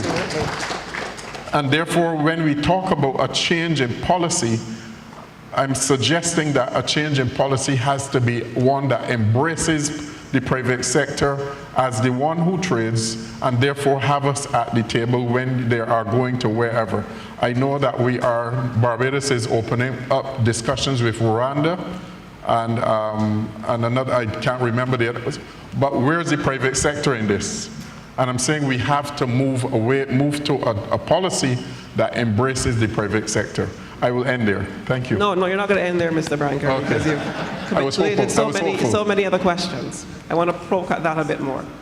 You spoke about the fact that we need frameworks and tax tariff agreements and so on. I want you to comment on the existing EPA, the Economic Partnership Agreement, that CARIFORUM negotiated back in, I think it was between 2008 2014, which allows free access for European goods and services into CARICOM. I want you to comment on that within the context of what we need. How will that impact on this agreement? And can we do a similar thing? And must we do a similar thing? Clearly, if we want to walk the walk rather than just talk the talk, you've hit the nail directly on the head. We've put a trade agreement in place, that EPA in place with Europe, that allows products to just come in, and we are still in a situation where we will have to pay duties on products from Africa. It is a no-brainer, really. The truth is that if we are serious about trading with Africa, then we must put a trade agreement in place that allows the free movement of African goods into the Caribbean. Thank you. I'm being disciplined at the moment, so in a friendly way. Thank you. Thank you so much, Mr. Branker. You're welcome. For your very, very forward and hard-hitting comments, but absolutely necessary. Let me go to the question of infrastructure. And I'm going to pose this question to Mr. Adewale Tinubu, who is the CEO of another platinum sponsor, Onado. Please give it up for Onado, platinum sponsor today. Mr. Tinubu, how important is adequate infrastructure to the economic recovery in both regions? When and how will this be addressed? And what role will public-private sector partnerships play in that recovery?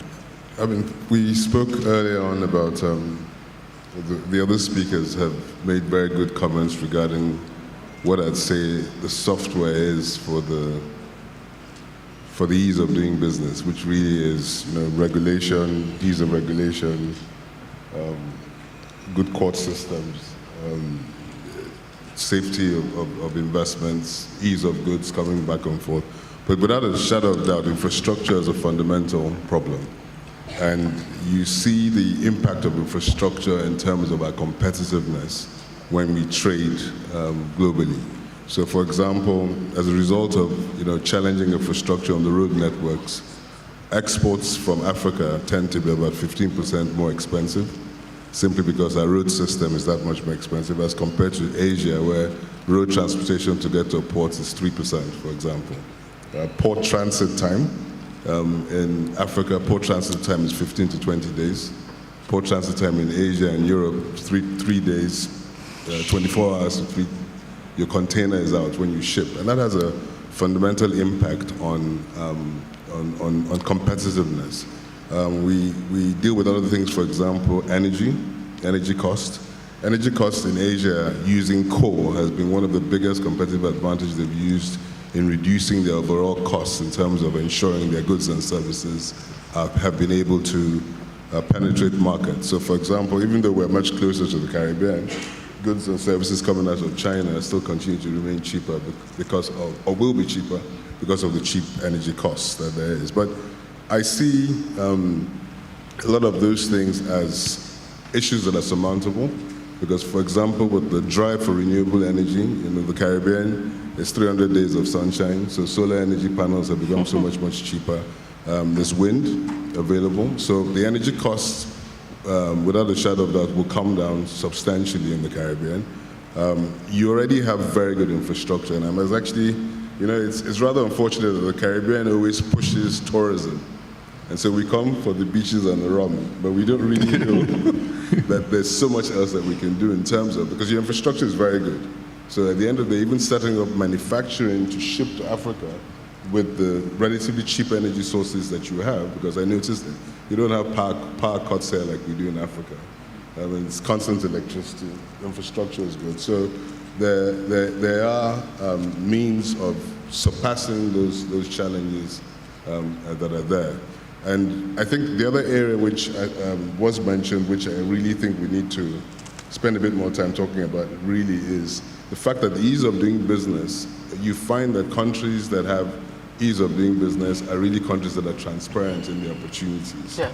And with that transparency comes increased appetite for investing in those countries.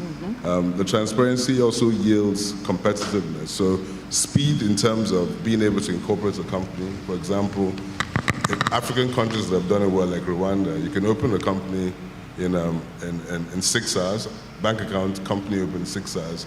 You can get a permit to build your factory, in 3 days, guaranteed, once your documents are filed. And invariably, you find that those countries that actually have good transparency tend to also be very low on corruption, which is also a big tax on doing business between the countries. What we did in Africa, particularly in Nigeria, which I had personal experiences of doing, was driving public-private sector partnerships in terms of being able to improve our infrastructure. So one of the things we did to bring down energy costs in Lagos, we launched the first gas distribution pipeline system, where we took on over 200 industries and built a pipeline system. And we worked out with the government a structure wherein we would get gas on credit, we would take project risk, build out the pipeline systems, and we will invariably share the revenue. And that proved extremely successful. We brought down the energy costs across the board, and that was a very good infrastructure model which worked, which was a win-win. And we were able to replicate that in three other different states. We did that also with ports and systems towards being able to import goods into the country via jetties and infrastructure. The West African gas pipeline as well, so it was something that brought countries together.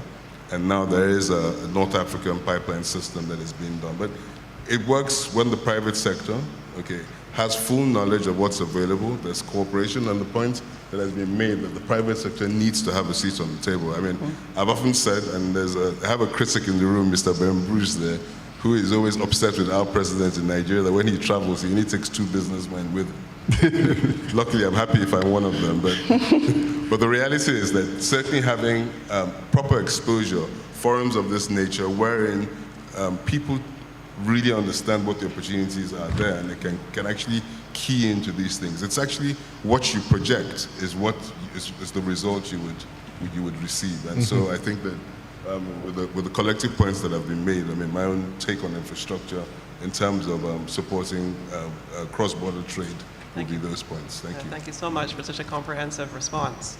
I'm going to pivot now for a completely different view. The lovely lady on my left, Flor. Flor, actually, she is the president and CEO of the Corporate Council on Africa, which is the leading U.S. business association focused solely on connecting business interests in Africa and those companies in the U.S. who are interested. For a completely independent view, someone who's looking on at the region, at these two regions from the north, what are the issues that you're seeing as you're advising companies in the U.S. Who want to get into Africa and CARICOM? Well, we don't focus on CARICOM, unfortunately, but I do think that the CARICOM region shares some of the same constraints and challenges that we see in Africa. You know, it can be transport infrastructure, it can be red tape and trade facilitation that needs to be improved. You know, the rule of law, governance issues, corruption's been mentioned. But really, what I would say today, and we have members that are both US and African companies, multinationals and SMEs, is that there probably is no better time to look at Africa and ways that we can collaborate in Africa in terms of investing into their industrialization, pulling them into regional and global value chains. And I say there's no better time for a couple of reasons. One, prior to COVID, for example, I don't know that anybody would have been talking about producing mRNA vaccines on the continent, to be honest. But due to a lot of things that happened during COVID, now you're seeing major companies, US pharmaceutical companies as an example, who are looking at Africa and the platform of Africa and what it offers to produce vaccines in collaboration with African companies. Pfizer has an agreement with BioNTech in South Africa. Johnson & Johnson has another one. But another reason why this is a good time for US companies in particular to focus on Africa is because of the fact that the AfCFTA is really a game changer. It will reduce not only the barriers to trade amongst Africans, right, allowing their goods and services and people to move more freely, but it also positions Africa as an entire region and market where companies can look at the continent and say, okay, where is it that we can produce in Africa for the African market, now that goods can move freely, and where is it that we can produce in Africa to allow them to ship products to other parts of the world, including back to the US. And I want to use an example that the Secretary General shared with me recently and our team. Ford has just invested $3 billion in South Africa to produce automobiles there over the next 5 years. And it's for the African market, because they now know that they can freely move those automobiles across the continent. I think it's also true that, yeah, so it's also true though that supply chains broke down during COVID. And now companies are looking for what they call supply chain resiliency. They don't want to be depending on 5 or 6 companies in Japan and Korea and China for their semiconductors, right? And being able to source inputs and intermediary products in Africa, have them move to one country or several countries that have the final production, and have inputs freely moving from other countries there, and then being able to know that those products can then, they're more competitive, the costs are reduced. This is really important. And I'll just end by saying that, you know, for a region of the world, Africa, that still accounts for only 3% of all global trade and attracts less than 1% of the global FDI. This is ridiculous, in my opinion. And there's so much opportunity there on the continent. And now all of these things are happening. There's a better doing business environment, a better enabling environment. We know the AU is working on things. You know, we have Kenya. I see the CS here from Kenya. They've been working on a trade agreement with the United States that would open up trade between the two of them, but also enable Kenya as a major economy in the region, and the first country to have signed on to the AfCFTA, by the way, to then be an enabling model for how the U.S. can trade more with Africa. So I'll just end there. Thank you so much. Thank you. Very well responded to. As we wrap up, I'm going to pose my last question to Mr. Calvin Hamilton. Before I take maybe one, I think I can only accommodate one question from the audience. I see one hand up already. But Mr. Hamilton, you are an arbitrator with Arbitra. And as we pivot towards one very, very important pillar, which is the legislative framework, and we heard His Excellency referred to dispute resolution as a key pillar. Please tell us, what role can dispute resolution play in addressing legislative or contractual trading barriers between the two regions? Good afternoon, and thank you for the question. Thank you for the invitation and the vote of confidence. Dispute resolution provides uncertainty if it's not managed properly. It's a risk, and as a result, it's a trade barrier. You've got to overcome trade barriers if you are going to exploit the synergies and the leverage that small, medium enterprises will have. How do you unleash that vast resource? 99% in many jurisdictions of those jurisdictions are small and medium enterprises. But they don't trade because of the uncertainty. They don't know the rule of law questions and how to address disputes when they arise. If you can overcome that, if you can get them to understand that there is a methodology that's clear and it's easy to use, then you would have increased the opportunities for small and medium enterprises to become involved in trade.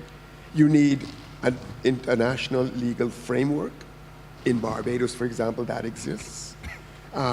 Some of our other jurisdictions in the Caribbean, they need to sign on to, for example, the most important of those legislations is the New York Convention.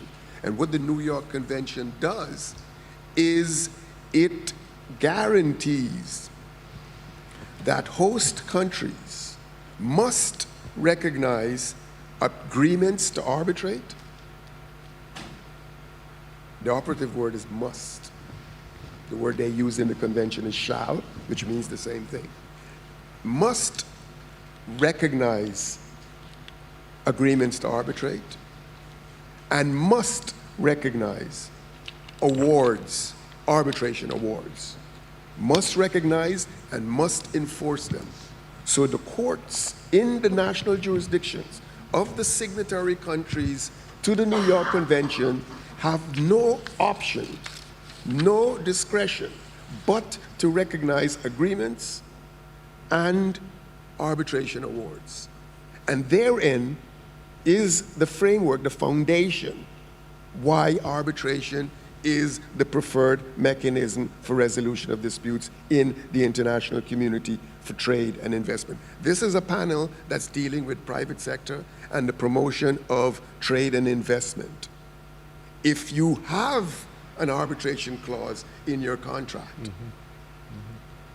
and you are looking for financing, chances are that the financing rates that will be applied to you will be cheaper than if you did not have the arbitration clause. Why? Because the financial institution understands that there is a recourse in the event that their contracts are not honored and payments are not made. They feel more secure with an arbitration clause in the contract than without it.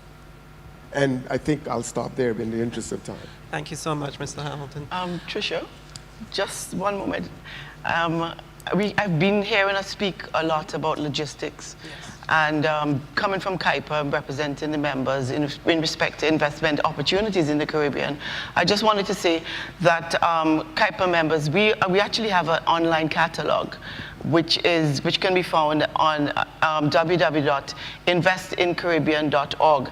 And within that catalog, there are 13 opportunities for port investments and logistics. And I do think that there are a number of other areas of investment, tourism, agriculture, but we could talk all we want to talk unless we can get our logistics and our shipping and the movement of people within the region and outside of the region right. Please please have a look, grab me at the end, and we can also speak Thank further. you. I'm going to make sure that that link and that website is posted essentially in the platform. Thank you very much, Annette. There was one hand from the audience. Can we get a mic, thanks?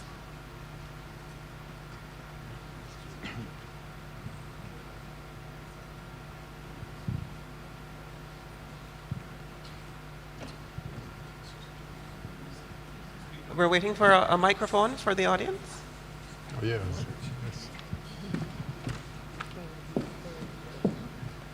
And could you identify the panelists that you would prefer to answer your question, please? Good afternoon. My name is Kadiri Aminu. I'm the Executive Director of AfriCaribbean Council and also the Executive Director of Federation of West Africa Chambers of Commerce. I would like to make a comment on transport, especially maritime issue that the President of Chambers of Commerce said before. That in West Africa, we have developed a maritime program, Sea-Link. The Sea-Link already got the support from all the head of states. It's a community enterprises. When we developed this project is to connect all West Africa from Lagos to Senegal, from Senegal to Cabo Verde. And we suggested that Cabo Verde should be the runabout between Africa and Latin Africa. So by having this type of discussion, it's good to bring it out that we have already these projects. Under the framework that we signed yesterday with AfriCaribbean Council, we can use it as a vehicle, an immediate vehicle, because we already have the 15 head of state that sign and take it as a community enterprises. That is my first comment. The second comment is that I believe that in the room, there are many Francophones here who are speaking French like me.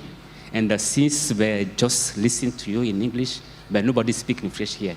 I would like that we really appreciate them and enable them to bring what I can say in French. AfriCaribbean is also French and English speaking. Thank you very much. Thank you. Ladies and gentlemen, thank you so much for your rapt attention. I want to extend a hearty thanks to our panelists, Mr. Arnold Epi, Chairman, Business Council for Africa, Mr. Adewale Tinubu, Chief Executive Officer of Onando PLC and a Platinum sponsor, Ms. Annette Mark, Executive Director, Caribbean Association of Investment Promotion Agencies and Executive Director of Invest St. Vincent, Mr. Anthony Branker, President of the Barbados Chamber of Commerce and Industry, Ms. Florizelle Elizer, President and CEO of the Corporate Council on Africa, Mr. Calvin Hamilton, Chartered Arbiter with Arbitra, and Mr. Moitaz Sami, Corporate Treasury Manager, again with the Platinum sponsor, El Sweedy. Ladies and gentlemen, my name is Trisha Tanis. I'm the Chairman of the Barbados Private Sector Association, and it's been my pleasure to host Session 9. Thank you so much for your rapt attention.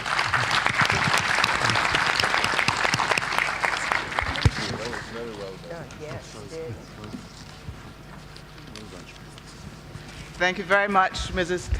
Tanis. It's been a challenge, and you rose to the occasion. So lunch is being served, ladies and gentlemen.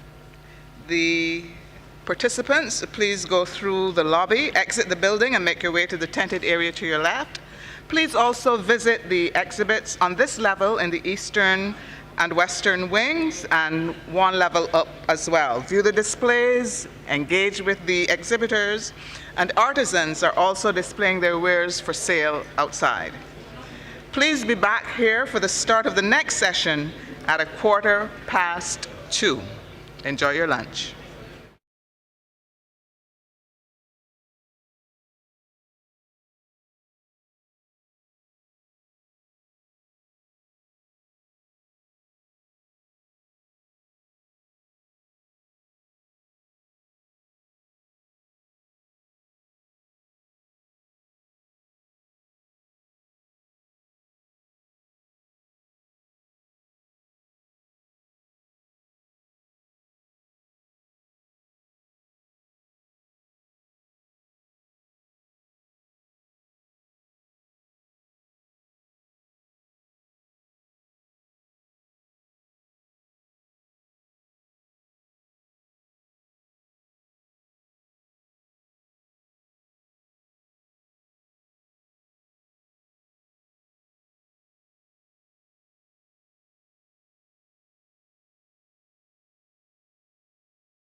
When we move forward, we shed doubt and erase fear. Only in the face of a challenge can our courage show. We understand. We are Pangeum. We know that navigating a world in constant motion isn't easy. Which is why we are endlessly exploring and continually innovating new ways to keep our world moving. Safely, securely, and seamlessly. When we all move together, there's no telling how far we can go. Pangeum, a world in perfect motion.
Good afternoon. I guess lunch was very good, that people are lingering. But we're going to get started because this train needs to get to the station on time. Our next session, session 10, is on creating opportunities for youth and SMEs in today's global economy. And our moderator is Mr. Tahir Bulbulia, a business consultant with Export Barbados. We can invite him and his panel to come on the stage. The panelists, Chido Mpemba, Special Envoy on Youth to the AU, Chairperson African Union, Mr. Raphael Saul, Motivational Youth Speaker, Mr. Ryan Mosley, Manager Youth Entrepreneurship Scheme, and Mr. Khalil Kofdewala.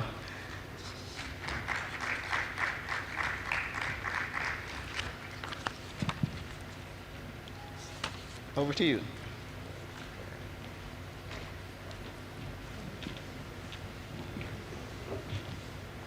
Good afternoon. Good afternoon, everyone. Good afternoon. It's my distinct honor and pleasure to moderate this very exciting panel discussion. I know it's a tough time coming right after lunch, and the lunch has been so lovely. And I know these sessions have been fairly long, but this one is promising to be the most exciting one yet. Agreed, panel? Definitely. Yes, please. On my panel, I have some amazing persons. Ms. Chido Mbana, Special Envoy on Youth to the AU. Mr. Raphael Saul, Assistant Director of the National Transformation Initiative here in Barbados. Mr. Ryan Mosley, he's a manager with the Youth Entrepreneurship Scheme in the Ministry of Youth, Sports and Community Empowerment here in Barbados. And Mr. Khalil Kofdewala, who is a youth leader here in Barbados and a member of the Constitution Reform Commission. So we're going to jump straight into it. The topic at hand is creating opportunities for youth and SMEs in today's global economy. So as I indicated, it's going to be an exciting session, and you will definitely have your chance at the end to have a few questions and answers for our esteemed panel. In Barbados, we usually do visitors first. We're a very hospitable country. So we would, and ladies first as well. So I would show the first question to Ms. Mbana. Ms. Mbana, over the last 24 hours you've been in Barbados, I hope you've enjoyed it. But you've heard lots of discussion around building business relations between the Africa and the Caribbean. What are some key areas for us as young people that we have to look forward to with this new building partnership and marriage, as our Prime Minister called it yesterday? Well, thank you. Thank you very much for that. I think it's such an exciting opportunity, and I think first of all, the opportunities that have been presented in terms of even yesterday in the opening should be the same opportunities that are available for young people. Because often we tend to differentiate and to separate when you talk about opportunities available business-wise within a context of a country or continent, and we separate that to how we can include young people in that same scenario. So I would say that everything that has been presented in terms of creating the various channels that ensure that there's trading between the Caribbean and Africa, those same opportunities should be presented to the young people. And these are the opportunities that we should look up to. But having said that, we also need to look and tackle in terms of the challenges young people are faced with. Challenges such as access to financing, if we're talking about small, medium enterprise. But do we have access to financing for young people to be able to build on their innovations that will also in turn, help in terms of economic development? And how can we ensure that even when we're making these decisions, we have young people on the table? Examples like governance structures. If we look at the governance structures within the context of various countries, how do we ensure that when we're making these decisions, that we have young people being part and parcel of the decision-making table too? So I think it does really present an opportunity, but in as much as it does so, we also need to look at how we ensure that we fully incorporate young people and how we ensure that there's an enabling environment for young people, because we have so many opportunities, we have so many ideas, and we come with that strength of numbers as well as innovation that we can present. Yeah. That's absolutely true. We often leave out youth in the discussions and say they don't have a seat at the table as yet. They're too young. That's what they often say here in different spheres and different sectors. Raphael, I'm going to come to you now. You work closely with transformation and transformation of people and transformation of sectors. What do you think is needed within the Caribbean in particular to become a global hub for business and trade. They often say the Caribbean is too small and we're not ready to develop. And similarly on the African side, as per the conversations, it's pretty similar. But how can we know, what do we have to do to transform, Raphael? Thanks for that question, Tahir. It certainly is a loaded one. And I want to pick up from where Chido left off. She mentioned, I think, a really important thing at the beginning, the fact that young people have to be seen as valuable in the inputs that they have to make. I think we can often give lip service to the importance of including young people and hearing their voices, but beyond lip service, what are the structures in place to ensure that their ideas are heard and given credit when decisions need to be made? The narrative, I think, first needs to be changed then, so that we're not thinking about young people as being the leaders of the future, but we are seeing young people as the leaders of today. And if they are the leaders of today, how can we equip them, first of all, but then furnish them with opportunities to be able to make those meaningful contributions so their voices land to the ears of those who do have the important decisions to make. And Chido hit on some very important points there. One of the things that I think is important, if we are going to effectively engage young people, first of all, we do need to change that narrative so that we feel we're not just being tolerated, but we're being effectively engaged. We don't want to seem like a temporary inconvenience to the serious matters of governance and business. Young people want to be seen as those who have a valuable contribution to make, and certainly those whose ideas don't require 20 years of professional experience in order to mature. Our ideas are good and valid from the time we create them and are bold enough to share them. Access, though, is a very important question, and it's one that Chido mentioned. We also need to ensure that in all that we create across the Caribbean, and you spoke about what will be required in order for the Caribbean to become a major hub, access is an important issue, but there are many different dimensions to access. Access in terms of information. What are we being fed? What are we receiving? Are we being given the kind of information that allows us as young people to make the right choices, to come up with the right ideas, to build the right systems, to create the right small businesses? In addition to that, of course, access to capital is a big issue. It is something, and I've had this conversation with a few persons as I've been around this morning, it's something that we've often looked exclusively to the North for. And that has been a part of our history, I think. We've looked to the North as it relates to capital and where are the big venture capitalists and so on. And that has almost been seen as a utopia. And I believe that an essential part of the transition in the conversation is for us, rather than looking towards the North, to start looking directly to the East. And we can then start exploring what are some of the opportunities there for us to capitalize some of the opportunities, or rather some of the businesses that we might think of. And then thirdly, access in terms of mentorship, and equally access in terms of markets. So where are the business leaders to whom our small business persons and entrepreneurs, young, eager, exciting people can look to, who look like us, who share similar cultural moorings, who have experiences with which we can identify, mentors that we don't, again, need to look to the North for, but can look to the East. And then markets. We've been having so many discussions, I know locally. I've had several discussions with many business people about how you build large businesses when you live in a country that has a population of only 280,000 people. You know, that's a big code that needs to be cracked. And I think an important part of cracking that code is recognizing that we don't have to try to build a large business with a population of 280,000 people when Nigeria alone has a population of over 200 million people, if I just pull one as an example. And as long as we're able to establish the synergies to ensure that we are speaking from the same page of the book, to ensure that we see the same types of projects that we're looking to build and work on here in the Caribbean, there are persons in Africa who are looking to build and work on as well. Where are the lessons learned? Where can the cross-fertilization of ideas and experiences occur that allow our experiences to be rich on both ends, but also can allow us to have a bit of a smoother and clearer path towards building the kind of businesses and enterprises that we'd want to build? Just one more point. Go ahead. And that is on the issue of how the Caribbean, not just now as a group looking towards the East, but even as a group looking towards each other.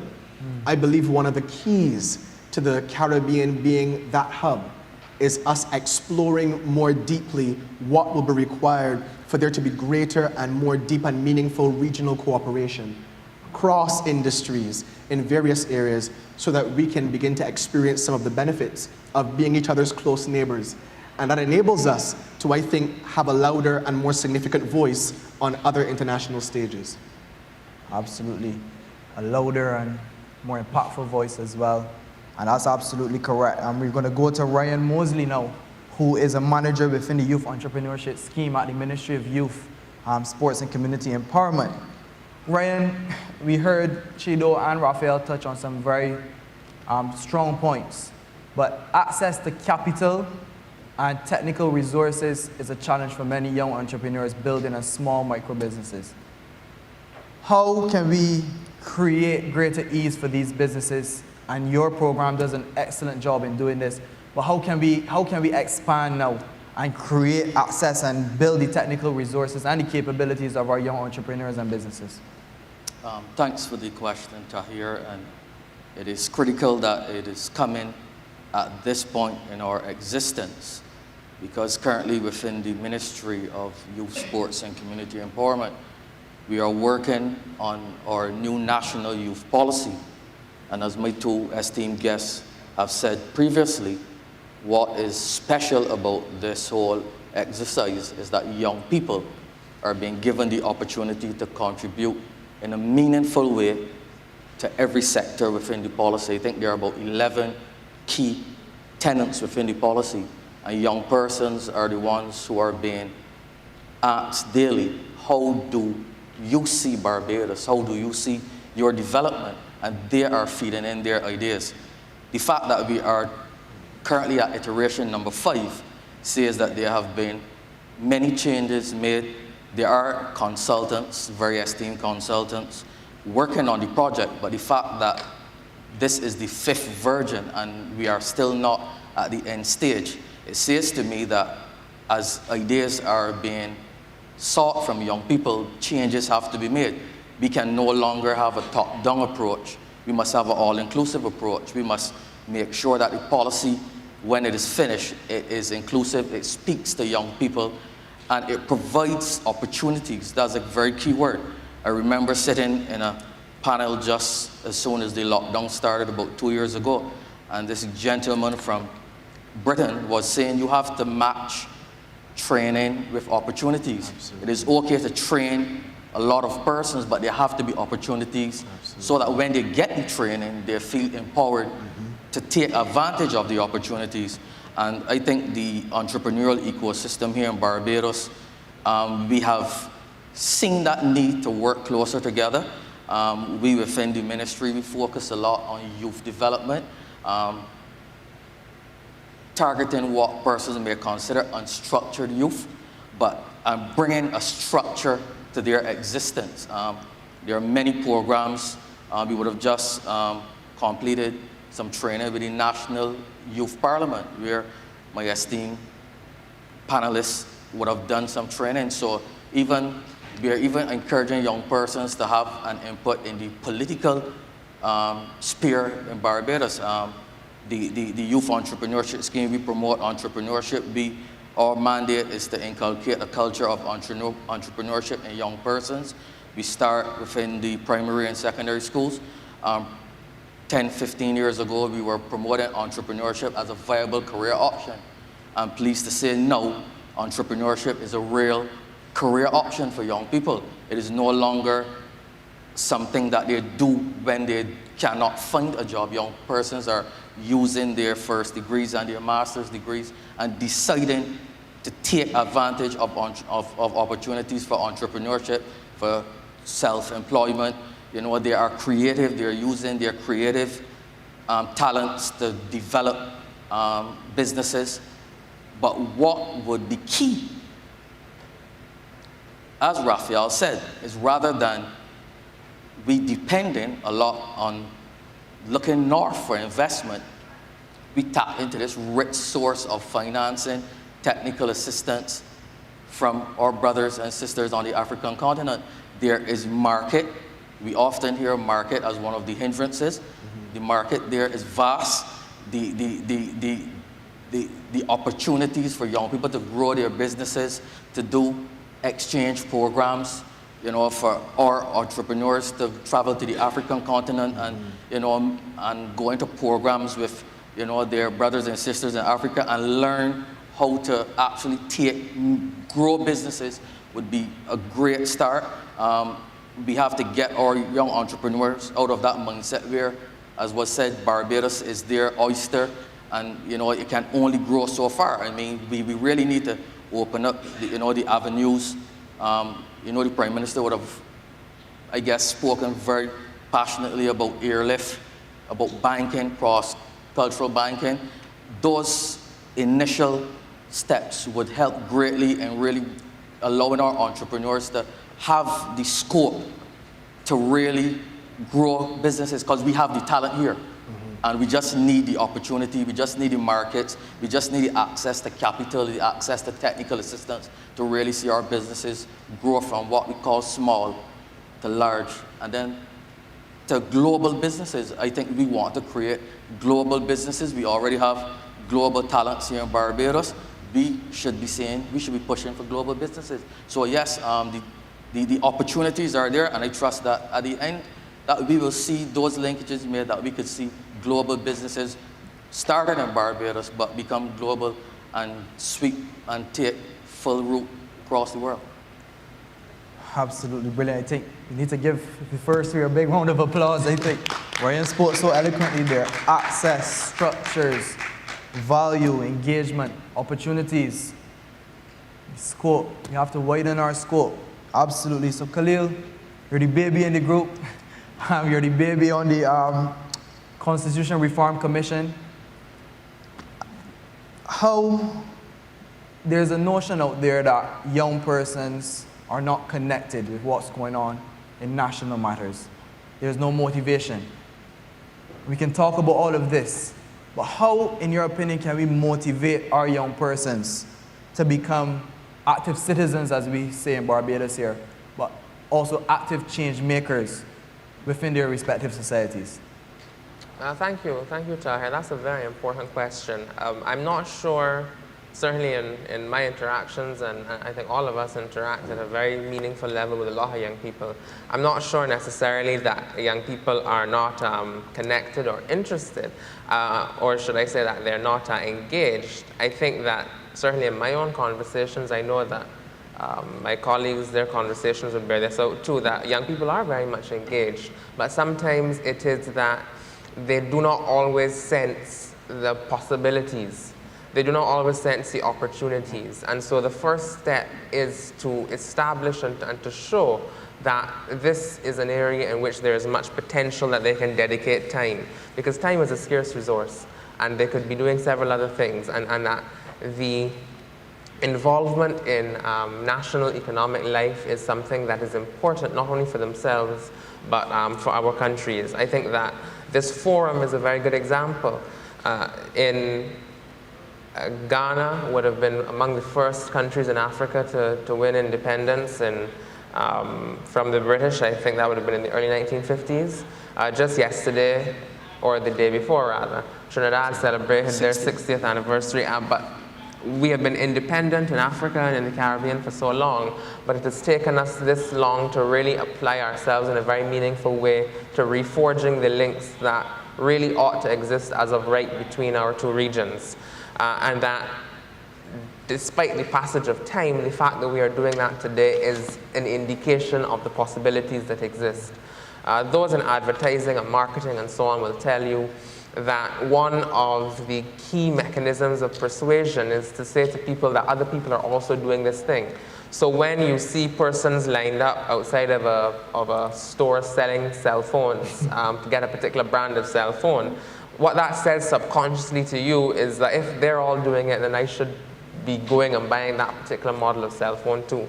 And I think that there are a lot of success stories that exist out there with young people in Barbados who work with the Youth Entrepreneurship Scheme across the region in Africa who have reaped success, and we have to market those stories more to indicate why it is that we need persons to move in this direction.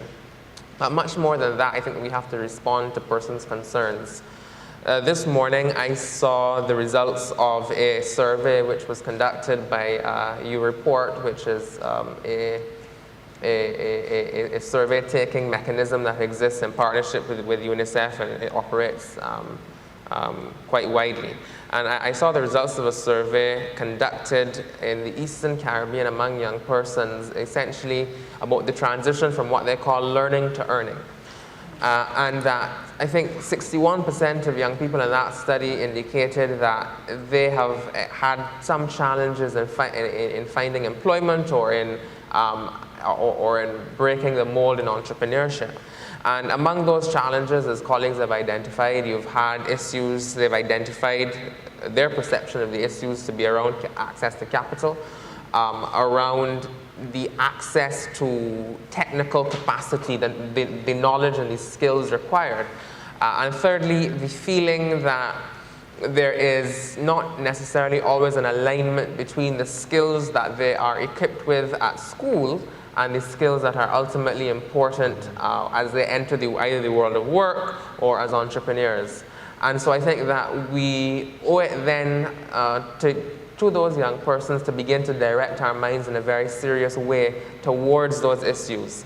And I think the final thing that I will say is that one of the most important or effective ways that we can do that is by involving young people in a meaningful way at the in policy making. Around whether that is economic planning, economic and social development, policy discussions, and so on. And that I was having this discussion actually with someone earlier this week, that it cannot only be that we are engaging certain types of young people, but that there has to be a deliberate attempt made to go into communities in which we find young people who are usually marginalized in vulnerable communities, and finding ways to empower the young people in those communities so that they are able to also contribute and have the mechanisms by which to articulate and by which to make a meaningful contribution as we seek to do that. So that those, I think, are, as a starting foray, as a starting comment, some essential elements that we have to do in order to indicate to young persons that there is value, not only value in them, but that we understand, as Chido was saying, the intrinsic value of our young people.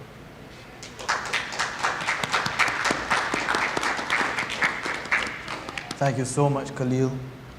Absolutely. Learning to earning, because everyone touched on it on very similar points. We're so succinct today. We've formed an exceptional team already moving forward. Yes, please give a round of applause. Can I just make a... Sure, go ahead, Raphael. Thanks so much, Tahir. And thanks, Khalil, for those fantastic interventions.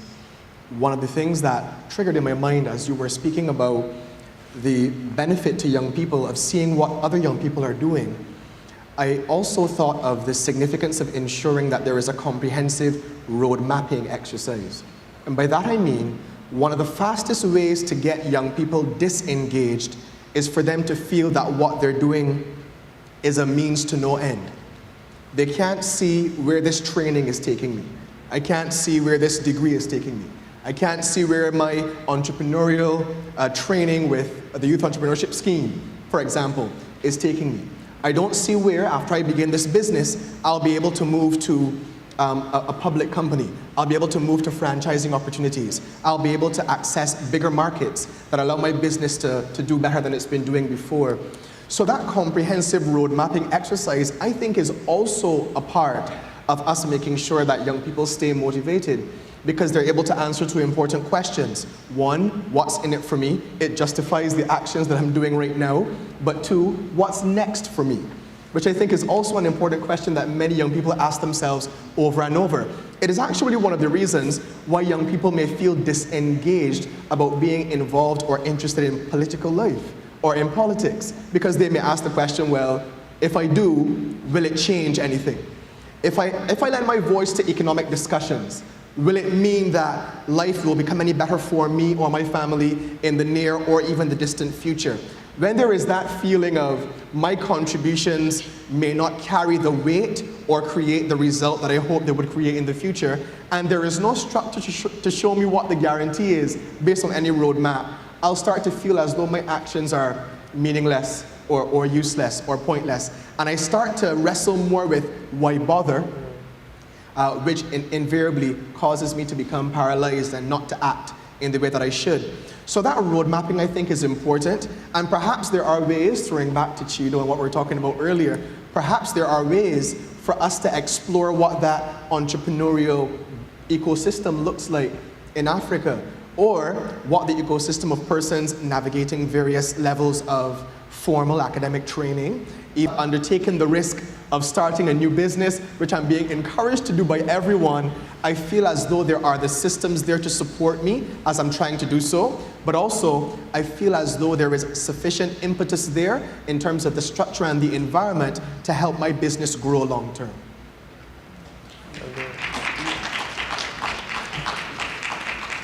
Effective next steps. Effective next steps. Chido, you said you have lots of meetings, you haven't been able to go to the beach yet in Barbados.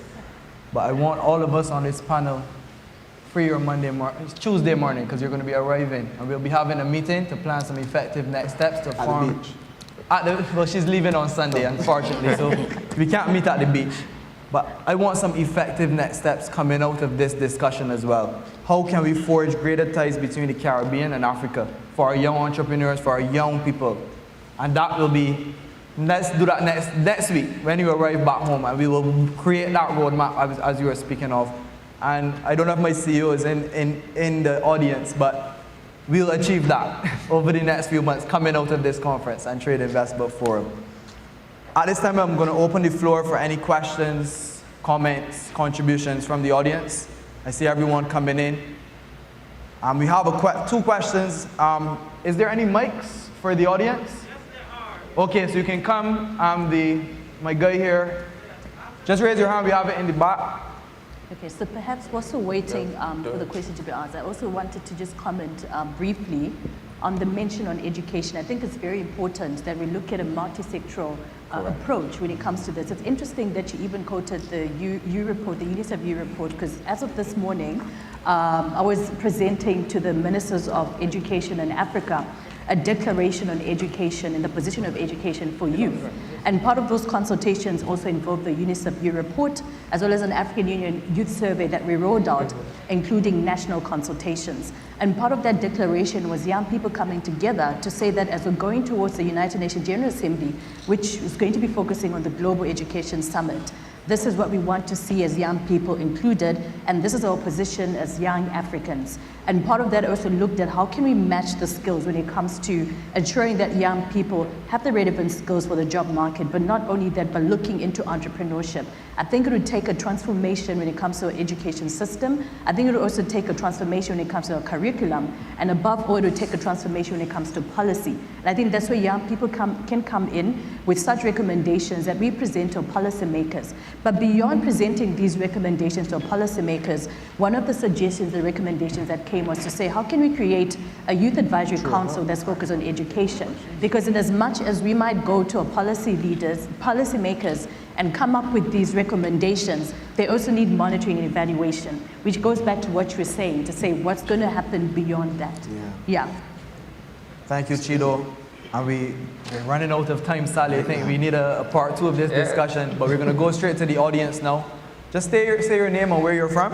I'm Miss Bab. I'm from Barbados. So my comment will be based on my experience in Barbados. Haven't gone to school here. My son went to school here, same school as I, and my nieces and nephews attending school. There's a lot of incubator programs that pick up people after they've formed, after they've become somewhat disillusioned by certain experiences. The reason I say so, in the years that I've experienced education in Barbados, there's always been somebody or a number of students in the school attempting entrepreneurship. Whether it's an extension of their own family's entrepreneurship, so somebody will bring to school hair ties in their bag and try to sell them to their peers, pizza or something that is not available at the canteen, And as soon as the administration finds out, that is shut down. So we come with these incubator programs after they become disillusioned, after they've tried to get jobs and so on, leaving out the captive market that we have of them in school during a period. So at the policy level, integrating youth policy, health policy, education, and so on, to manage that a simple thing.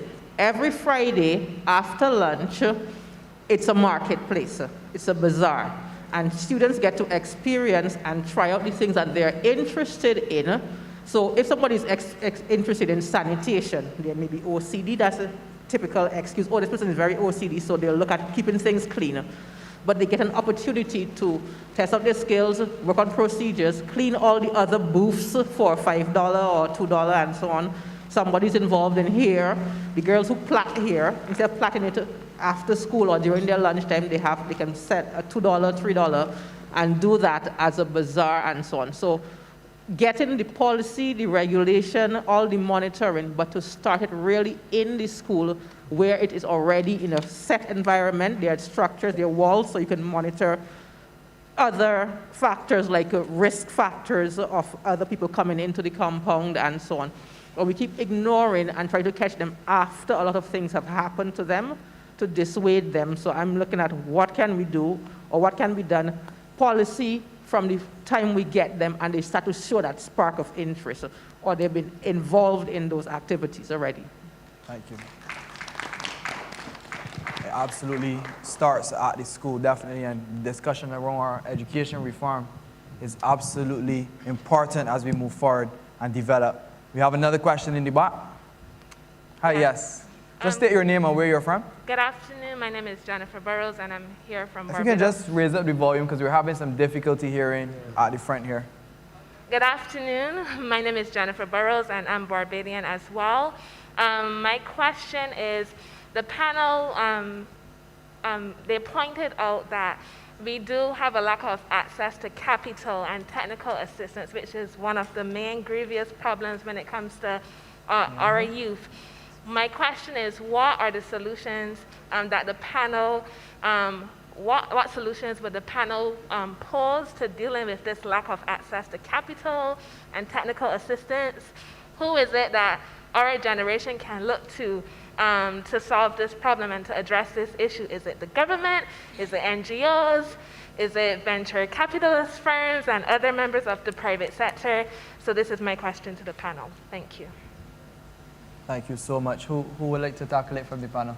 Okay, I'm going to tackle the first question regarding policy within schools to facilitate and encourage entrepreneurship.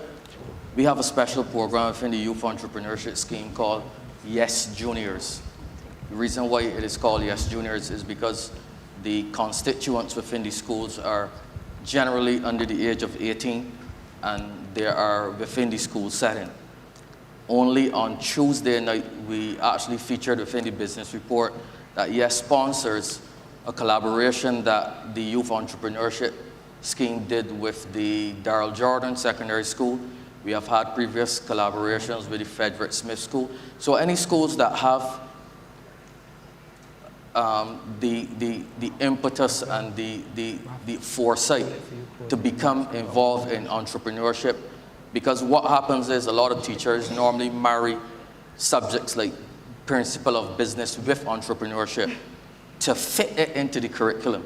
And then curriculum has evolved a bit, so there is entrepreneurship being offered at secondary schools. But what we did, we went into the school, we did some preliminary training with the class, and what the teacher did is she organized a pop-up day shop within the school, which gave the students the opportunity to be creative, to be innovative, and to actually sell their products to their peers. And they also brought in some persons from the public to help support the venture. So there are structures there. We have had some successful programs. As I said, all you have to do is to contact our office. We have a dedicated officer who is very good at organizing these initiatives. And once there is a captive group of young people, we would come in, we would do the basic training. We would prepare them for the sale day, as we call it. And when they have the actual pop-up shop, we would come along to continue to give some technical assistance. We also assist them in specialized training, if they need it, our staff sometimes undertakes it. So there are structures in place, and we are definitely moving fully ahead with promoting entrepreneurship again within the schools, because we recognize that there are young people that have talents within the school system. They want to express their talent. They want an opportunity. And once that opportunity is facilitated, we are more than willing to partner with the school to come in to do the training and to assist in any way that we can. Thank you, Ryan. I think we have one more question from the audience. Yes, just say your name and where you're from. Hi, my name is Jalay. I'm from Barbados. I am a young entrepreneur myself. I would have gone through the young entrepreneurship scheme, that's YES, right? Youth entrepreneurship scheme. And I own 3 businesses locally, as I'm working one right now. So I have 2 questions for you. The first one is with regard to investing. As a young entrepreneur, I am going out, I am making money, of course, and I also want my money to work for itself, and trying to find information on ways to invest. Take the money that I use to invest. Like, how do you make that information available to young entrepreneurs? What age are you beginning to teach them about investing their money, whether it's in index funds, all that kind of stuff, to help take that money and put it back into their business to reinvest and grow themselves?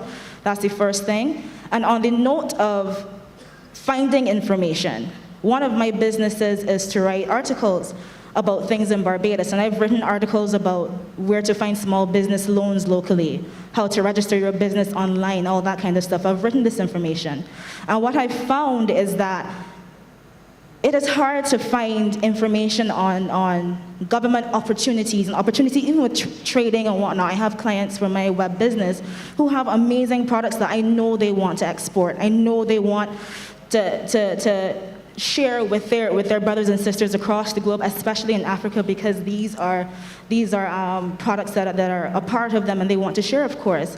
So my thing is with access to information, we talk about all of this progress and whatnot, but the young people don't know where to find the information. You can't find it. I've been through convoluted websites where it's paragraphs and paragraphs of information that you cannot understand, especially if you're now coming in. So my thing is, what are the strategies and solutions that you guys have and you will be putting out there for us to find this information that we can actually take part in the growth of entrepreneurship in Barbados? How will we get this information? Those are my 2 questions, yeah. Thank you for your question. And sure, who would like to tackle? I'll take that one again.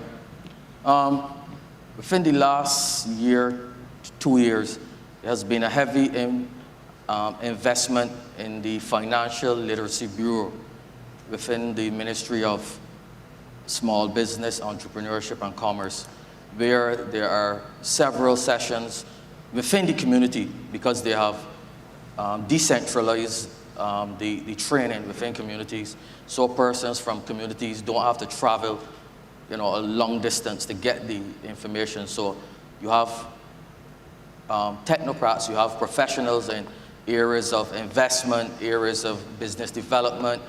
We have loan officers, who come into communities and provide opportunities where young persons, and persons of all ages, because although the focus is on youth, the financial literacy workshops are open to everyone who has a desire for entrepreneurship. That type of information is now being shared freely. You did speak about investment, which is something that probably we only started really focusing on within the last 10, 15 years. But we do appreciate the fact that investment is an important aspect of growing businesses. Also, persons looking for persons to invest in your business is also a critical component. So there are professionals who would speak about things like how to value your business, because that's probably one of the most critical aspects of investment in business. A lot of young persons, they know they have the talent, they have gone through all the baby steps to start the business, but really they don't know the true value of their business, and they may put themselves in a very vulnerable position where an investor who may have that knowledge may offer you what we call peanuts for your business, and then in another 2-3 years, as we were discussing before, the business is worth millions. So we are taking a serious interest in, through the Financial Literacy Bureau, all of the departments within the entrepreneurship ecosystem in Barbados are part of this initiative, because we recognize that there were gaps before in terms of information, as you said, and this initiative, the Financial Literacy Bureau, goes a long way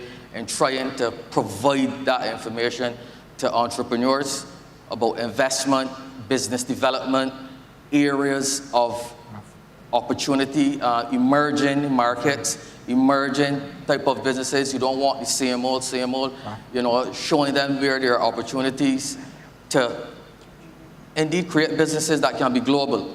So the Financial Literacy Bureau has gone a long way in trying to address the shortfall that you just spoke about. Thank you so much, and thank you for your question. We're wrapping up now. We're running out of time, unfortunately, but we'll definitely have more conversations after. And feel free to be in the secretariat if you want to chat with any of the panelists or myself. But in 1 minute, my esteemed panel, you are excellent. In 1 minute, just give your closing remarks. Thank you. Shido. Thank you for that. I'll really try to keep it to 1 minute. But I realized that we didn't answer a question in the audience, and that question was with regards to when you talk about access to funding for young people, what needs to be done in terms of whose responsibility is it. Personally, I think it's a responsibility of both the private sector and the public sector coming together. The public sector will come in terms of setting policies that will ensure that young people have access to funding. The private sector will come in to ensure that the funding that they provide is friendly towards young people. I think, before getting to this position as representing the youth, I worked as a banker for 7 years, and specifically as a credit risk lead. And with that, I found that the challenges we find in terms of financing young people is that it comes with a huge risk in terms of return of investment. Therefore, I think we need to take it from an approach of how do we mitigate such risks. For example, if we're going to invest in youth-led businesses, then how can we train the young people, be it through a financial literacy workshops, to ensure that when they get the funding, it can be sustainable?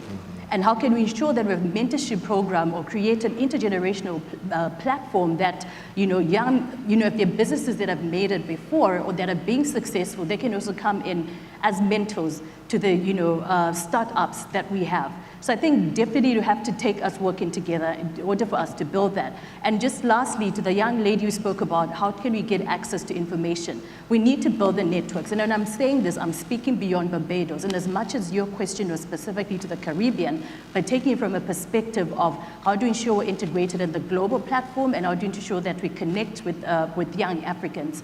It will take us building that network and leveraging in technology.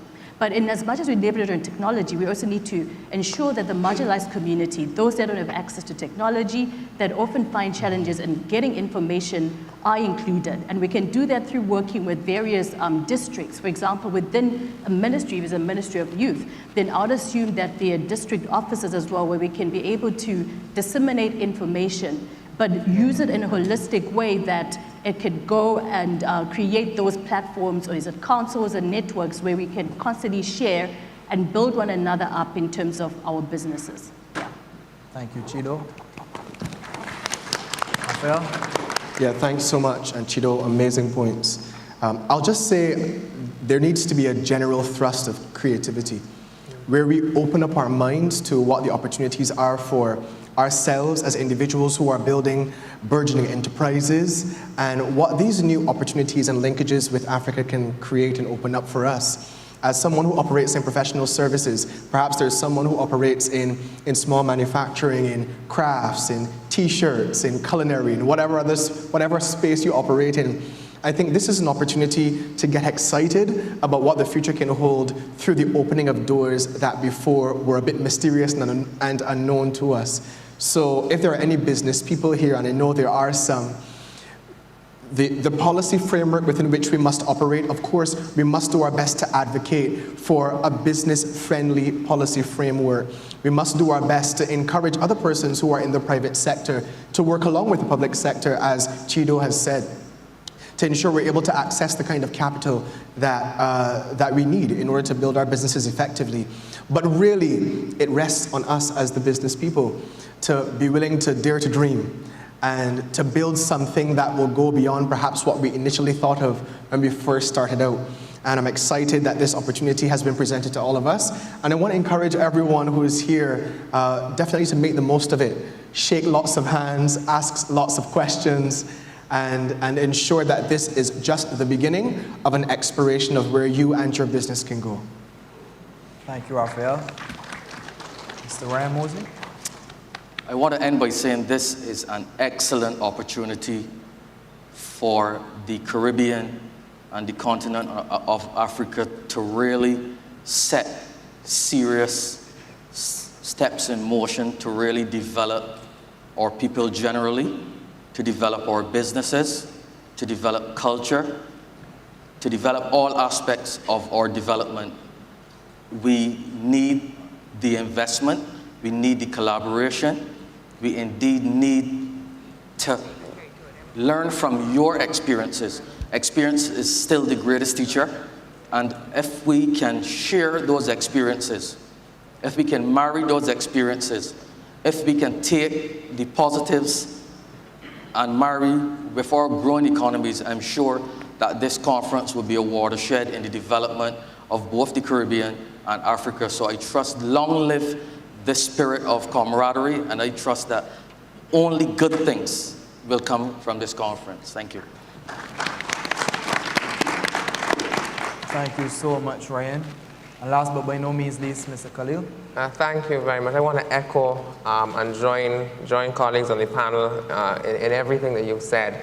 I think that one of the, perhaps, if nothing else you take away, one of the most important themes that we spoke about up here today was about empowerment, about empowering young people with the tools and the mechanisms of being able to do the things that need to be done themselves.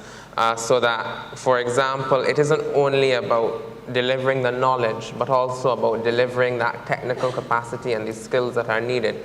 Right now in Barbados, the Ministry of Education is embarking on what is called the Construction Gateway Program.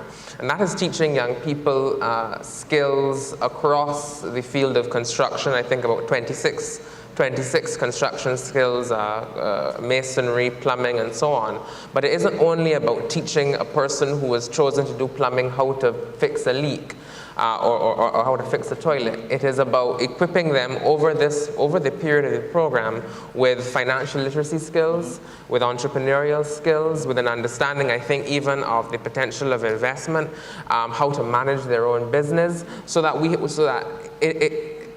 through the creativity of that program, it isn't only about creating plumbers, but it is about creating business persons who are able to have the knowledge and the capacity to earn a lucrative living for themselves. And that kind of creativity and policy making is essential as we go forward. And it is those kinds of things that de-risk persons when it comes to their ability to access financing. Ryan and I were talking in the green room before we got here about the fact that persons, the young people with whom they work, are much better able to repay their financing than those who don't go through their program, because they haven't been equipped with the skills necessary to be more successful. And so that is where we can also find solutions with respect to issues related to access to capital. And on that particular score, the final thing I think is to reevaluate how we look at collateral and begin to think more, again, creatively about how we can harness non-traditional items of people's possessions as collateral. So you have collateral registries that people can borrow against the tools of their trade, for example. The two words that jump out to me then are creativity in policy making, and above all else, designed to empower young people not only with the knowledge, but with that technical capacity to take themselves and ultimately our collective regions to the next level.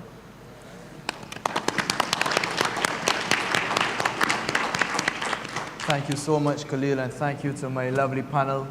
You were excellent. The audience was definitely engaged. But if it's one thing that I will close with is let us use this conference to rewrite history of the relationship between Africa and the Caribbean. So 50, 60 years from now, let's look back and say that this conference, this investment forum was the change in how history has been written for our relationship. So thank you, and I pass over to my lovely mother. Thank you very much, Mr. Bulbulia, and thank all of the panelists for their contributions. On this subject of creating opportunities for youths and SMEs in today's global economy, we'll have a statement from Ms. Nardos Bekele Thomas, who is Chief Executive Officer of the African Union Development Agency.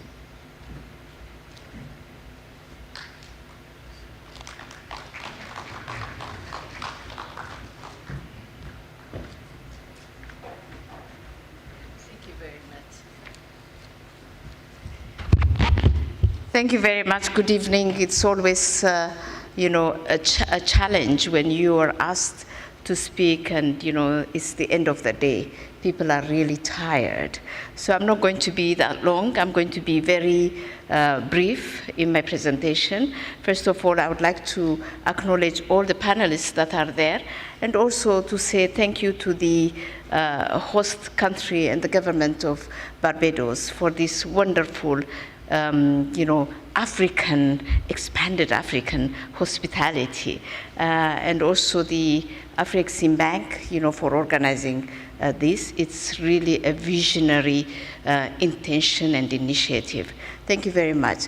I guess, the first thing I will do is just to explain what my organization would do. I'll just put, my intervention on the youth at the last bit of my presentation. But first, I think you would like to know what AUDA, the African Union Development Agency, is all about, and what is NEPAD, and how does it situate within the African infrastructure and architecture.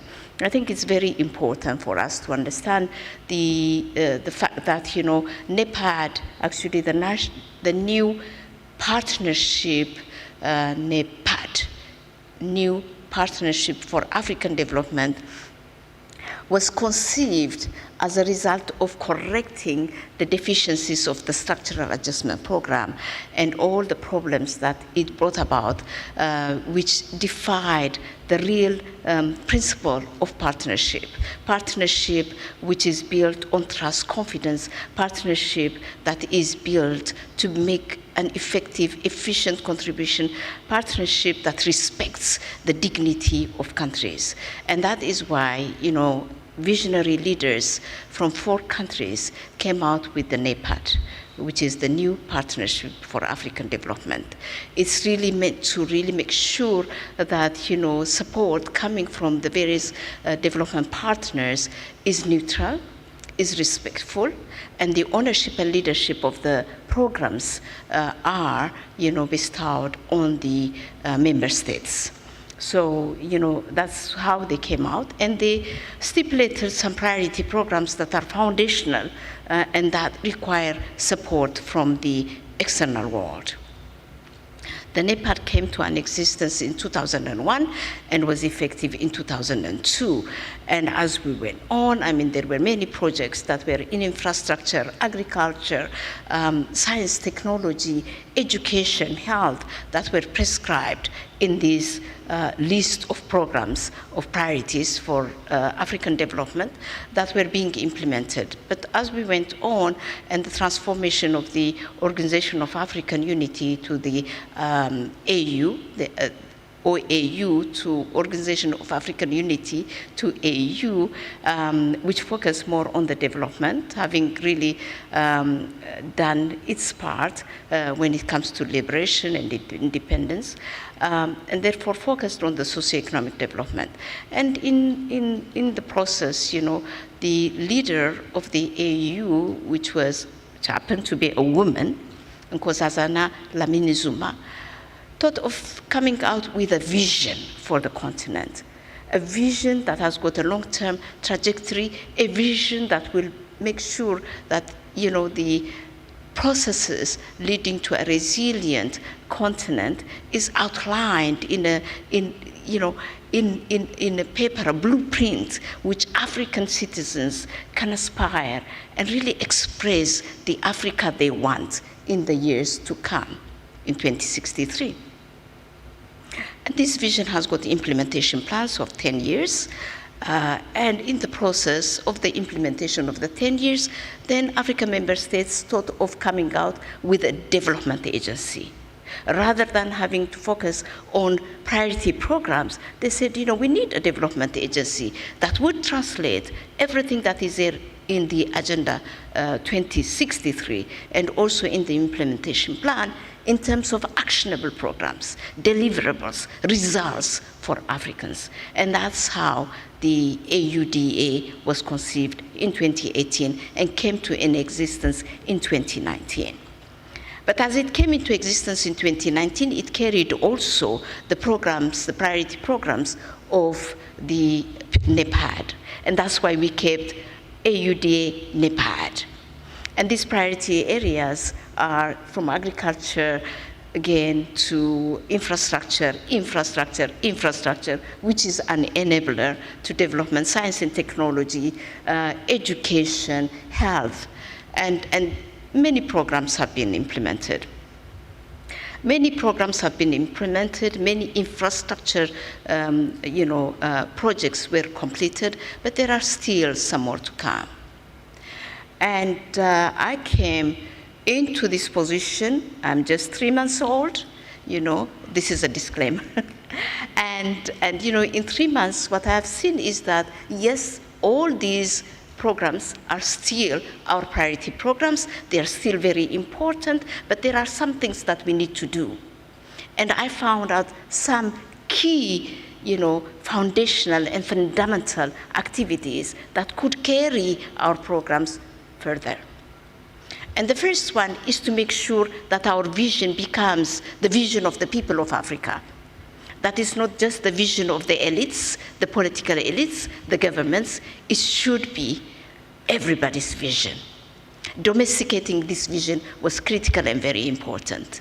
So we are embarking now in multi-stakeholder consultations to make sure that these implementation plans become the plans of the people, and they are really accountable, but they also hold, the organization that I work in, and also the member states to be accountable for the delivery of this implementation plan. The second thing, which was very critical, is that we always tend to plan for today or for tomorrow's problems. And we forget that as we sit today, there is tomorrow's problem awaiting us. So forecast planning, scenario building, becomes so relevant and so important to build a resilient and prosperous continent for the next generation and generations to come. So we have included this in the whole planning process. The second aspect, which was very critical and very important for me after coming out from the COVID-19 crisis, is that Africa should not wallow in crisis. Africa should not be seen as managing poverty. Africa should have a long-term development trajectory. And a crisis is just an event. We overcome, but we are on the long-term development trajectory. So building the nexus between conflict, peace, and development is critical and very important. So that is the second thing that was missing. And the third thing that is missing, which is of interest to us here, is really our youth. I am sure, I'm sorry, I missed the first part of the conversations. This is really deep entrenched in my heart, the youth thing. This is what keeps me awake. And I'm sure as mothers, as parents, it is a problem. It is a challenge that keeps you awake. What is going to be the future of our children? So, really addressing the youth issue and not giving it a lip service in a fragmented manner and in piecemeals is not going to help our continent. The important asset Africa has is its people.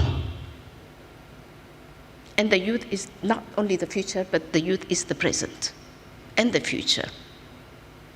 And therefore, we need to really have a concerted, comprehensive program that would address the youth, but also coordinate everything that is there in a fragmented manner, and really have conferences like this to look at the gap and fill in the gaps, and build on what exists and scale it up. It's not a 50,000 program here and there that will make a youth to be empowered, that would liberate our continent economically. We need to scale up. We need to be ambitious like the young ones are. And therefore, we came out with this program called Energize Africa, which we are launching on September 19 in New York on the sidelines of the GA, the General Assembly of the UN. Energize Africa, young ones, has got 3 components, and we can add more and more as we go on. It's not a dogma. It's not something that is, the Bible. It changes. It has to transform. The first component of it is really to energize our public service. You're talking about conducive environments for young ones to thrive. The conducive environment is created by the public service. And yet, in Africa and elsewhere, the public service is filled with aging population, aging public servants. It's very difficult to understand the young problems. And also, we need a digital mind, a digital system, mechanism to address the young, the youthful, energetic needs of our population.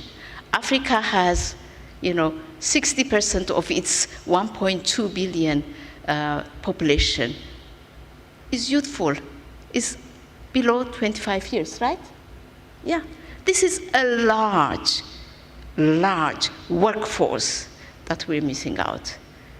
And we are just making them to be hopeless, despondent, and rather than integrating them in the whole socioeconomic transformation, making them to be a threat to the society. And we need to reverse this, and it needs and requires an ambitious plan, a determination, and a resolve to do it. It cannot be done by the young ones. It cannot be done by the government. It requires the private sector to come into play. This is a huge consumer base that you're missing out.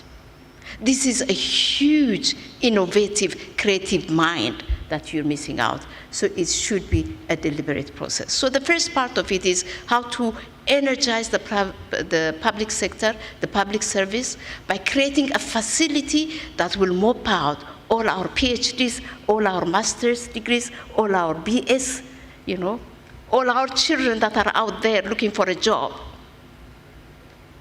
And also really building that equilibrium, because the supply and the demand are there. Whenever I go to countries and I talk to the governments, what they're telling me is that, we're lacking capacity. You cannot do it this way. We're lacking capacity. And yet their children are looking for jobs. So we need to create that facility. We cannot be tied up by, budget restrictions. We cannot be tied up by IMF conditionalities.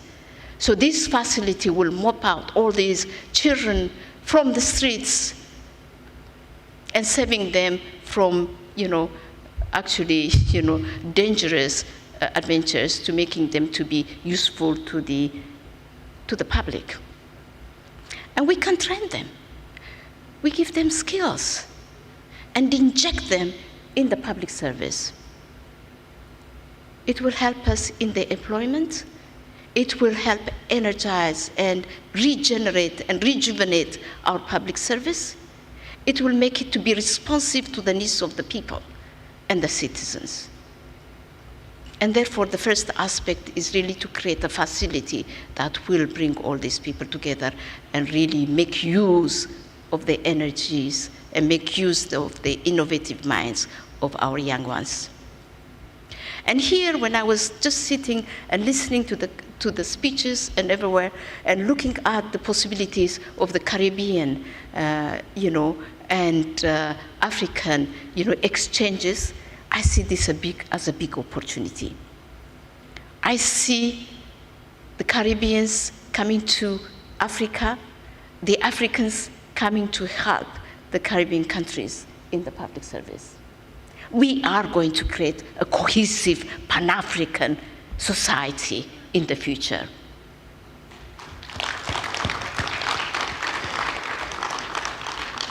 And it really makes sense. I just came from having a discussion with the visionary leader that I really admire and love, the Prime Minister. And when I was telling her, the problems of really the youth bulge in Africa, she says they have got the inverse problem here, an aging population. Here it goes. Rather than exporting poverty, we can export wealth, human resources that are the most critical ingredient for development. And therefore, this program becomes more and more exciting for me, more and more important for me. And the second one is the Innovation Hub. Go anywhere in Africa, under the trees, in the rural areas, with a smartphone, the young ones are creating solutions for Africa's development. Anywhere you go. And every single time I open something about innovation, I see an African young one, educated and not educated, you'll be surprised, coming out with a solution to our problems. Can you imagine what it would mean if we give them the opportunity, if we give them the facility, if we create the conducive environment? The young ones in Africa, in the Caribbean, and everywhere will transform our world. So therefore, it's a determination, and I need the support of the private sector. And I'm so glad AfriCaribbean Bank is with us, and I truly, truly, deeply appreciate that. The creation of innovation hubs in each and every country becomes more and more critical to translate or to express the creativity and innovative minds of our young ones in terms of solutions for our own development challenges. And in order to do that, and in order to commercialize their technologies and innovations, we need to make sure that they have an intellectual property rights, safeguards. So we have agreed with AfriCaribbean Bank that we would create the mechanisms for intellectual property rights and also quality assurance and standards. And that way, we're not talking about micro enterprises, graduating from micro to medium, These people do not need that anymore. In a very short time, our young children could be millionaires and billionaires that transform not only our societies, not only Africa and the Caribbean, but the world. And I appeal to the private sector and to the business community to join hands with us. And the third one, which everybody does, is the support to startups, the support to MSMEs. And we do it I was hearing, the comments that were coming and your comments that were going to the audience. We do it in just piecemeals, and yet a business requires a judicious mix of all ingredients that would make a business to be successful. You cannot just give 50,000 to a business person and tell them to make it happen. It doesn't happen that way. We need to have everything together, packaged together for them. It's also very important that we do not subject our young ones, the women, to do tailoring, the women to do hair salon, you know. No way. It doesn't and should not be like this. We have our African free trade area.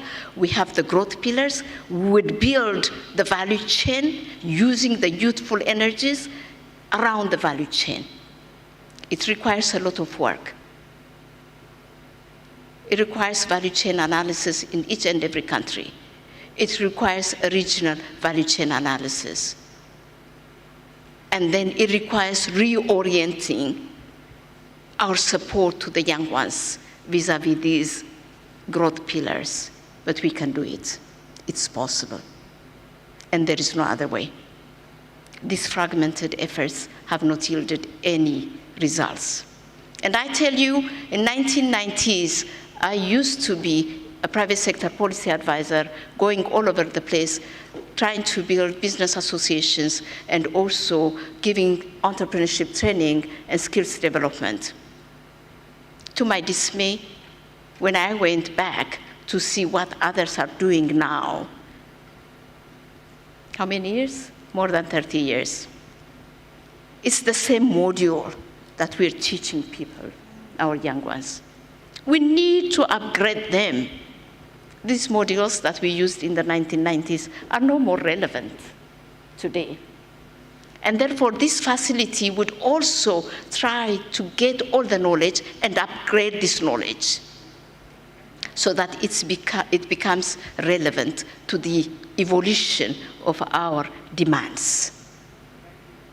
So, you know, that is very important that we do. And therefore, you know, I think what we are doing is really coming out with a very comprehensive program that responds to our socioeconomic transformation needs, our aspirations to build an Africa we want, and, you know, it's a holistic approach, and I appeal to you. Lastly, you know, the AUDA is having a summit on infrastructure, investing for infrastructure, a summit in Dakar. And these infrastructure projects have got many, this road, water, it's railway, it's air, and everything that is included, because infrastructure is an enabler, and we need it, it's a prerequisite. To this effect, I would invite, you know, our investors to be present with us in Dakar and support, and also, you know, venture into building infrastructure. We are with the ADB, we are the bigger banks. There are, you know, IFC is with us, and, you know, all these European development banks. But we need African banks to get together and support. Thank you very much.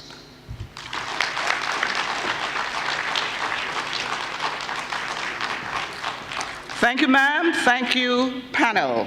We're coming to the end of this journey for ACTIF 2022, and I've been informed that I should advise you that the session will end by 4:30 no matter what. So the train has to get to the station by 4:30, so all of the speakers coming up need to be mindful of that and considerate of the program. Our next session, the final session, will be Building Africa-Caribbean Value Chains for Exports, Imagining Caribbean-Africa Free Trade Agreement. We have an opening statement by His Excellency Mr. Albert Muchanga, who is African Union Commissioner, Economic Development, Trade, Tourism, Industry and Minerals, and he'll be speaking on behalf of His Excellency Musa Faki Mahamat, Chairperson of the African Union Commission. Sir?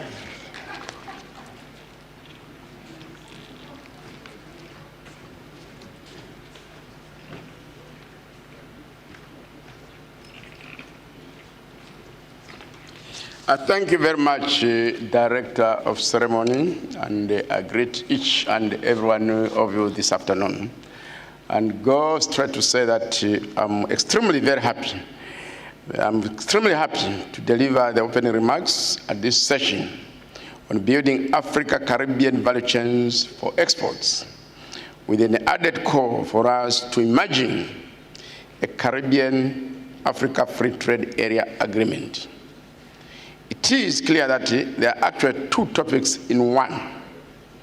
The first one is on value chain development, while the second one is on the establishment of a Caribbean-Africa Free Trade Area. We are lucky in the sense that yesterday, the Executive Director of the International Trade Center, Dr. Pamela Coker-Hamilton, launched the study report on expanding African-Caribbean trade, which sets a good tone for discussion of both items. This is because the report offers useful insights on these two issues.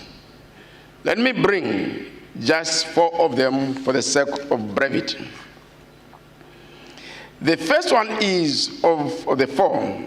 Its key insights is that trade exchanges between the Caribbean and African regions are currently very low, less than 1% of their respective global totals. The second key insight is that even with this low base, there's potential to increase trade flows between the two regions by as much as 25% within 5 years. This translates into $1 billion in two-way trade flows. The third key insight is on commodity composition. Travel, transport, and business services have huge scope for export growth to Africa by Caribbean countries. On the other hand, Africa has huge scope for its agribusiness, fertilizers, and health programs, health products exports to the Caribbean region. However, trade barriers stand in the way, and this is the fourth key insight. Tariffs are average around 28% in some sectors, and since there is no free trade area agreement, this is a major issue of concern. There are also non-tariff barriers related to regulation, among others. Against this background, in spite of identified constraints, we see scope for discussion of value chain development and institutional free trade between the two regions. And this is in line with the tagline of this forum: one people, one destiny, uniting and reimagining our future. So, let us do it. The starting point would be to create stronger diplomatic ties among Caribbean and African Union member states. Vibrant and dynamic diplomatic relations between Africa and Caribbean states open up possibilities for enhanced engagements on matters of economics, trade, and investments, and in the process, contribute to inclusive economic growth, sustainable development, and resilience in our two regions.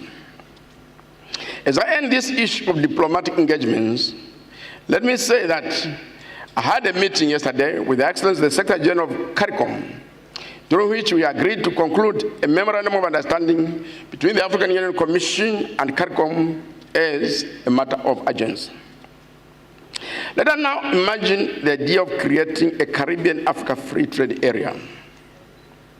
The first point that we have to recognize here is that there are prerequisites to this level of commercial engagement between the two regions, and CARICOM has them. CARICOM is an economic union with a common external tariff. Working at a higher level of economic integration, CARICOM is now developing a single market and economy. However, the African Union is not yet an economic union.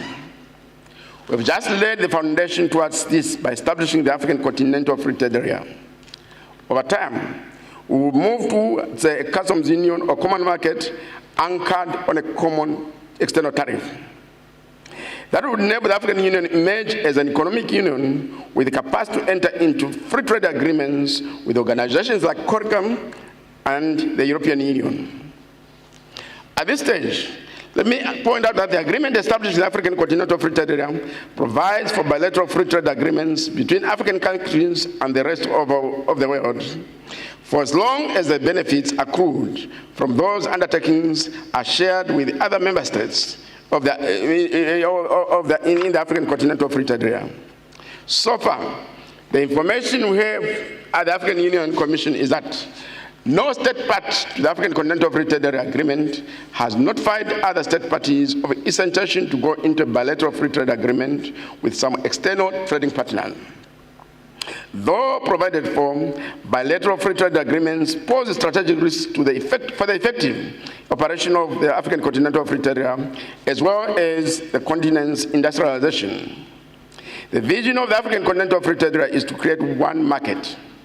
This means defragmenting the currently fragmented markets.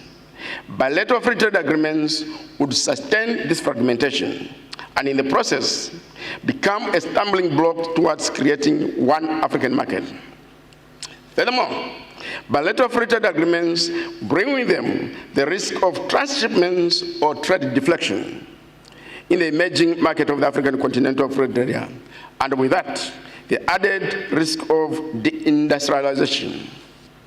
Without industrialization, the African Continental Free Trade Area cannot generate high levels of intra-African trade. So, a Caribbean-Africa Free Trade Agreement would be ideal if CARICOM and the African Union each had a common external tariff. With this state of affairs, do we give up on imagining a Caribbean-Africa Free Trade Agreement? And the answer is clearly no.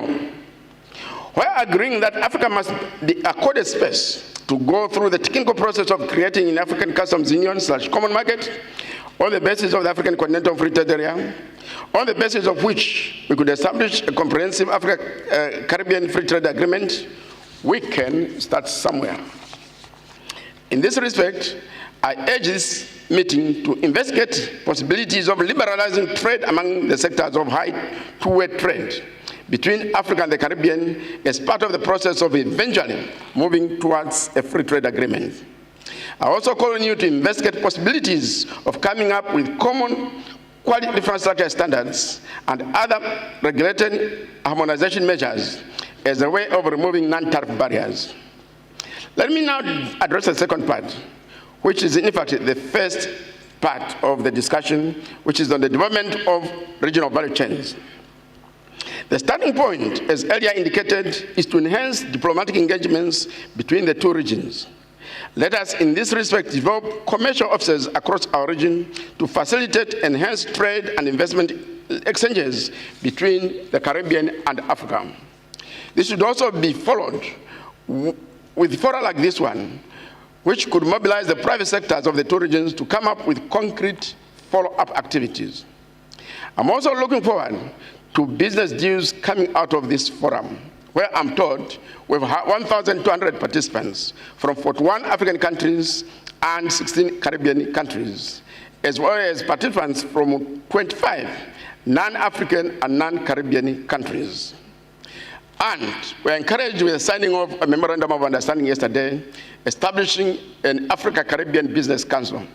This should be able to really energize the private sector to go into concrete business-to-business transaction.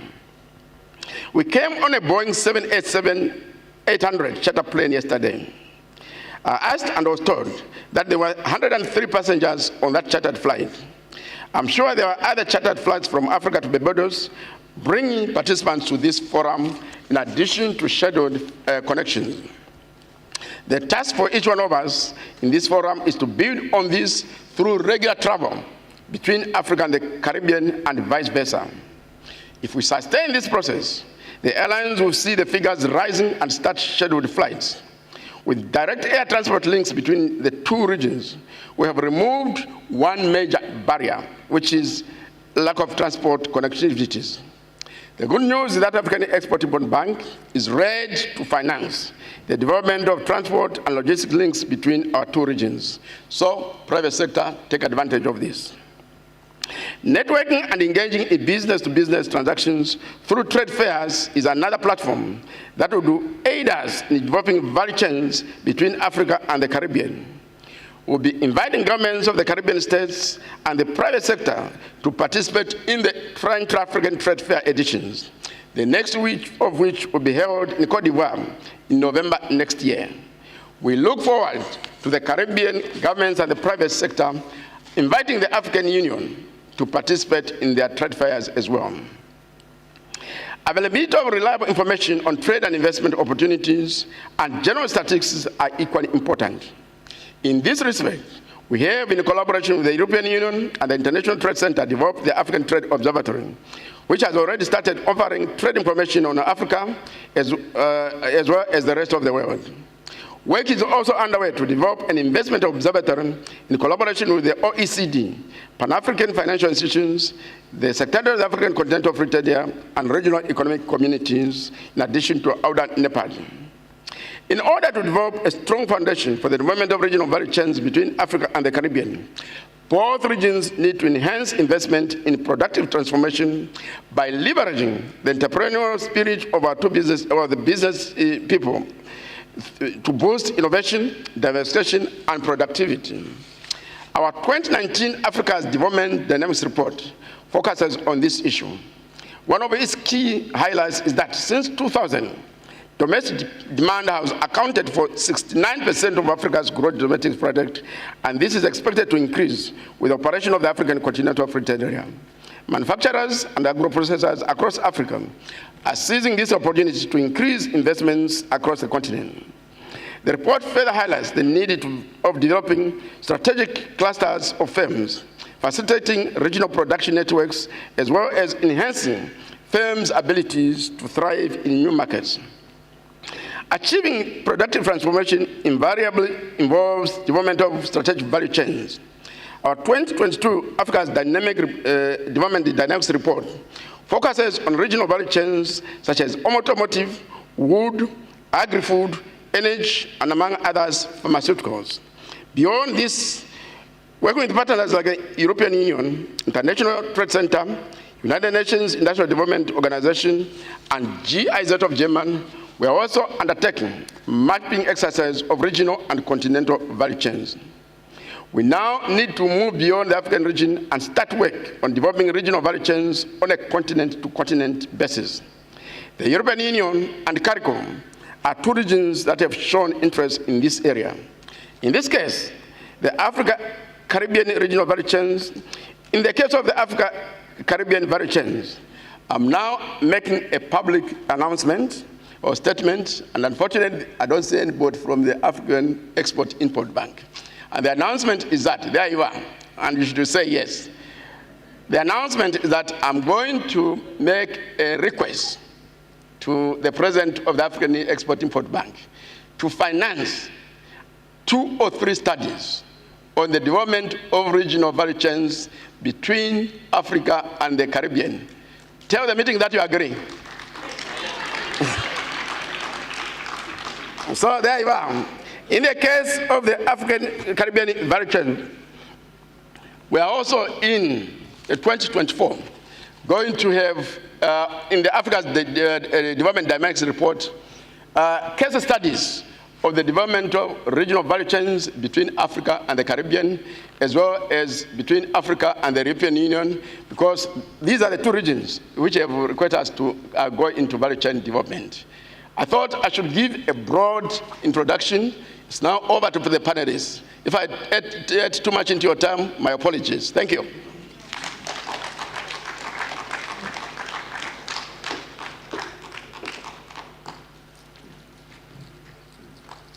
Thank you, sir. I now invite the final panel, it's a very high-level panel, to come to the stage. The moderator is Dr. Demi Sinanan, who is Manager Competitiveness and Export Promotion at the Caribbean Export Development Agency. Ladies and gentlemen, please come. Ambassador Wayne McCook, Mr. Chinelo Anohu, Ms. Chinelo Anohu, Dr. Janice Remy, Mr. Shegun Ajayi Kadir, Mr. Anthony Ali, and Dr. Richard Bernal will be joining virtually, I understand. Now, I just want to remind you of the information that was passed on to me to advise you that everything has to wrap up by 4:30, so you have to be very skillful and very focused in your remarks. Over to you. Thank you so much, Your mic.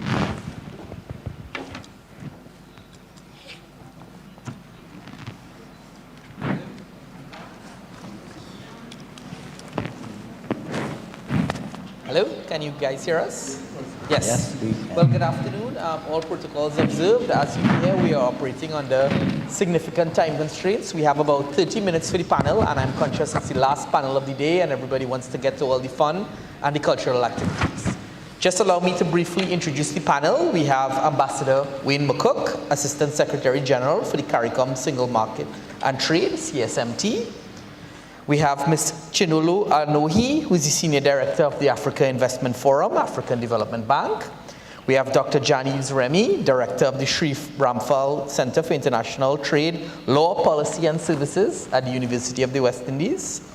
Mr. Sigun Ajayi Kadir, Director General of the Manufacturers Association of Nigeria and Co-Secretary General of the Pan-African Manufacturers Association.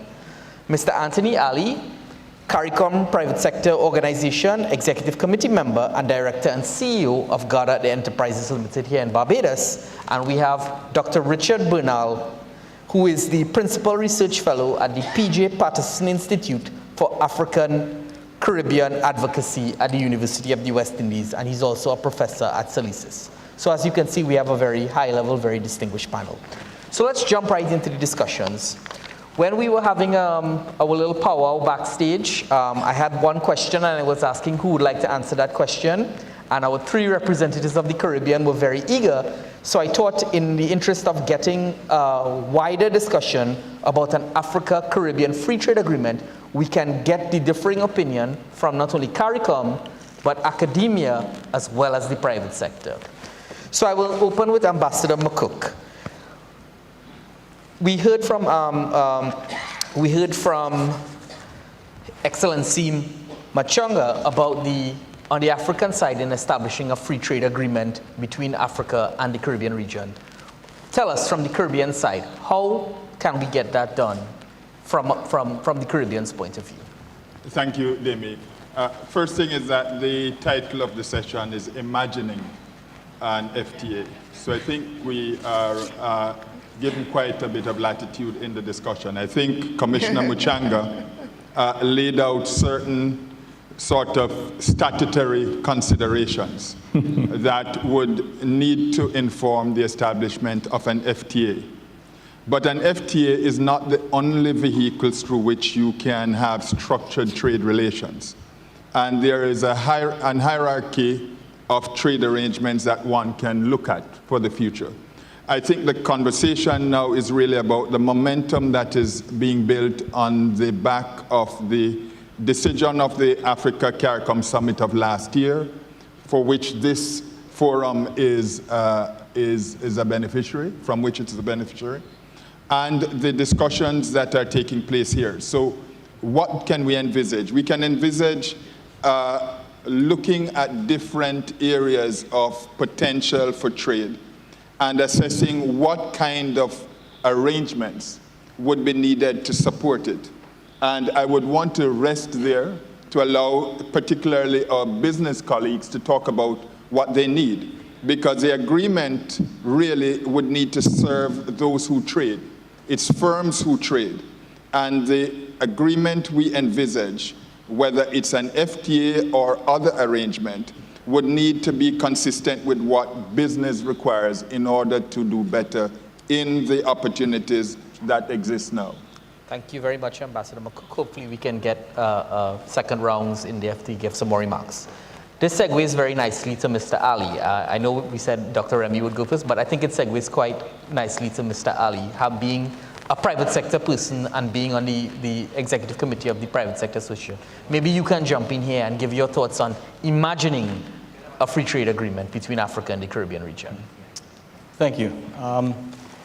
Well, when we think about a unilateral liberalization of trade between the two organizations or the two countries, two regions, we have to really think about how do we make this something that's concrete and factual, and not talk about the imagination, but the practicalities of what do we need to put in place in order to make trade effective. And part of that has to really understand, do we have the infrastructure, the regulatory environment, and the political agenda within both regions to make this successful? And so the first thing I would say is we really need to focus on our houses here in CARICOM and within the AU. Both of those regions have to basically put in place the necessary infrastructure to allow intra-regional trade to occur, and then focus on the extra-regional trade between the two regions.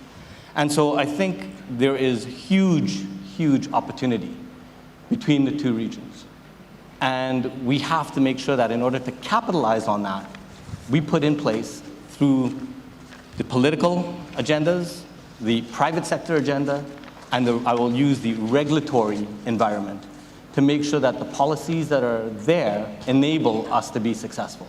And I think that's where we really need to start. Absolutely, completely agree. Dr. Remy, perhaps you can sort of jump in here and give your point of view on the topic. Thank you, Dami. It's very strange for the person wearing the academic hat to be the most concrete. And what I want to do at the end of this last session is lay out a sort of a roadmap that I think I can set out. So pencils out, I hope, that I think will take the ideas and all of the wishes and all of the great ideas of taking forward this process and frame it in something very positive and very concrete. And I have 3 points to make. The first one is I think we need to, like a ballast in a ship, we need to ground this process in an overall structure. And I think the first thing to say here is that models, theories, and ideas actually do matter. I'll hazard a guess that these have been emphasized by the private sector as well as the political arm, that we sign MOUs and that we sign agreements for the business to proceed between these two regions. But what I want to say is the zeitgeist is in favor of advancing a counter-narrative to neoliberal and market-based approaches to development. And although we were given a figure of 1 billion of potential trade between these two regions and all the welfare maximization that can happen between and within these regions and the continent of Africa and the Caribbean, I think at the end of the day, both regions are about using trade to advance structural transformation.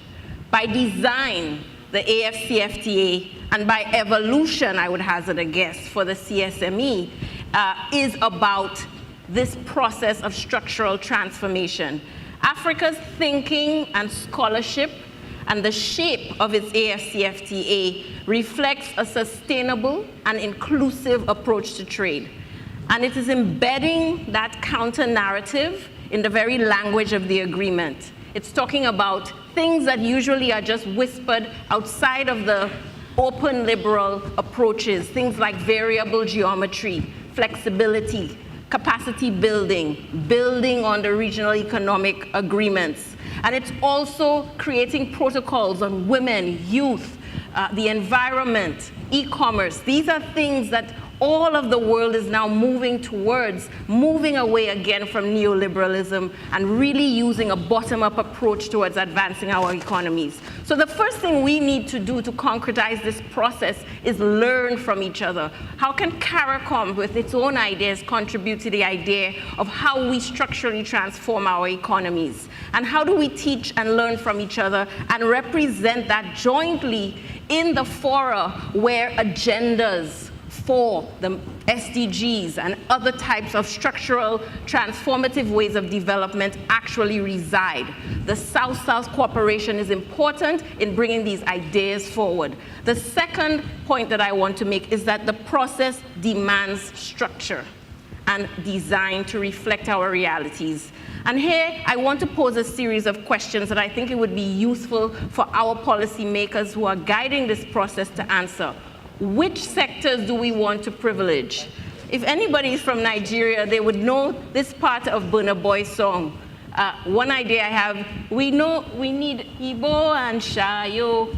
Now, if you go to Last, like me, and you try to figure out what is Igbo and Shayo, it's really drink and it's weed. Correct. And these are areas that the Caribbean thrives in, our rum sector and our marijuana sector. How do we leverage the opportunities that are indigenous to us? I will never think of Burna Boy's song in the same way again. But these are areas, which sectors do we privilege? The second question I would ask is, which entities do we privilege? We are made of MSMEs. We are small. We are women-led entities, especially in Africa. At what level do we want to promote this interchange? Is it at the country to country? Is it at the secretariat to secretariat? At what speed do we want to promote these changes? We've heard in CARICOM about enhanced cooperation and 3 agreeing to move and the others will follow. Do we do that with Africa? How do we make decisions among ourselves? What shape will the affiliation take? Is there room in our regional agreement for associate institutions from Africa? Or do we become full members of the AU like Haiti tried but was unsuccessful in? How will we settle dispute? So rules and structures and a process are important. And the last concrete point that I do want to make is that I think what could be proposed coming out of this forum is some sort of steering committee. A steering committee that will guide the thinking, frame the process, have young leaders, and for that, Africa should be commended for Wamkele. Ambassador H.E. Wamkele was a friend of mine in Geneva, but is now the head of the AFCFTA. We also need think tanks. We need business. We need the CARICOM, and we need the AFCFTA. We need the AU. We need young people, and we need women. And so I think if we have a steering committee that will frame the thinking and kind of frame the great will generated from here, that is a positive and an actual process that we can proceed with and move forward. Thank you so much. Thank you very much. Thank you very much, Dr. Remy. I think, that's what we need. We need a way forward. And I think that's what we want to get out of this forum today, a way forward. No talk, talked enough. What's the next step? So with that being said, I'd like to turn it over to Mr. Ajayi Kadir, who, you're a manufacturer in Africa. We heard Excellency Muchanga basically say to the Africa Exim Bank, let's do a study on what are the potential for trade, what are the comparative advantages and the competitive advantages that both regions have. I want to get your thoughts on that. From a manufacturer's point of view, where do you see the avenues for trade between Africa and the Caribbean region? Where do you see it happening, in what sectors and what products from the manufacturing side? Okay, thank you very much. I think Commissioner Muchanga hit the nail right on the head. We need to do a study. We need data on what is available and where, in what quantity, and what is the level of awareness concerning how it can be scaled. Because nobody told us not to trade amongst ourselves. Even in Africa, AFCFTA is to promote intra-African trade. But nobody put a gun on our heads, you can't trade. The reason why we can't trade is because there are binding constraints that makes it unprofitable for you to trade. If you want to export to Côte d'Ivoire and you need to take the product out of Africa and bring it back, when it comes back, it's not going to be competitive with the one that is coming straight from France. And my brother in Abidjan will not buy from me because it was produced by his brother in Nigeria. He is going to obey the law of his pocket. And in Africa, our disposable income is low. So in terms of how we can trade amongst ourselves, I think we need to do the first thing first. AFCFTA started in Africa more than a year ago, but we've not been able to trade. And that is because there are binding constraints that need to be overcome for us to translate it into reality. Should we dream? Yes. Should we fail to dream because there are binding constraints? No. But we need to fully understand what the implication of our dream is. And we need to wake up very quickly so that we don't just continue to dream and have conferences one after the other without realizing it. Because we trade in primary products, for instance, agriculture, minerals, and so on. So, but the vertical fragmentation of production and the steady rise in intermediate products has offered huge opportunities for us, even though we trade in similar commodities, for us to be able to create niche areas for ourselves, for us to be able to have the South-South kind of linkage that we want. So I think it's right for us to think to have an FTA between the Caribbeans and Africans, but there's a lot of work that needs to be done. There's need for information. We need to be sure of infrastructure that limits our capacity to scale, because there's no point if you can't produce on a large scale in Africa, you are thinking of bringing it to the Caribbeans. You are not going to make profit. There are also the logistics that is required. You need to be able to get local companies that will be able to engage in the provision of such logistics. It will not be wise for us to look forward to shipping lines that come from Europe, Americans, and so on, to help us to take our goods. I mean, if you can use it to transport slaves centuries ago, we should be able to carry goods. So those are the things that I think we need to look at. Thank you. Yeah. No, absolutely. I think very good point. And I just want to say, law of his pockets, I think I'm going to be using that one going forward. So I've officially stolen that, that phrase. So let's go over to Ms. Anohu. Ms. Anohu, the Africa Investment Forum has a very, very good platform that I was privy to earlier today to help promote, to help encourage investments between entities. How can we leverage that very good platform that the Africa Investment Forum have to encourage cross-border investments between the Caribbean and Africa and the Caribbean? Thank you very much for the question, and I thank our partners, the AfriCaribbean Bank, and of course our gracious hosts, the people of Barbados. The AIF, which is the Africa Investment Forum, is a multidisciplinary, multi-stakeholder platform primarily set up by the African Development Bank in conjunction with 7 other partners, of which AfriCaribbean is a very active partner on the platform. The European Investment Bank, the Islamic Development Bank, the Africa 50, the AFC, and the DBSA and the TDB. And the reason is simple. How do you facilitate investment? How do you remove the bottlenecks in the investment? How do you prepare projects for bankability? How do you accelerate projects to financial closure? And this we have done since inception in 2018 to remarkable success, gathering investment interests that span over 100 billion, both from international interest, global interest, but most fittingly from the domestic resource mobilization pathway. And what we do, and this is in response to many of what I've heard, not just on this platform, but across since yesterday, that what's the next step? Transactions. We have to distill a lot of the talk into viable projects, into things that happened yesterday. The Prime Minister gave an electrifying call to arms, and most of us left this room yesterday. We didn't go to sleep. We started thinking immediately, how do we curate the transactions that will answer to the transportation problem? How do we stop Honorable Minister Amadou Hort from spending 28 hours just to get to the Caribbean? And when you think that way, it becomes solution-oriented. And we step away from talking, which is good. It's good to talk. But what do you do with the talk?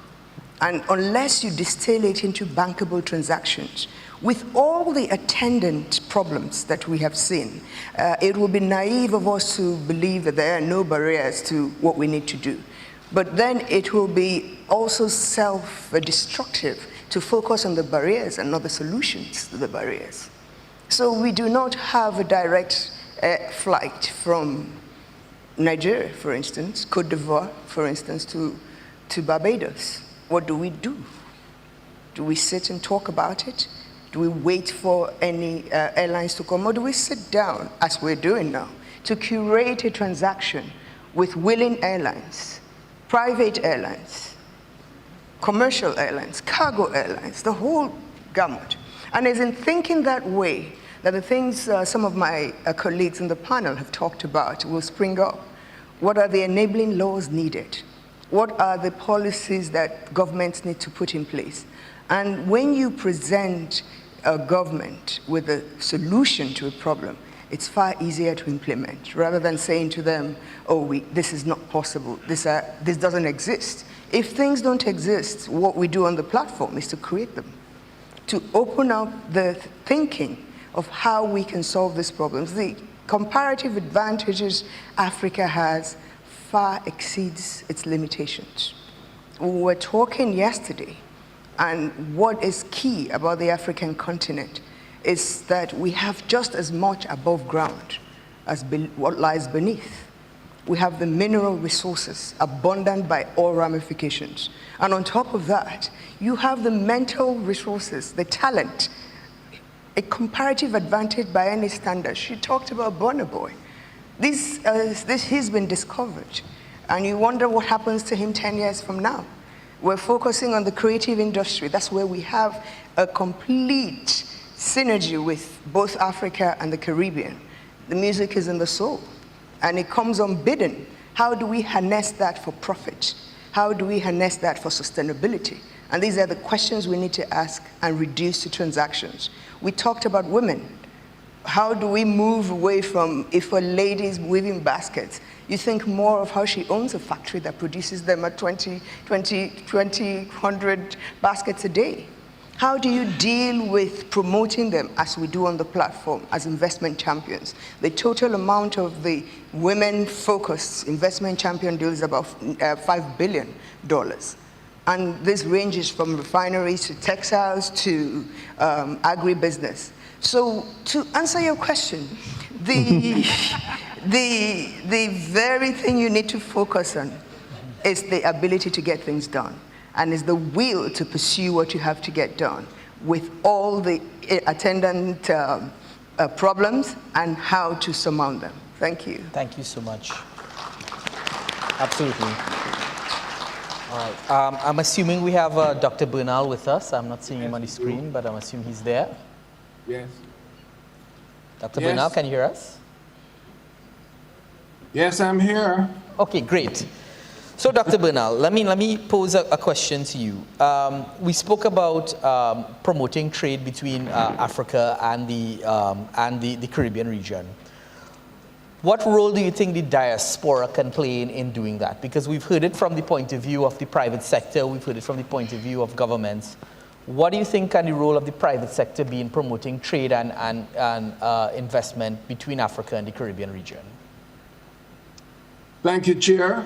Let's begin by understanding two facts. First of all, a trade agreement between Africa and the Caribbean would be a large, very complex undertaking, both politically and technically. I think before we move to contemplating that, there's much we can do to promote trade. The second fact to recognize is that it is not countries that trade, it is firms, and it is firms that constitute international value chains, and therefore our focus right now must be on energizing firms, using their entrepreneurship, the impulses of the market to drive the search for opportunities. In this regard, the diaspora has considerable entrepreneurial potential to effect these changes and to seize opportunities. There are 4 practical recommendations to move trade and promote expansion of trade while we contemplate a free trade agreement. First, more information. Here there is an important role for governments, the investment promotion agencies, the export promotion agents, providing much more information about the opportunities and the potential for trade and investment. Secondly, we should make every effort to facilitate trade and investment through the removal of barriers which now impede those possibilities. Barriers which may be tariffs, non-tariff barriers, and the customs duties. This can free a lot of trade potential. Thirdly, it is important to develop institutional mechanisms for dialogue between governments and between private sector organizations such as international chambers of commerce, manufacturers associations. And finally, the next step which can promote trade is for there to be a major intergovernmental private sector summit on transportation to address the difficulties in shipping and air travel between Africa and the Caribbean. I believe these 4 measures are things which are practical and can be followed up relatively inexpensively and can promote trade, relying on the energy of the private sector, the foresight of governments, and the potential of the diaspora. Thank you, Chair.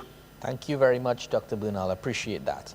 All right, so we're doing fairly well on time. We have about 5 minutes. So I'd actually like to go back to Ambassador McCook because he had a very short response. So I just want to sort of go back to him. And maybe you can sort of summarize the takeaways that you heard from the panel and maybe add to what you think should be the way forward, because that's what we're looking at here. We're looking at the way forward to imagine this construct that will take trade and investment between CARICOM and Africa forward. And if we have a minute, we can do a question from the audience if we have time. The first thing I'd say is that if all the efforts we have reflected in this conference are successful, a free trade agreement would somewhere in the future reflect the natural outcome of the success of the business-to-business engagement we want. Such a free trade agreement would reflect the ways in which free trade agreements are entered into by developed countries. That is, agreements consolidate the framework within which trade succeeds.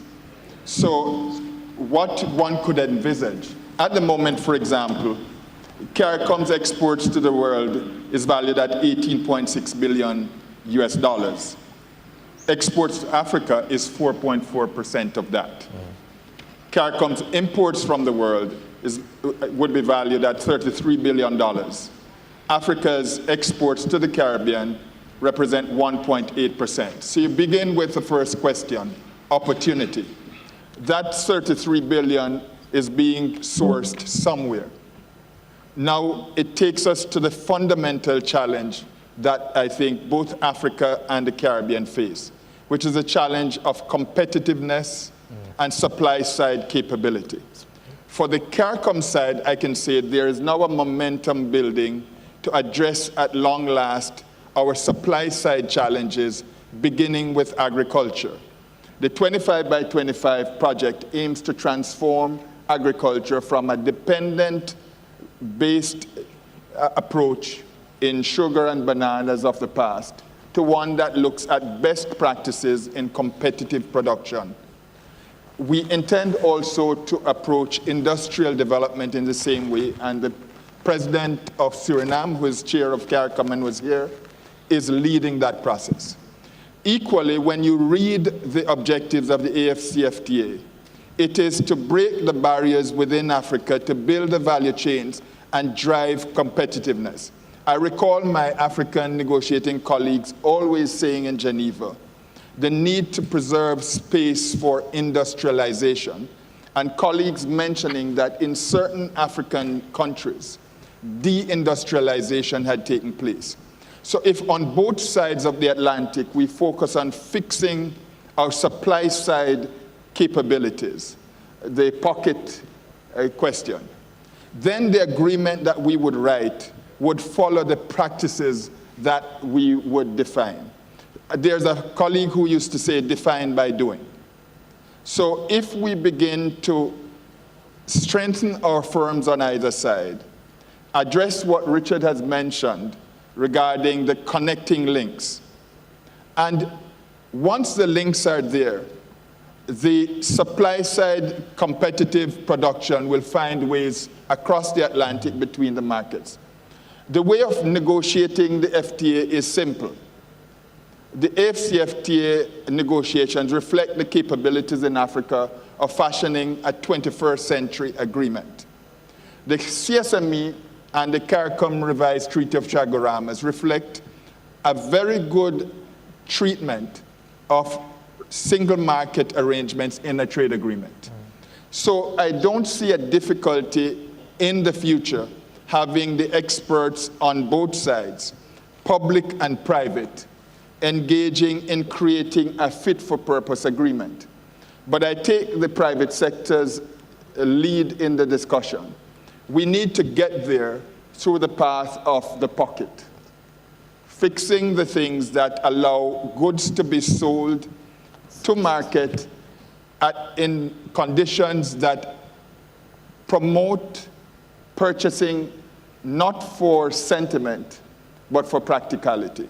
And if we can get that going, then the means of doing it, Genevieve mentioned the multi-stakeholder approach to negotiate, and that is the way in which agreements are now being done. You don't have smoke-filled rooms with a group of men negotiating an agreement as we would have seen in any of the pictures of the old trade agreements.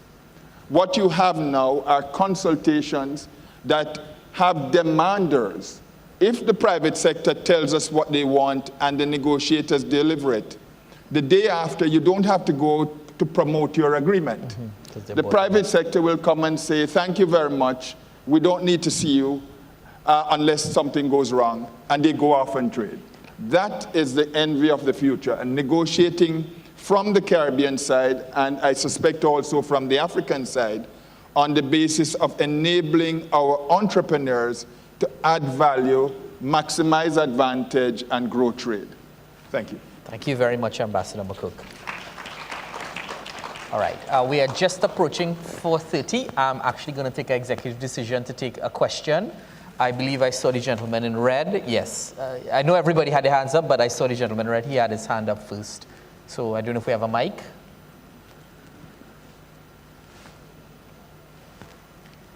Here we go. Hi, good evening to the panel.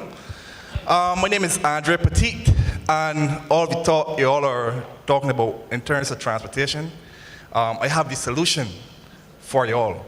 I am actually the person here present at this conference who has the solution in relation to starting a regional fast ferry service in relation to maritime transportation and linking the Caribbean from North, Central, Southern Caribbean, as well as Latin America region. And I'm looking to start this fast ferry service very soon. I'm here seeking financing to start the regional fast ferry service. Maritime transportation is very key here in relation to this whole program, as well as, yes, it's my birthday, and I actually had a meeting with one of my directors yesterday. We were discussing transportation from Africa to the Caribbean. Can you keep the question short? I mean, we have very limited time. Could we jump straight to the question if you have a question for the I don't panel? have a question. I was going to offer the solution in maritime transportation, sir. And we can offer the solution, we can offer it, but maybe at a different forum. No problem. Thank you so much. I'm here to offer the solution, maritime transportation. No problem. Thank you very much. Speak to everyone afterwards. Thank you so much. One more. Wrap up. All right, well, apologies. I really wish we had more time for discussion, but we will have to wrap up the panel there. We have more time? We have 1 minute? Okay. The gentleman with the mask there. Yes. Yes. Thank you. I know in the interest of time, my name is Langton Shirinda. I traveled all the way from Australia because I believe the conversations we are having here is very critical. So what I want to say is, I think I've been listening to all these sessions. I'm making a comment, 2 seconds. I've been listening to all these sessions and everything, and what is coming out clearly is that we have diagonized our problem. We know we are not manufacturing using our mineral resources as raw material. Number one, we know we have got the young generations to be driving the economic development of the continent. But what we don't have is the answer and solution to that. And the solution to that, in my view right now, is that some of us have come up and researched a lot on what is the answer to solving this problem. And the answer, as we speak today, is in 3D technology, which can allow our young people to be new entrepreneurs in new industries. That can create the private sector that has got the momentum to drive this conversation. Because my view is that we don't even have the private sector with that caliber that can drive the kind of future we are looking for. So my recommendation is that I wish all the decision makers here are able to speak to people like some of us, so that we move from rhetorics, we move from philosophies to practicalizing this conversation like today. Let's use our mineral resources to make the car parts, to make the parts for our infrastructure projects and everything. And we can do it today. So I think this is what the comment I thought I wanted to make to the panel and to everyone who has been here, that we have heard enough of the diagnosis of the challenges. Let's get to the solution. It's sitting with some of us today. Thank you. Thank you. Well, I think that sums it up quite nicely. Time for talk is over. Time for action has started. I think that's the message coming out of this panel. And from we have persons with solutions. We have to listen to the persons with solutions. We have to utilize the tools that are available. Thank you so much to my distinguished panel. I appreciate all your candor and all your good words. And we look forward to continuing discussion afterwards. Thank you very much. Yeah. Photo tag, photo tag. Time for talk. Hardly any time to say anything.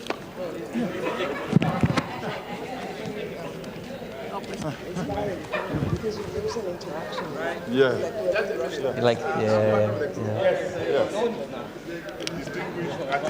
She comes to the middle. Yeah.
Testing. Yep.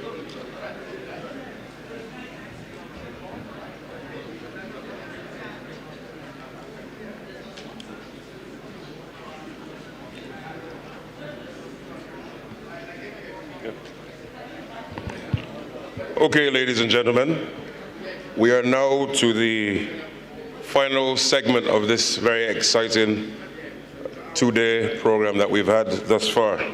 Let me, first of all, thank the outgoing panel which spoke about building Africa in the Caribbean value chain exports, imagining Caribbean-Africa Free Trade Area Agreement.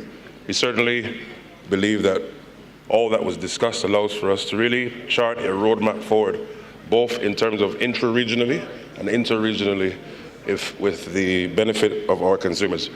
Ladies and gentlemen, if you can take your seats, please, so that we can conclude this aspect of the program. If you can take your seats, please, and if you can all encourage those on the outside to come in.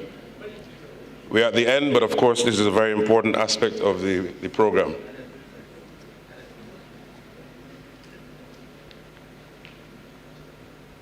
Merci beaucoup.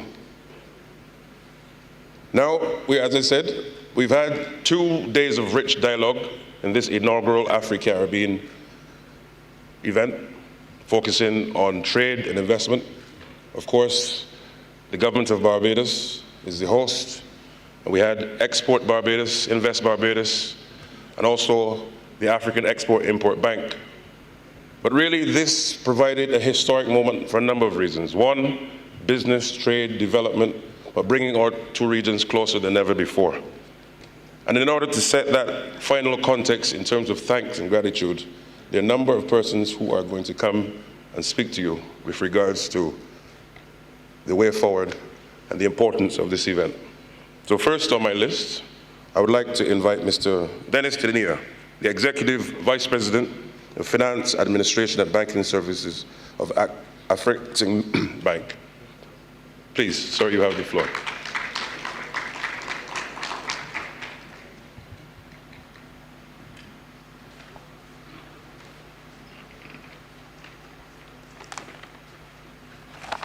Good evening, ladies and gentlemen. I know I stand before you and the garden party, but allow me to spend 5 minutes to thank those who have made these 2 days successful. Allow me to stand on the protocols that have been established already. Distinguished ladies and gentlemen, it is my honor and privilege to make this vote of thanks. On this special occasion, we shall be remembered in history as the day we laid the foundation of institutionalizing the engagements between Africa and the Caribbean. We have a proverb in Africa which says, if you want to go fast, go alone. But if you want to go far, go together. And of course, we know that a journey of 1,000 miles starts with a single step. And over the last 48 hours, we have taken steps to make this happen. The AfriCaribbean Trade and Investment Forum 2022 has marked in history the moment when enhanced commercial ties between Africa and the Caribbean were birthed and steps taken together towards a journey that will result in the prosperity of our two peoples.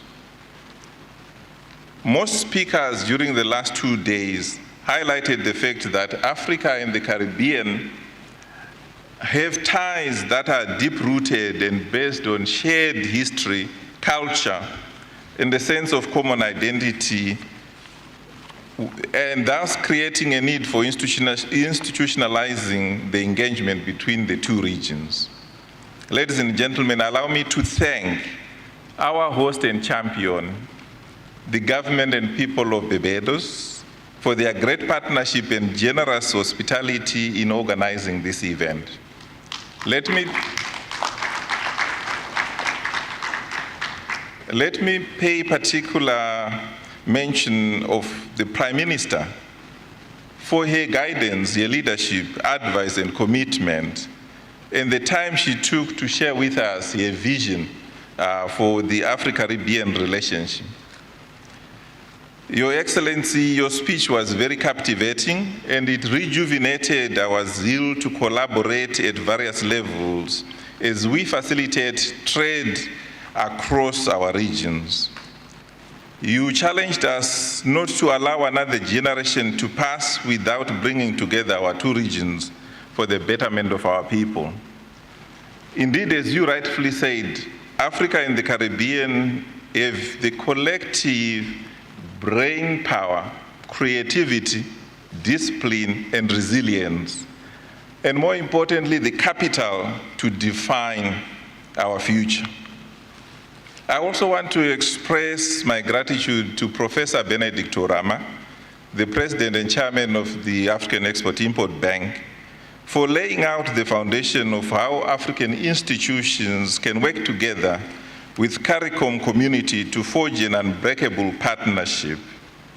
There is no doubt that having CARICOM nations as AfriCaribbean members will yield tremendous results in improving trade and investment flows between the two regions. We have heard about practical steps to implement what we have been discussing today. Professor Orama promised $700 million in addition to the already existing $250 million for Africa, Caribbean trade and investment, and the commitment to establish regional office in the Caribbean.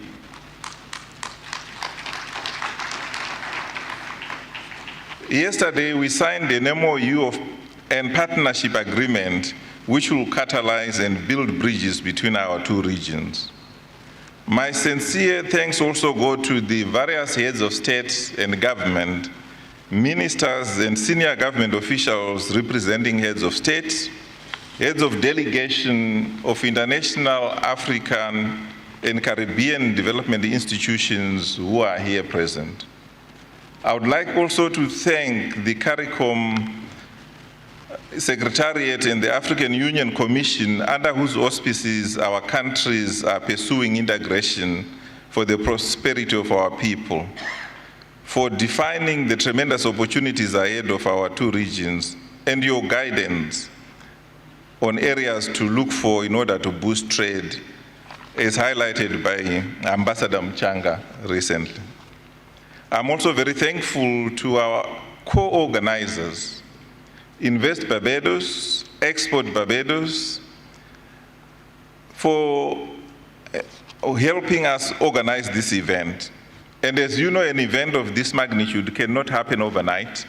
It did take dedication, hard work, and commitment. Please accept our sincere thanks for the excellent support you provided in organizing and hosting this event. My gratitude also goes to all the speakers, the panelists, directors of ceremonies, moderators. Words are not enough to express our gratitude to you and for the role you have played during the historic event. Ladies and gentlemen, it is not my intention or task to recap the outcomes or the takeaways from the 2 days of deliberation. But I just wanted to mention one, which was highlighted yesterday. This integration that we are seeking should be inclusive. It should include big business, it should include SMEs, and it should also include women and our youth. I think that is important for our future.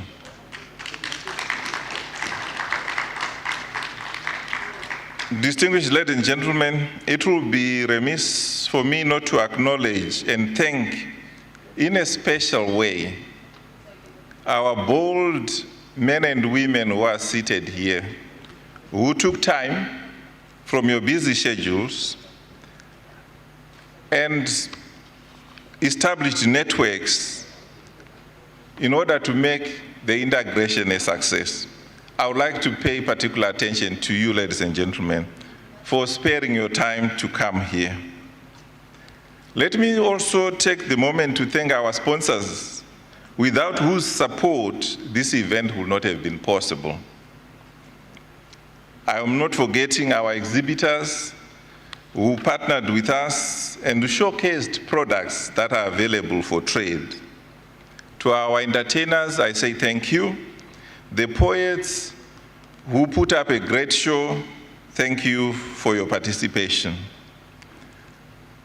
We partnered with a number of institutions to make this happen, and I would like to say thank you to all of them and mention the important ones. Export Barbados, Invest Barbados, Africa-Business Council, African Union Commission, AFCTA Secretariat, CARICOM Secretariat, International Trade Center, Barbados Tourism, and National Cultural Foundation Barbados. Thank you for your partnership. Let me conclude by thanking all of you who registered and attended. As you heard from Ambassador Mchanga, over 1,200 participants participated in these two events. I know some of you spend more than a day to travel from your countries to Barbados. Thank you very much for your sacrifice. Thank you for attending.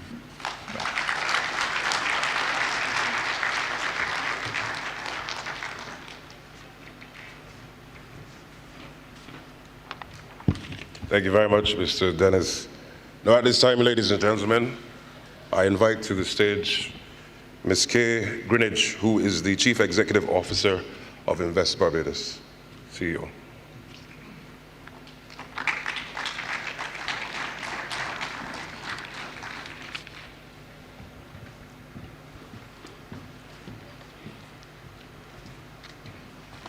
Thank you very much, Ambassador. Ladies and gentlemen, the past 3 days of this AfriCaribbean Trade and Investment Forum 2022, ACTIF 2022, have been exhilarating, enlightening, productive, and groundbreaking, given its historical context. What it has also been for more than our 1,200 participants, and over those 3 days, and yes, I'm including August 31st, because that was the welcome reception, was a unique opportunity and space to make meaningful business-to-business connections, explore the expertise and resources on both sides of the ocean that separates us, and to see, feel, and touch brand Barbados beyond the beaches. This singular event has also awakened our diasporic connections, who have long desired a more tangible economic, legislative, and diplomatic platform on which to establish and expand our African and Caribbean business relations. This forum has been an invaluable boon to greater understanding of the capabilities, resources, expertise, and markets to be tapped. Maybe before attending ACTIF 2022, you had misconceived that in the Caribbean, our populations and country sizes were too small to become important markets and partners for African goods and services. And maybe some of us in the Caribbean were overwhelmed by the distance, travel, and shipping challenges of doing business with African enterprises and governments that we didn't just bother. However, with global telecommunication advances, electronic payment platforms and apps, new air travel arrangements, trade and investment treaties, as well as compliance rules governing how we engage, and we are equipped to become the champions of a paradigm shift in African and Caribbean relations. Our region's university graduates and young professionals are looking for new opportunities to spread their talents and advance their dreams. So too are Africa's innovators, producers, and investors who are seeking fresh markets and professional service providers. We trust that the space and platform we've created here in Barbados will be used to concretize and action many of the connections established at this forum, and that the forum was the launching pad necessary at this time in our collective histories and global economic realities. We in Barbados were thrilled to have hosted participants from 41 African nations, 16 Caribbean countries, as well as several nations across the Americas as far away as Oceania. Our delegates, who have come with eager anticipation, were afforded opportunity to see our facilities and better appreciate the areas of technical and human capacity, while we in this region gain insight into many prospects on the African continent. Of course, as host country, we have been excited by the buzz created by this forum on the ground in Barbados and across the region. It was represented by overwhelming response of enterprises with a range of products and services. From among our local participants, there was real estate, educational services, information technology, legal and compliance, insurance, cybersecurity, culture and entertainment, tourism, medical and pharmaceutical, marketing and branding, project management, film and advertising, solar and alternative energy were well represented. From our other registrants, they were providers of a range of services and products, including financial services, agricultural products and processing, shipping and logistics, advisory services, construction and design, agriculture, procurement, jewelry, and art. This gathering has simply been phenomenal. We believe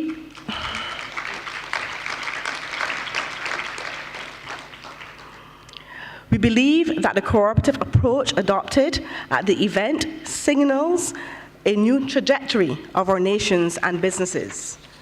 We at Invest Barbados were honored to join forces with Export Barbados and the African Export-Import Bank, AfriCaribbean, to deliver this forum to you. We were supported by PRMR and Branscom, and I want to personally thank the collective teams of individuals from those institutions who worked long hours to ensure its success.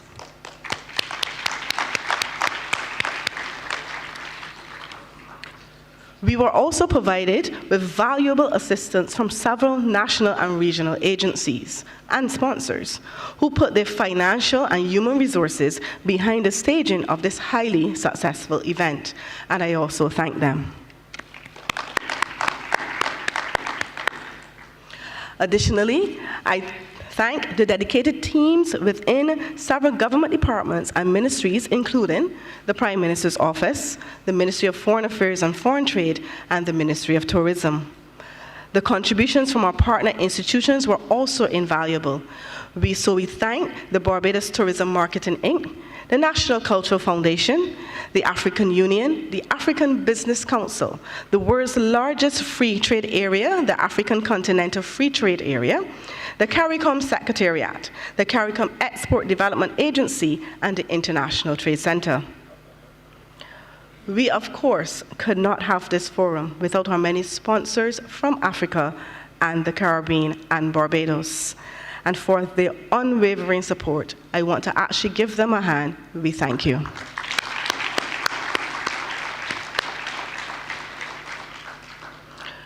We also express our gratitude to the presenters, led by our Prime Minister Mia Amour-Montley and President Benedict Orama, who championed this forum and has been determined, visionary, and focused in bringing us together today. Our unwavering thanks also goes to our master of ceremonies, each and every panelist, the artisans who showcase just not talent, but export potential. It has been our absolute pleasure hosting this forum and trust that you've all made the most of the offerings. As noted, this has been ACTIF 2022, so named because we anticipate future ACTIF gatherings. So thank you again on behalf of the Government of Barbados and the people of our island for your presence here. We wish you safe returns to your homelands, knowing that a warm and welcoming investment climate awaits you on your next journey here.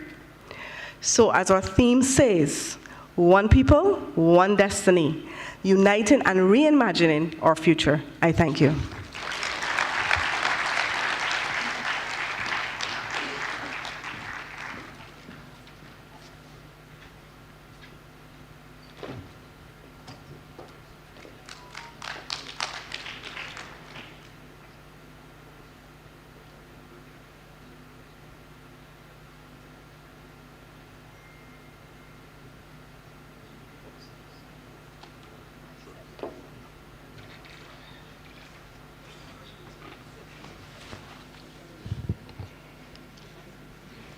Thank you very much, CEO. Ladies and gentlemen, we've come to that point in the event where we say, merci beaucoup, muchas gracias, vielen dank, thank you very much. And it certainly has been a rich, shukra, okay. How can I forget Arabic, no? Very good. And simply to say, on behalf of the government of Barbados, as you've heard, the Africa Export-Import Bank, and all of you, I think you need to give yourselves a round of applause as well. Because without you, it wouldn't have been possible. And I simply want to say thank you very much. This evening, just a matter of housekeeping matters, at 6 p.m., there will be a garden party with fashion from both Africa and the Caribbean, and a musical performance. And I understand it on good authority, you really don't want to miss the musical performances that we have in store this afternoon. I repeat, you really don't want to miss the musical performances we have this afternoon. So I strongly, let me take my glasses off. I strongly encourage you to go to Ilara Court. For those of you who don't know where it is, it's literally next door to this compound, but anyone at the information booth can tell you where it is. 6 p.m., so get comfortable. It's also a very good time to continue the networking that you've been doing over the last three days. So it's simply left for me to say thank you very much, and I look forward to seeing all of you this evening at the garden party. So, thank you. Let me also say, no, please, we're finished, but to the press, there will be the press conference in a few moments, but we're awaiting the arrival of the Prime Minister. So if you can just come closer to the front when everyone goes and set yourselves up. And then as soon as the Prime Minister comes, her and along with the other parties, we will commence. So thank you very much and see you soon.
ladies and gentlemen, the Prime Minister of Barbados.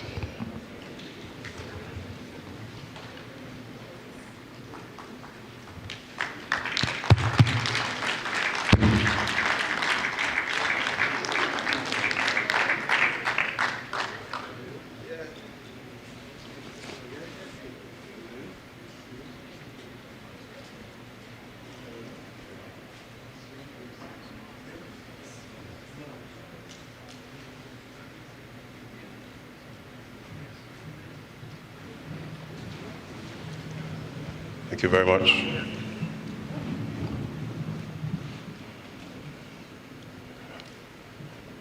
Okay, we are at the stage now of the press conference, and to lead these proceedings, I'd like to invite to the stage Mr. Wole Famurewa of CNBC Africa. Thank you very much, Ambassador Chad Blackman. Thank you so much, everyone, for staying and sticking around for this engagement with those that we have on stage. And I would very quickly introduce them, and we'll get right into this press interaction. We have, of course, she just walked in, Her Excellency, the Honorable Mia Amon-Motley, the Prime Minister of Barbados, joining us. Thank you so much for your time. Yes, you can put your hands together for her. We also have Professor Benedict Orama, the President and Chairman of the Board of Directors of the AfriCaribbean Bank. Also on stage right now is His Excellency Albert Muchanga, who is the Africa Union Commissioner, Economic Development, Trade, Tourism, Industry, and Minerals. We also have Her Excellency Ms. Nardos Bekele Thomas, the Chief Executive Officer of the Africa Union Development Authority, NEPAD, also on stage. We have Dr. Amani Asfer, the President of the Africa Business Council. Pleasure to have you here. And last but certainly not least, we have Mr. Patrick Antoine. He's the Chief Executive Officer of the Caribbean Private Sector Organization. All right, so before we get into the Q&A, I would like to now invite His Excellency Ambassador Chad Blackman, the Permanent Secretary of Barbados to the United Nations and WTO. He would be reading the joint communique and declaration on the inaugural Afri-Caribbean Trade and Investment Forum, and then right after that, we'll, of course, move on to the Q&A. So please welcome him as he comes back. Thank you very much, and just for clarity, not the permanent secretary, but the permanent representative.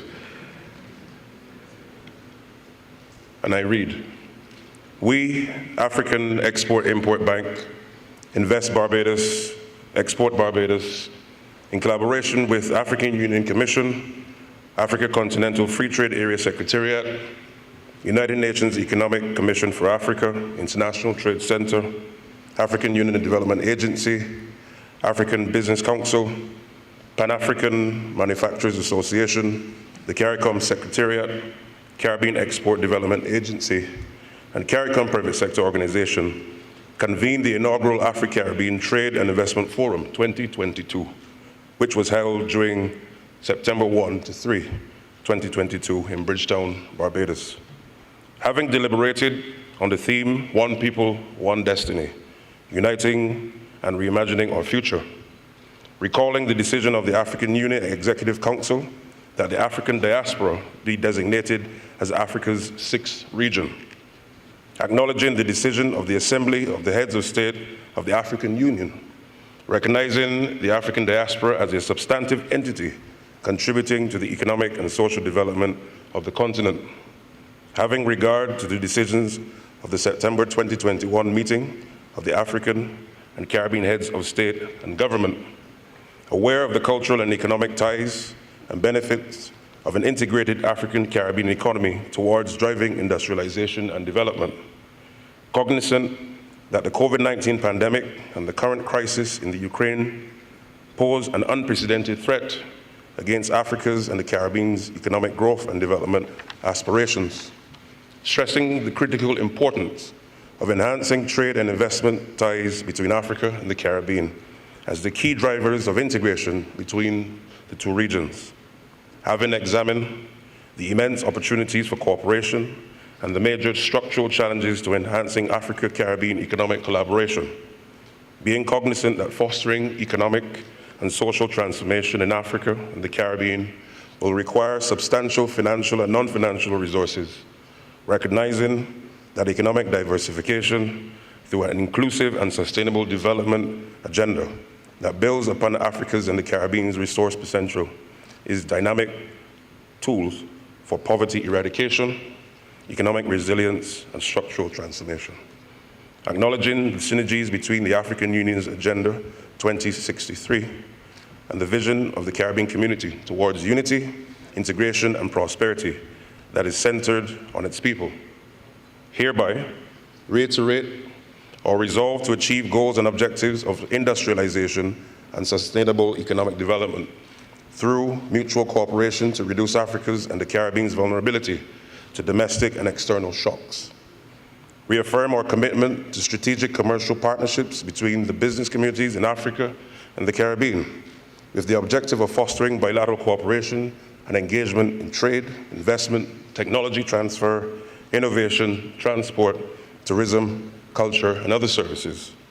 Commit to the upgrading and diversification of our economy's productive capacities through boosting of trade and investments between Africa and the Caribbean, as well as easing constraints to trade finance, trade services, and trade payments in the two regions.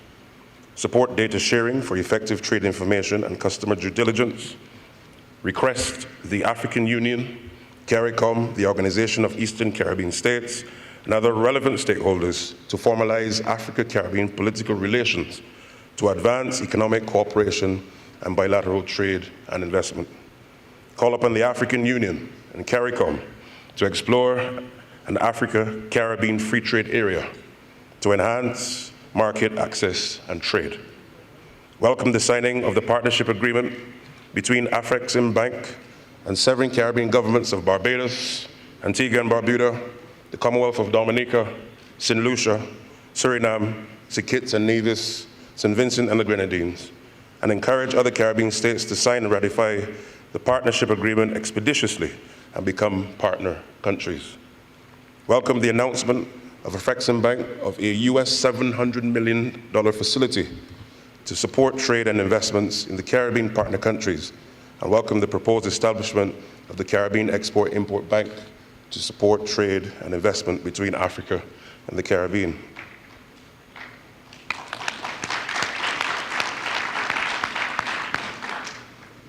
Encourage CARICOM member states and institutions as stakeholders in AfriCaribbean as a means to enhancing bilateral economic cooperation and unlocking financing from AfriCaribbean to the region and boosting Afro-Caribbean trade and investment opportunities. Welcome the establishment of the Africa-Caribbean Business Council, involving the Africa Business Council, CARICOM Private Sector Organization, and AfriCaribbean. Commit to a collaborative approach to take advantage of bilateral trade and investment opportunities in and amongst others, tourism, logistics, financial services, health industries, creative industries, the blue economy, and agriculture. Urge African and Caribbean financial institutions to support African Union and CARICOM member states to significantly scale up trade and investments as a fundamental priority for sustainable development. Commit to supporting the action that contributes to building and strengthening of the private sector, economic investment, trade relationships between Africa and the Caribbean. Resolve to strengthen the collaboration and engagements between Africa and the Caribbean, including through the institutionalization of the AfriCaribbean Trade and Investment Forum as a platform for annual bilateral engagement. And with the vote of thanks aspect of the statement, we thank over 1,200 participants from 41 countries, 16 Caribbean countries, 41 African countries, 16 Caribbean countries for their participation and contribution to the success of the forum. We further thank the registered participants from 25 non-African and non-Caribbean countries that's also participated and contributed to the success of the forum. We thank the government and people of Barbados for the hospitality that they have afforded to all participants and for the courtesies which ensured the success of the AfriCaribbean Trade and Investment Forum 2022. Finally, we wish to extend our gratitude to the 25 heads of state and their representatives, heads of international organizations and other delegations, AfrEximbank, Invest Barbados, Export Barbados, and their partners for successfully convening the African Trade and Investment Forum 2022 and adopted on this second day of September 2022 in Bridgetown, Barbados.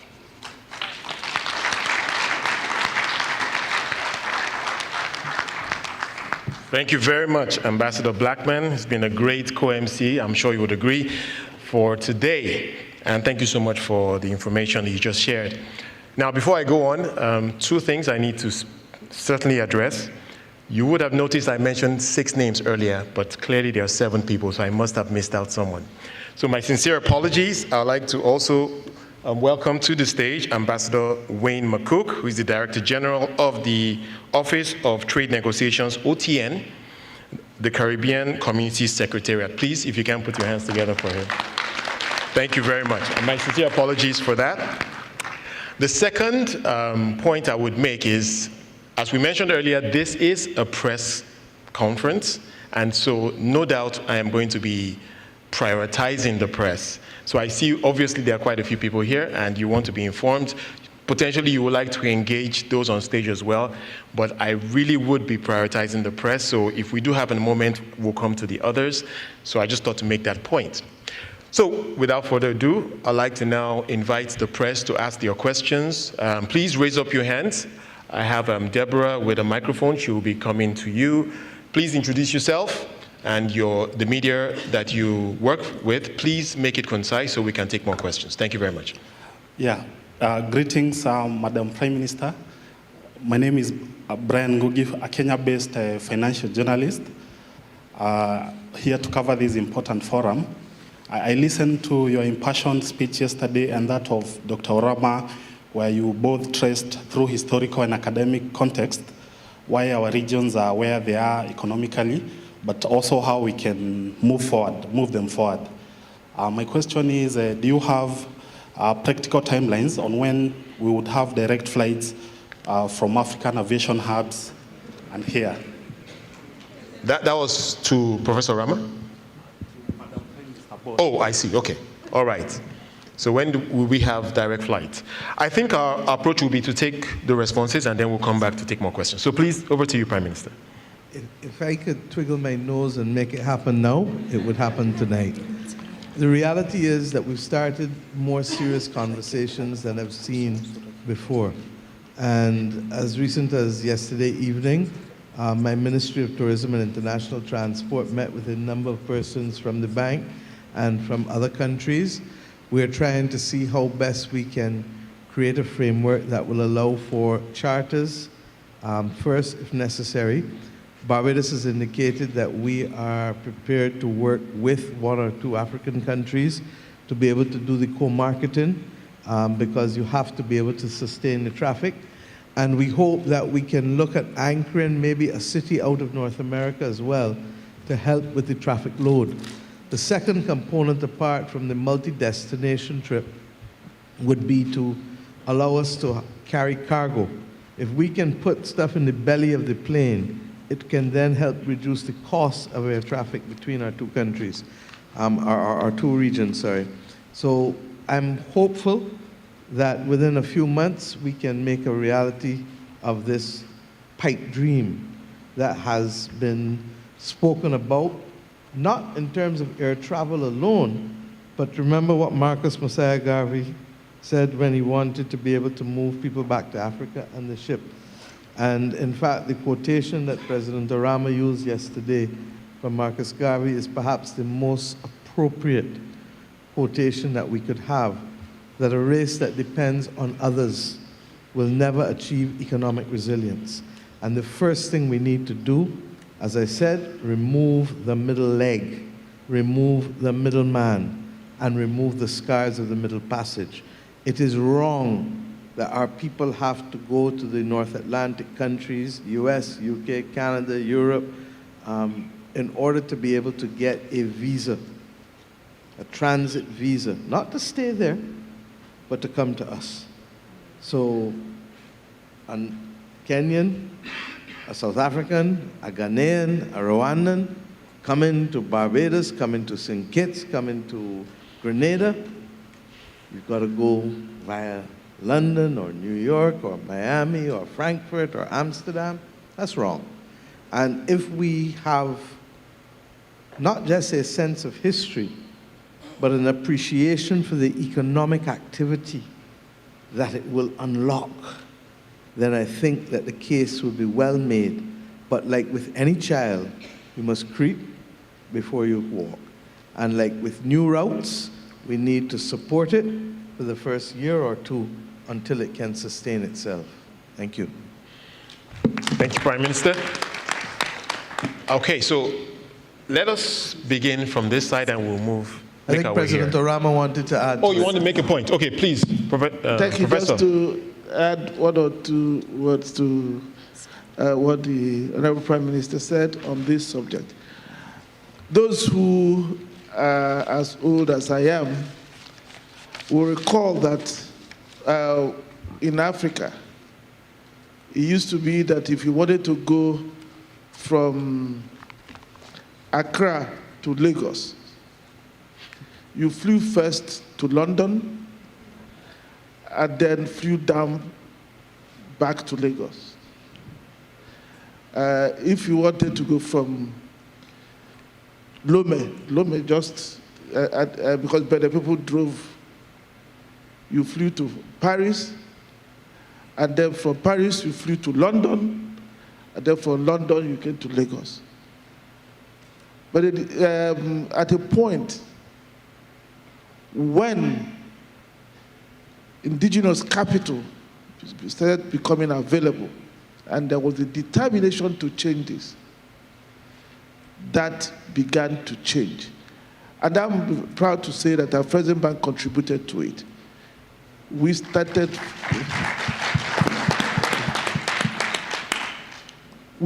financing indigenous people to buy aircraft when people said it wasn't a good idea. So today, you would rarely see where people have to do this kind of round the world travel to go from one point in Africa to the other. And I believe that is what will happen here. The determination, and I think the Prime Minister of Barbados, Mayor, is committed to that. I think the determination that will change this. And you have a bank like AfriCaribbean Bank that says, good ideas that come, we're not going to use the standard ways of assessing that credit to assess it. Our results will be, what we regard as success will be being able to have something that is sustainable. Will it be so smooth? It will not be. But if we keep at it, I tell you, in less than 5 years, this will be history. Thank you. Thank you, Professor Orama. Can we have the lady on this side, and then we'll make our way this way, if you don't mind. We'll come back to you, sir. Thank you. Once Thank again, you. if you can, please let us know who you are addressing your question to and introduce yourself and your media. I am Hassan from Al Ahram newspaper from Egypt. Thank you very much for attending this fruitful forum. My question to Dr. Orama, I would like to kindly break down the deals that were signed during the African-Caribbean trade and the total amount of the agreements. The second question for Prime Minister of Barbados. I want to first say that I really admire your character as a leader woman. The second thing I would like to know what the did you discuss yesterday with our ambassador, Egyptian ambassador? And what's the message you delivered to Mr. Abdel Fattah al-Sisi, our president? Thank you very much. Thank you. Let us start with Her Excellency the Prime Minister, and then we'll go to Professor Thank you. Rama. I actually met with the ambassador when it was Jerome about 4 weeks ago, and we discussed our cooperation. First and foremost, to fight the climate crisis. Barbados will be at COP this year, and we believe that the work that has to be done is part of a continuum. We recognize that there is some pushback on the key issues of loss and damage, and also on adaptation financing. And we therefore talked about how we could make sure that these were central to the discussions coming up in the meeting in early November. We also recognize that your country, of course, is one of the meccas of tourism globally, and therefore we believe that there's opportunity for cooperation in tourism. Barbados is a mature tourism destination in the Caribbean, and therefore we think that there can be substantive cooperation between our two countries on that. And yes, the matter of airlift came up, because once again, we feel that we need to be able to ensure that our people can move to all parts. Interestingly enough, and President Orama will speak to what he has, but one of the key companies, for example, that has been discussing things with Barbados has been an Egyptian company, and we've been able to also link them with other countries within the region in terms of what we want to do there. You heard me say just now that if we can fill the bottoms of the planes, we can ensure that the flights are affordable to all. And therefore, we're looking not only at moving people, but moving goods. And we're looking at Egyptian investment as well into the region. And I think you saw some wonderful examples of it in the exhibition here. And I really want to thank President Orama for opening up that side in addition to the conversations we had with your ambassador.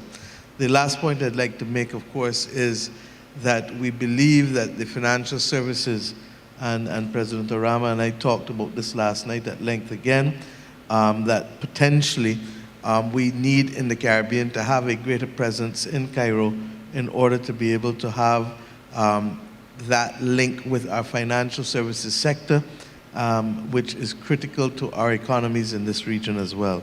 So I hope that this is the beginning of many, many, many, many more engagements. And I'm sure that we can continue to work together, not just on climate and tourism, but on other fundamental issues such as financing for development and the SDGs, which continue to be a bugbear in terms of our pursuit for them, especially as we face these crises globally today. Thank you. Thank you. Professor Rama, on the question about the deals, perhaps you can summarize for us. I'm sure there are many. Oh, thank you very much. I think we can have our staff do that summary, because there are quite a number of deals that were signed outside here, signed in the different meeting rooms. Okay. Normally what we do is that at the end we compile, we do a summary and then we release it. We haven't done that yet, but once we do it, you'll get the data you are looking for. Thank you. Thank you for that. All right, let's move over to this side of the room. If we can have the gentleman who put up his hand earlier. Yes, thank you. Thank you. This is Samson from the Reporter newspaper. I came from Ethiopia to attend the forum. I wanted to ask about direct flight between Africa and the Caribbean island. My question is for Prime Minister Mia. As you know, Ethiopian Airlines, the largest African carrier, this week made a historic flight in over half a century. What's your advice in keeping up the momentum for African aviation companies like Ethiopian Airlines so that they would launch direct flight from Africa and Caribbean island? Do you think there is also a market potential for them to do so? My second question is also for Prime Minister Motley.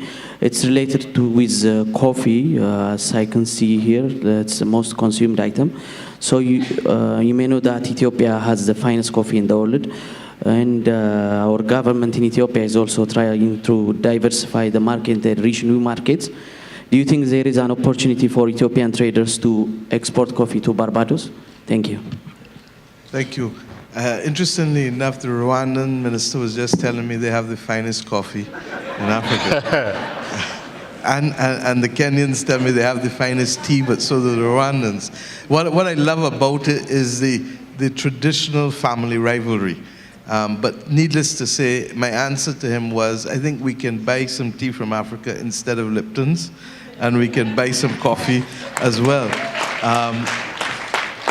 The truth is, in the Caribbean, we also have in Jamaica the production of coffee, and there are other islands that are dabbling at it too. The bottom line is we must support each other's products. And right now, we're not in a position to do so because we go through a middleman. The middleman pushes what the middleman needs to push in order to get the volume, and more often than not, the middleman is pushing what he can put in that container that goes either to the Caribbean or Africa, which means that we may or may not get there. No different from a merchandiser in a supermarket who helps to position what they really want to sell by how they position it on the supermarket shelf. So I do hope that we can get to know each other.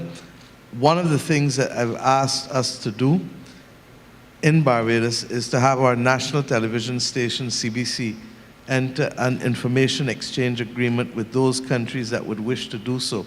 So we package a CARICOM program and send to you every week, and you package a program from African countries every week. And why do I say so? I don't need to convince anybody on this stage. I don't need to convince anybody in this room. You're here because you believe it. But the people who we now have to bring on board are ordinary citizens. And they must see that the people in Ethiopia or the people in Rwanda or the people in Senegal, in spite of the language differences, are just like us. Similarly, you must see that the people in Barbados or the people in St. Vincent and the Grenadines or the people in Belize are just like you. And once we begin to do that, you'll then say, oh, I didn't know. Bajans are watching Nollywood movies now for what? Last 15 years? It's huge. But nobody came and promoted it here. It's just on the ground. And then through word of mouth, people shared with each other. We say no, word of mouth is not sufficient. We need institutions, because institutions will sustain trade, as President Orama and others on this stage will tell you. We need the institutions. We need the institutions that will allow transport to happen, maritime and air bridges. We need the institutions that will allow banking and insurance to happen, because once you're dealing with trade, you need to be able to pay. If you're dealing with the movement of goods, you need to be able to have insurance in the event that something happens. And then we need also to look at how can we facilitate the movement of people. There's an interesting fact that most people are not aware of. Africa, as you know, has a huge youth demographic dividend in the next few decades in this century. Caribbean, for the most part, regrettably, is underpopulated as well. And if we can work with each other in the areas where skills are deficient, then it will help to propel growth in a meaningful way. I just did an interview and I said, you know, in Barbados we have a statement, global citizen, Bajan roots, because we recognize that we cannot live in this world alone. But I really believe that one of the outcomes of this conference must be for Africans and the African diaspora everywhere. Global citizens, African roots. And if we can do that and have people move where their skills are needed, then we can ensure that you don't have an oversupply of labor and we don't have a shortage of skills to be able to propel growth. Because part of the reasons for the anemic growth of the region is our lack of skills to be able to propel that growth, not just capital alone. Thank you. Thank you very much. If we can go towards the back, maybe further back. to the third or fourth row, and then we'll come again to the front.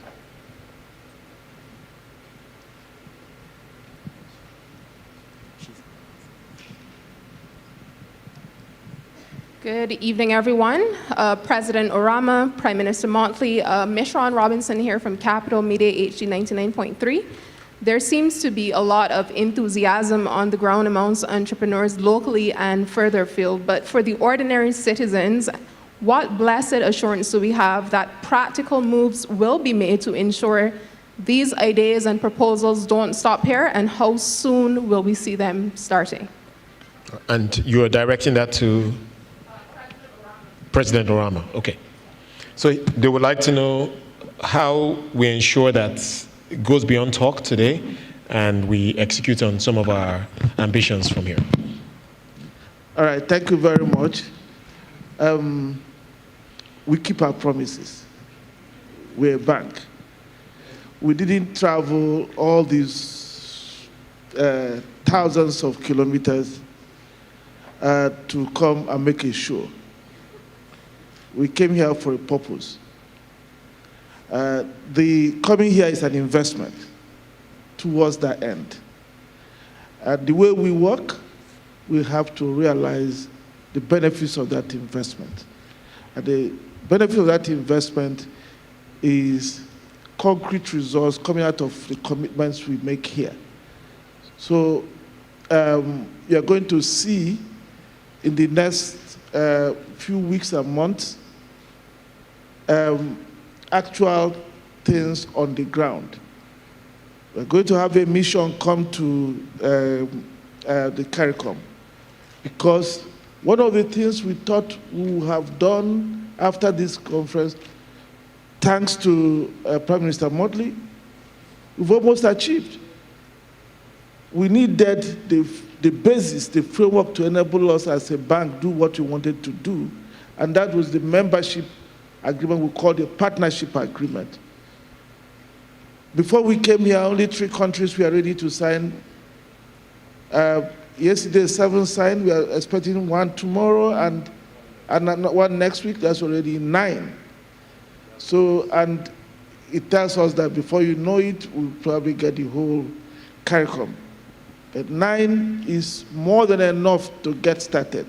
So we are sending a mission here to understand the market better, develop a plan so that we begin to deal with the low-hanging fruits.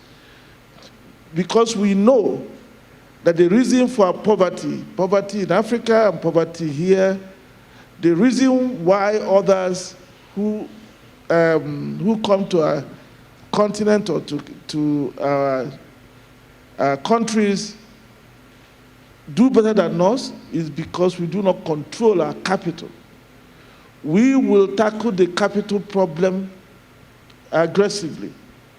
One of the things we've discussed with Prime Minister Motley is making sure that, apart from us, that we bring commercial banks here. We need the Caribbeans, we need the Africans to have control of the banking system here.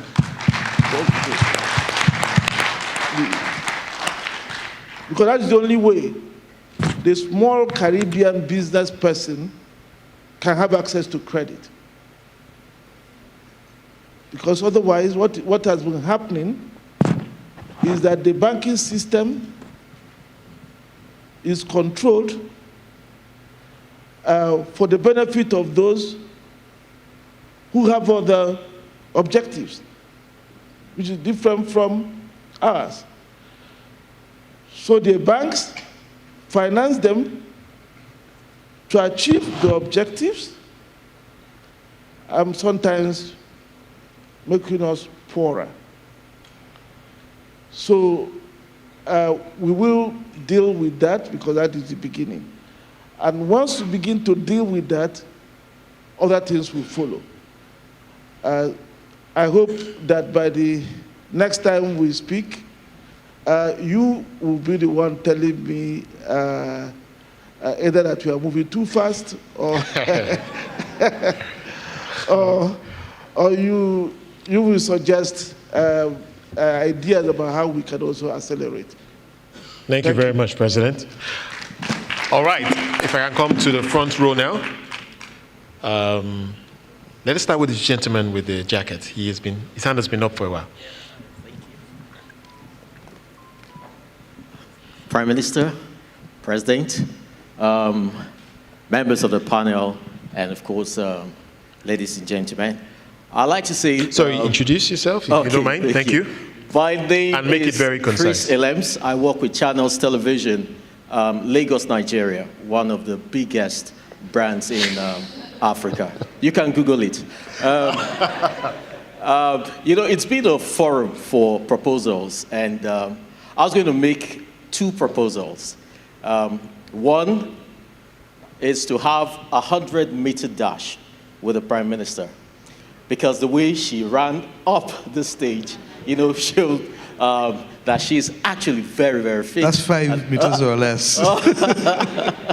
Thank you. And of course, the second one, you just spoke about it, because yesterday President Orama talked about building that bridge.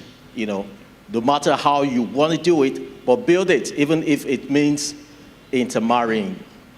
And that was the most I took out of yesterday's. And I've been looking around, not for me, for my younger brother, because I'm taken already.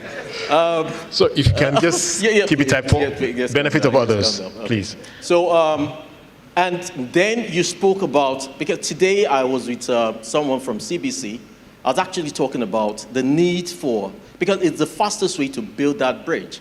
If we can't do it physically right now, we can do with the exchange of programs. And I was with someone at CBC today, we were discussing this. And I know my chairman, John Momo, is one man who would be committed to pushing this. And if there's anyone I should be talking to right now, just let me know so I could put a call across to him. He would be very willing to give us a platform for the exchange program. I'm going to ask Invest Barbados representatives or Export Barbados, one of the two, to make sure they make the link with you. But you started in the right place by talking to CBC. That is who I've also asked the Rwandan minister to ensure that they speak to as well. And we will not only do it for Barbados, we'll do it for CARICOM, because as I said, we ourselves are sharing programs within CARICOM as well. Thank you so very much. Thank you. Thank you. Let's sorry, just one thing, but you can also make sure that every month you do interviews from Lagos with Caribbean people and make sure that you bring it live every month, and we will help you facilitate that.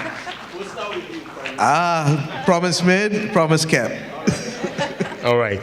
Gentlemen, to your left. Thank you very much, Your Excellencies. My name is Bosin Amafai. I'm the anchor of Arise Exchange and Arise News Network out of Lagos, Nigeria. The war in Ukraine and the whole crisis, I was thinking I would hear so much about the network and collaboration between the Caribbeans and AfriCaribbean Bank in terms of energy sustainability for both regions in the face of what we face in the aftermath of the ongoing crisis in Ukraine and Russia. So in what areas would we see collaboration and cooperation in terms of sustainable energy supply between the two regions?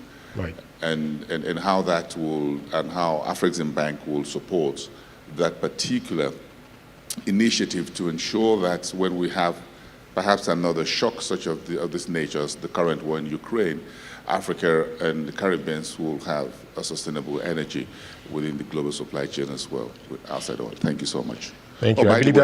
By the way, we're also bidding at Arise News for that news network, and I'm anchoring that particular show. Thank you very Arise much. News. Thank you. Thank you, Bosin. I believe that is to Professor Rama.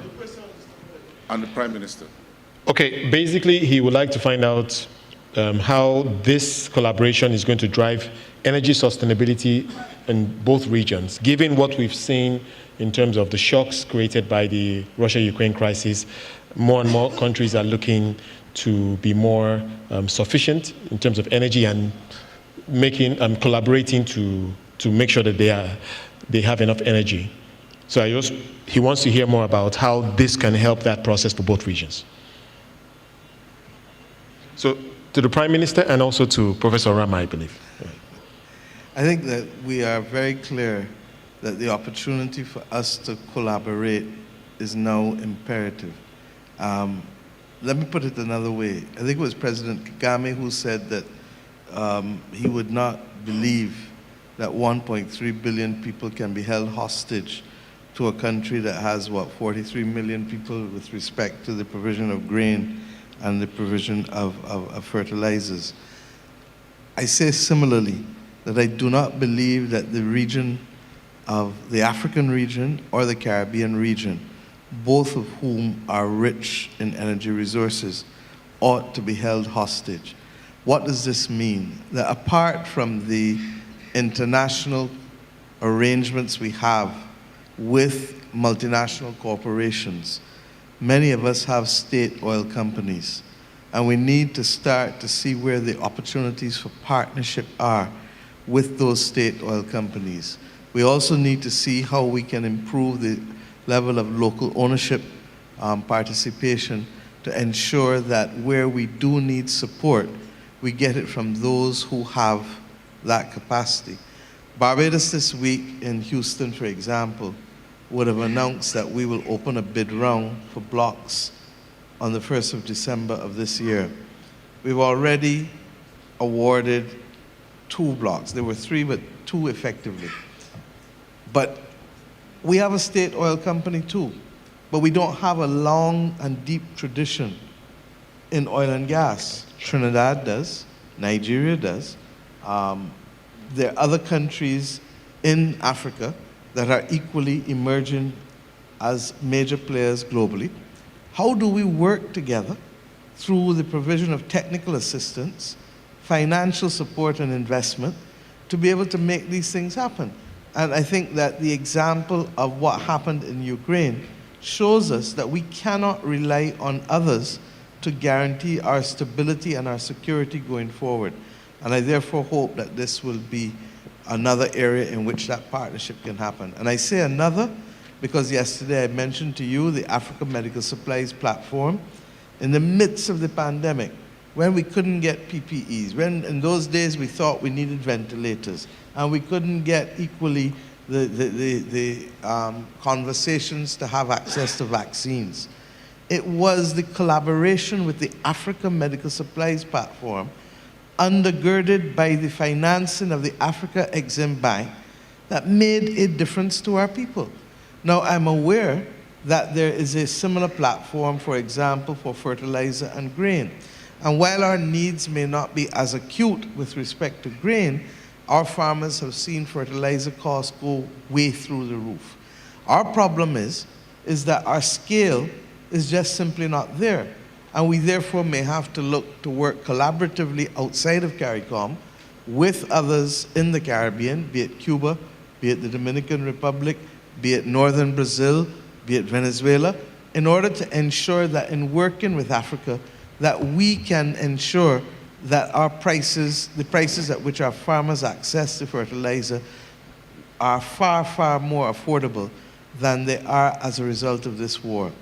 And I can go further with respect to common procurement platforms for water. The colonizers put down water mains in all of our countries 100, 120 years ago.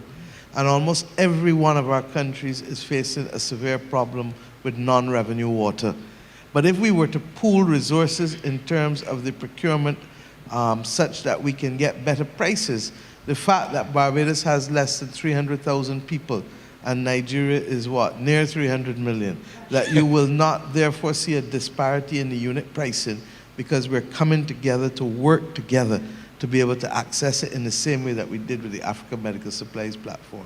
I'm sure that there are other opportunities in the energy sector as well, but I went broader than energy to just show you that what matters is not so much the subject area, but the attitude and approach, 1 for collaboration and 2 for de-risking, that we come now to today's moment to be able to deal with. And that is the importance of this inaugural African Caribbean Trade Forum, because it allows us to see how we can work together to unlock those very difficult issues that have only been made worse, regrettably, by matters beyond our control. Thank you. Thank you.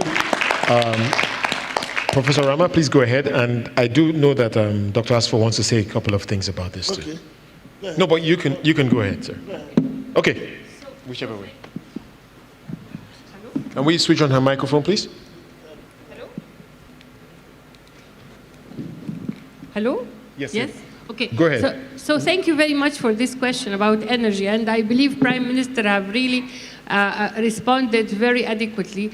As Africa Business Council, we already signed yesterday with the Caribbean Private Sector Organization to establish the Africa-Caribbean Business Council. And I believe the driving force will be the private sector from Africa and the Caribbean. We need the public-private sector dialogue. We need the conducive environment. And with reference to LNG, one of the sponsors, El Sweety Electric, he is chairing the energy sector of the Africa Business Council, and already yesterday he already said that they are ready to come and invest in renewable energy here in the Caribbean. What we really need is information. We need, as Ambassador Moshenga have said, regional studies of mapping exercise, what is existing on the continent, what is existing here in the Caribbean, and how we really match make those business opportunities and investment in the Caribbean and making those very important business linkages. So it is very important that we already signed as private sector. We are ready to help in different sectors, and we need the blessings of the government and the conducive environment and the finance of Afri-Exim Bank. Thank you. Thank you. Professor Rama? Just let me add quickly to what has been said. I think, excuse me, I think that the energy sector, especially oil and gas, is where this partnership we are building will be most impactful in helping the Caribbean region realize the potentials they have. Africa has built the experience, the expertise in oil and gas. You have it in Nigeria, you have it in Egypt, you have in South Africa, you have to some extent in other countries. Sure. But Egypt and Nigeria, I think, have quite substantial capacities in oil services and so on. And because the sector is capital intensive, it needs capital, it needs expertise on how to structure the financing. And again, with humility, I can say that today, AfriCaribbean Bank is the largest oil and gas financing entity on the continent.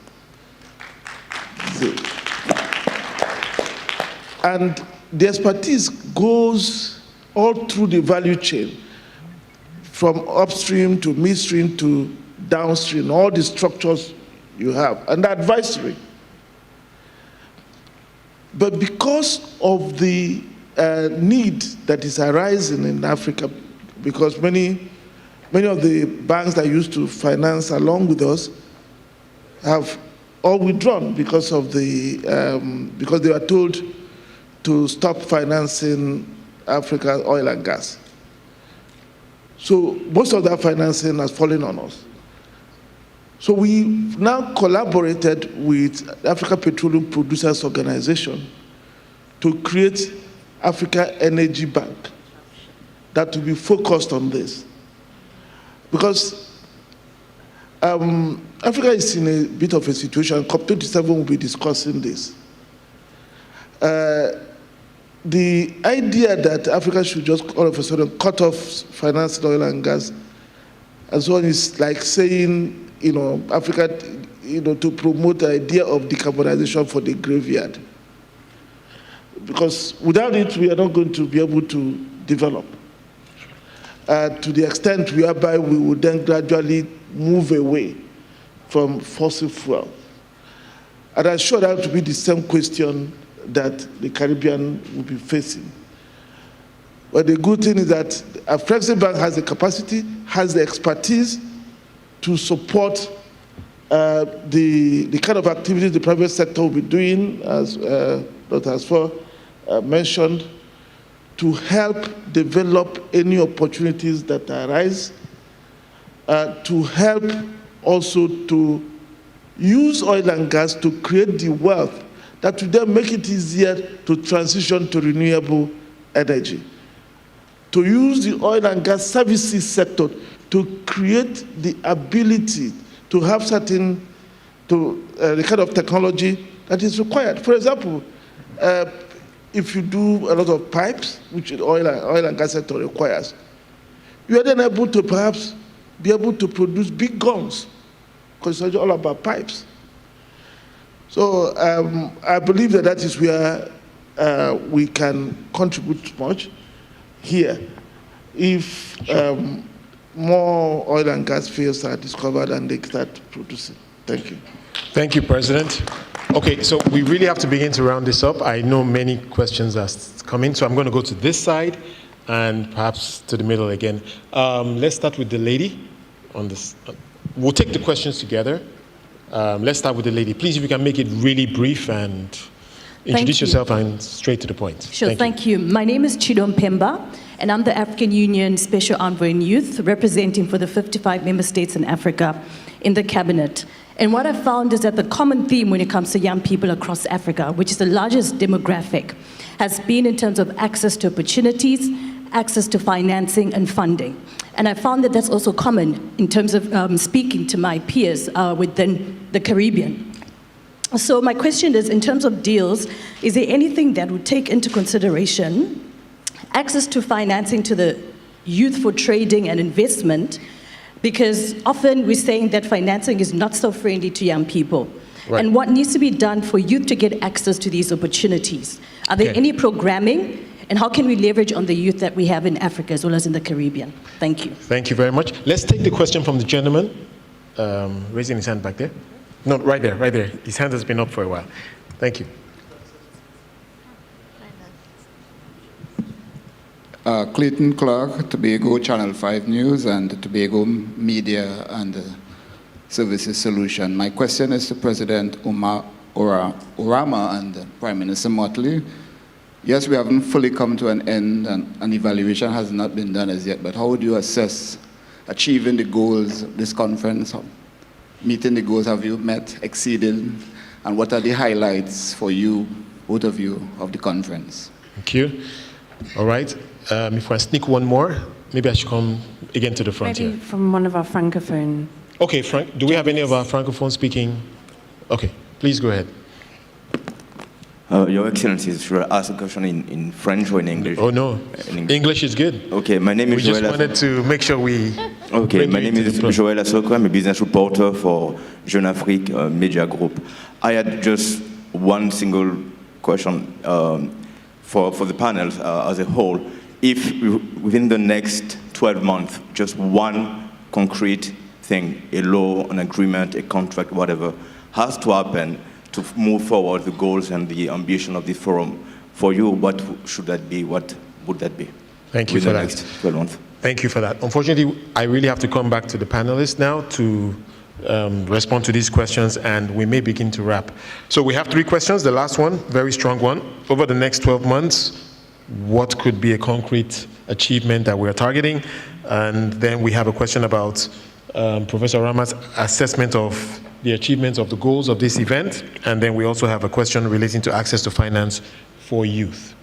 I'll hand over to the Prime Minister to speak to perhaps the first one. In terms of concrete achievements, clearly the air bridge, air travel, sea travel, opening up our markets. But we've also been able to discuss the possibility of joint marketing with some of the African ministers who've come here, because we believe that we benefit from the same demographics, and therefore that can happen. With respect to the question before in terms of the evaluation, it hasn't only been at the level of the specifics, and you heard me speak about some initiatives that have sparked conversations over the last 24 hours or so in terms of substantive investment, But we've also, for example, had very good conversations this evening with the Africa Development, AU Development Council, and seeing how we can let them work with the CARICOM Development Fund, because they have the same approach and they have the same objective in terms of bringing development to our people, particularly recognizing that while we are seeing growth, in order for it to be sustainable, we need to move people out of poverty, and that therefore requires multiple types of actions on all fronts. So I'd like to say, and you just heard about the cooperation between the Africa Business Council and the Caribbean Private Sector Organization, which is a key entity for us, because I keep making the point, governments don't fuel growth themselves by trading. Governments facilitate the environment within which households and companies and multinationals will trade. So that engagement is critical to the outputs that we want to see in terms of spurring growth in our region. Thank you. Thank you. Professor Orama, on the point about access to finance for the youth, and then, of course, your assessment of the achievements of the objectives of this event. Thank you very much. For us, we have the creative industry, which is largely youth and women dominated, especially on the continent. That has a special facility, not only for on lending side, but also on the equity side. And we have developed special criteria for assessing the credit and eligibility of those who are able to access them. Of course, we also have our SME program that makes it easier for us to support the youth, because the program combines not only financing but also training and capacity building, market access, and all of the other skills that we believe that the youth require as they begin to develop their business. So we have dedicated functions that look at this, and although we don't call it a youth program, they are essentially youth dominated. We're also collaborating with the African Union Commission. We run during the Intra-African trade fairs, along with a company called AE Trade. We do we have a youth pavilion where we expose the youth to all, first of all, to markets, and of course the other services that are required to enable them have access to finance. We're working also with the African Union Development Program. I think there is something that will be launched very soon, but we've been working with them to support the youth entrepreneurs. I think we selected, I don't know, maybe you should talk about that program. I don't know if it's Thomas. But through these collaborations, plus others, time will not allow me to permit, with other NGOs, we have been able to touch the many youths across Africa. And we hope we'll bring the same here to the Caribbean. I think Honorable Prime Minister Modley has touched on what we regard as success. I will also add that I will regard our establishing here and beginning to lend money here as success. I will also say that our fostering investments here, not plans, but clear investments here, I will regard it as success. And it should happen within 1 year, so that we can demonstrate that we recognize the urgency of now in what we are doing. Thank you. Thank you very much. Because President has asked me to say something, I will just explain what I just had. Actually, there was a session on Energize Africa, and also explained what are, the various tools, products that we'll make available, and that is the collaboration between AfriCaribbean Bank and the African Union Development Agency. And under the Energize Africa, we'll have a special window for capital available to youth enterprises. And this will be complemented by the African Development Bank, which has already dedicated $1.5 billion for youth enterprises. And then we will come to the nitty-gritties of the cap and also the various details of how you would be accessing this fund. We're working on that, and soon you'll be hearing from us. Thank you very much. Thank you very much for that. And I think on that note, we have come to the end of this interaction. I do see some other hands up, but sadly we have dinner to attend, right? So you certainly would have the opportunity to engage after this. And we want to thank everyone that has been on the stage for this interaction. And before we round up, I would like to invite Dr.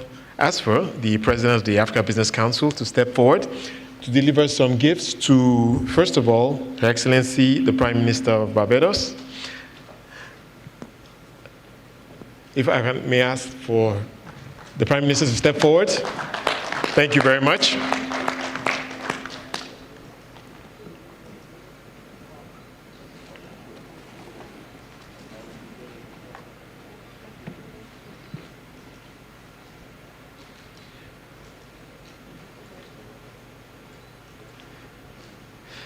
And second to, of course, no doubt, one of the other chief facilitators of this event, the President of the AfriCaribbean Bank, Professor Benedict Orama.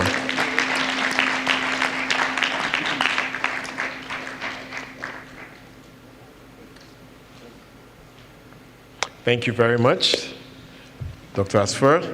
And on that note, I want to say thank you again to all the members of the press that have come from all over, especially those from Africa. Thank you so much for making it. And we look forward to reading your reports on today's event. And on that note, I want to say thank you, and we look forward to having you at dinner later on tonight. Thank you so much, and have a great evening.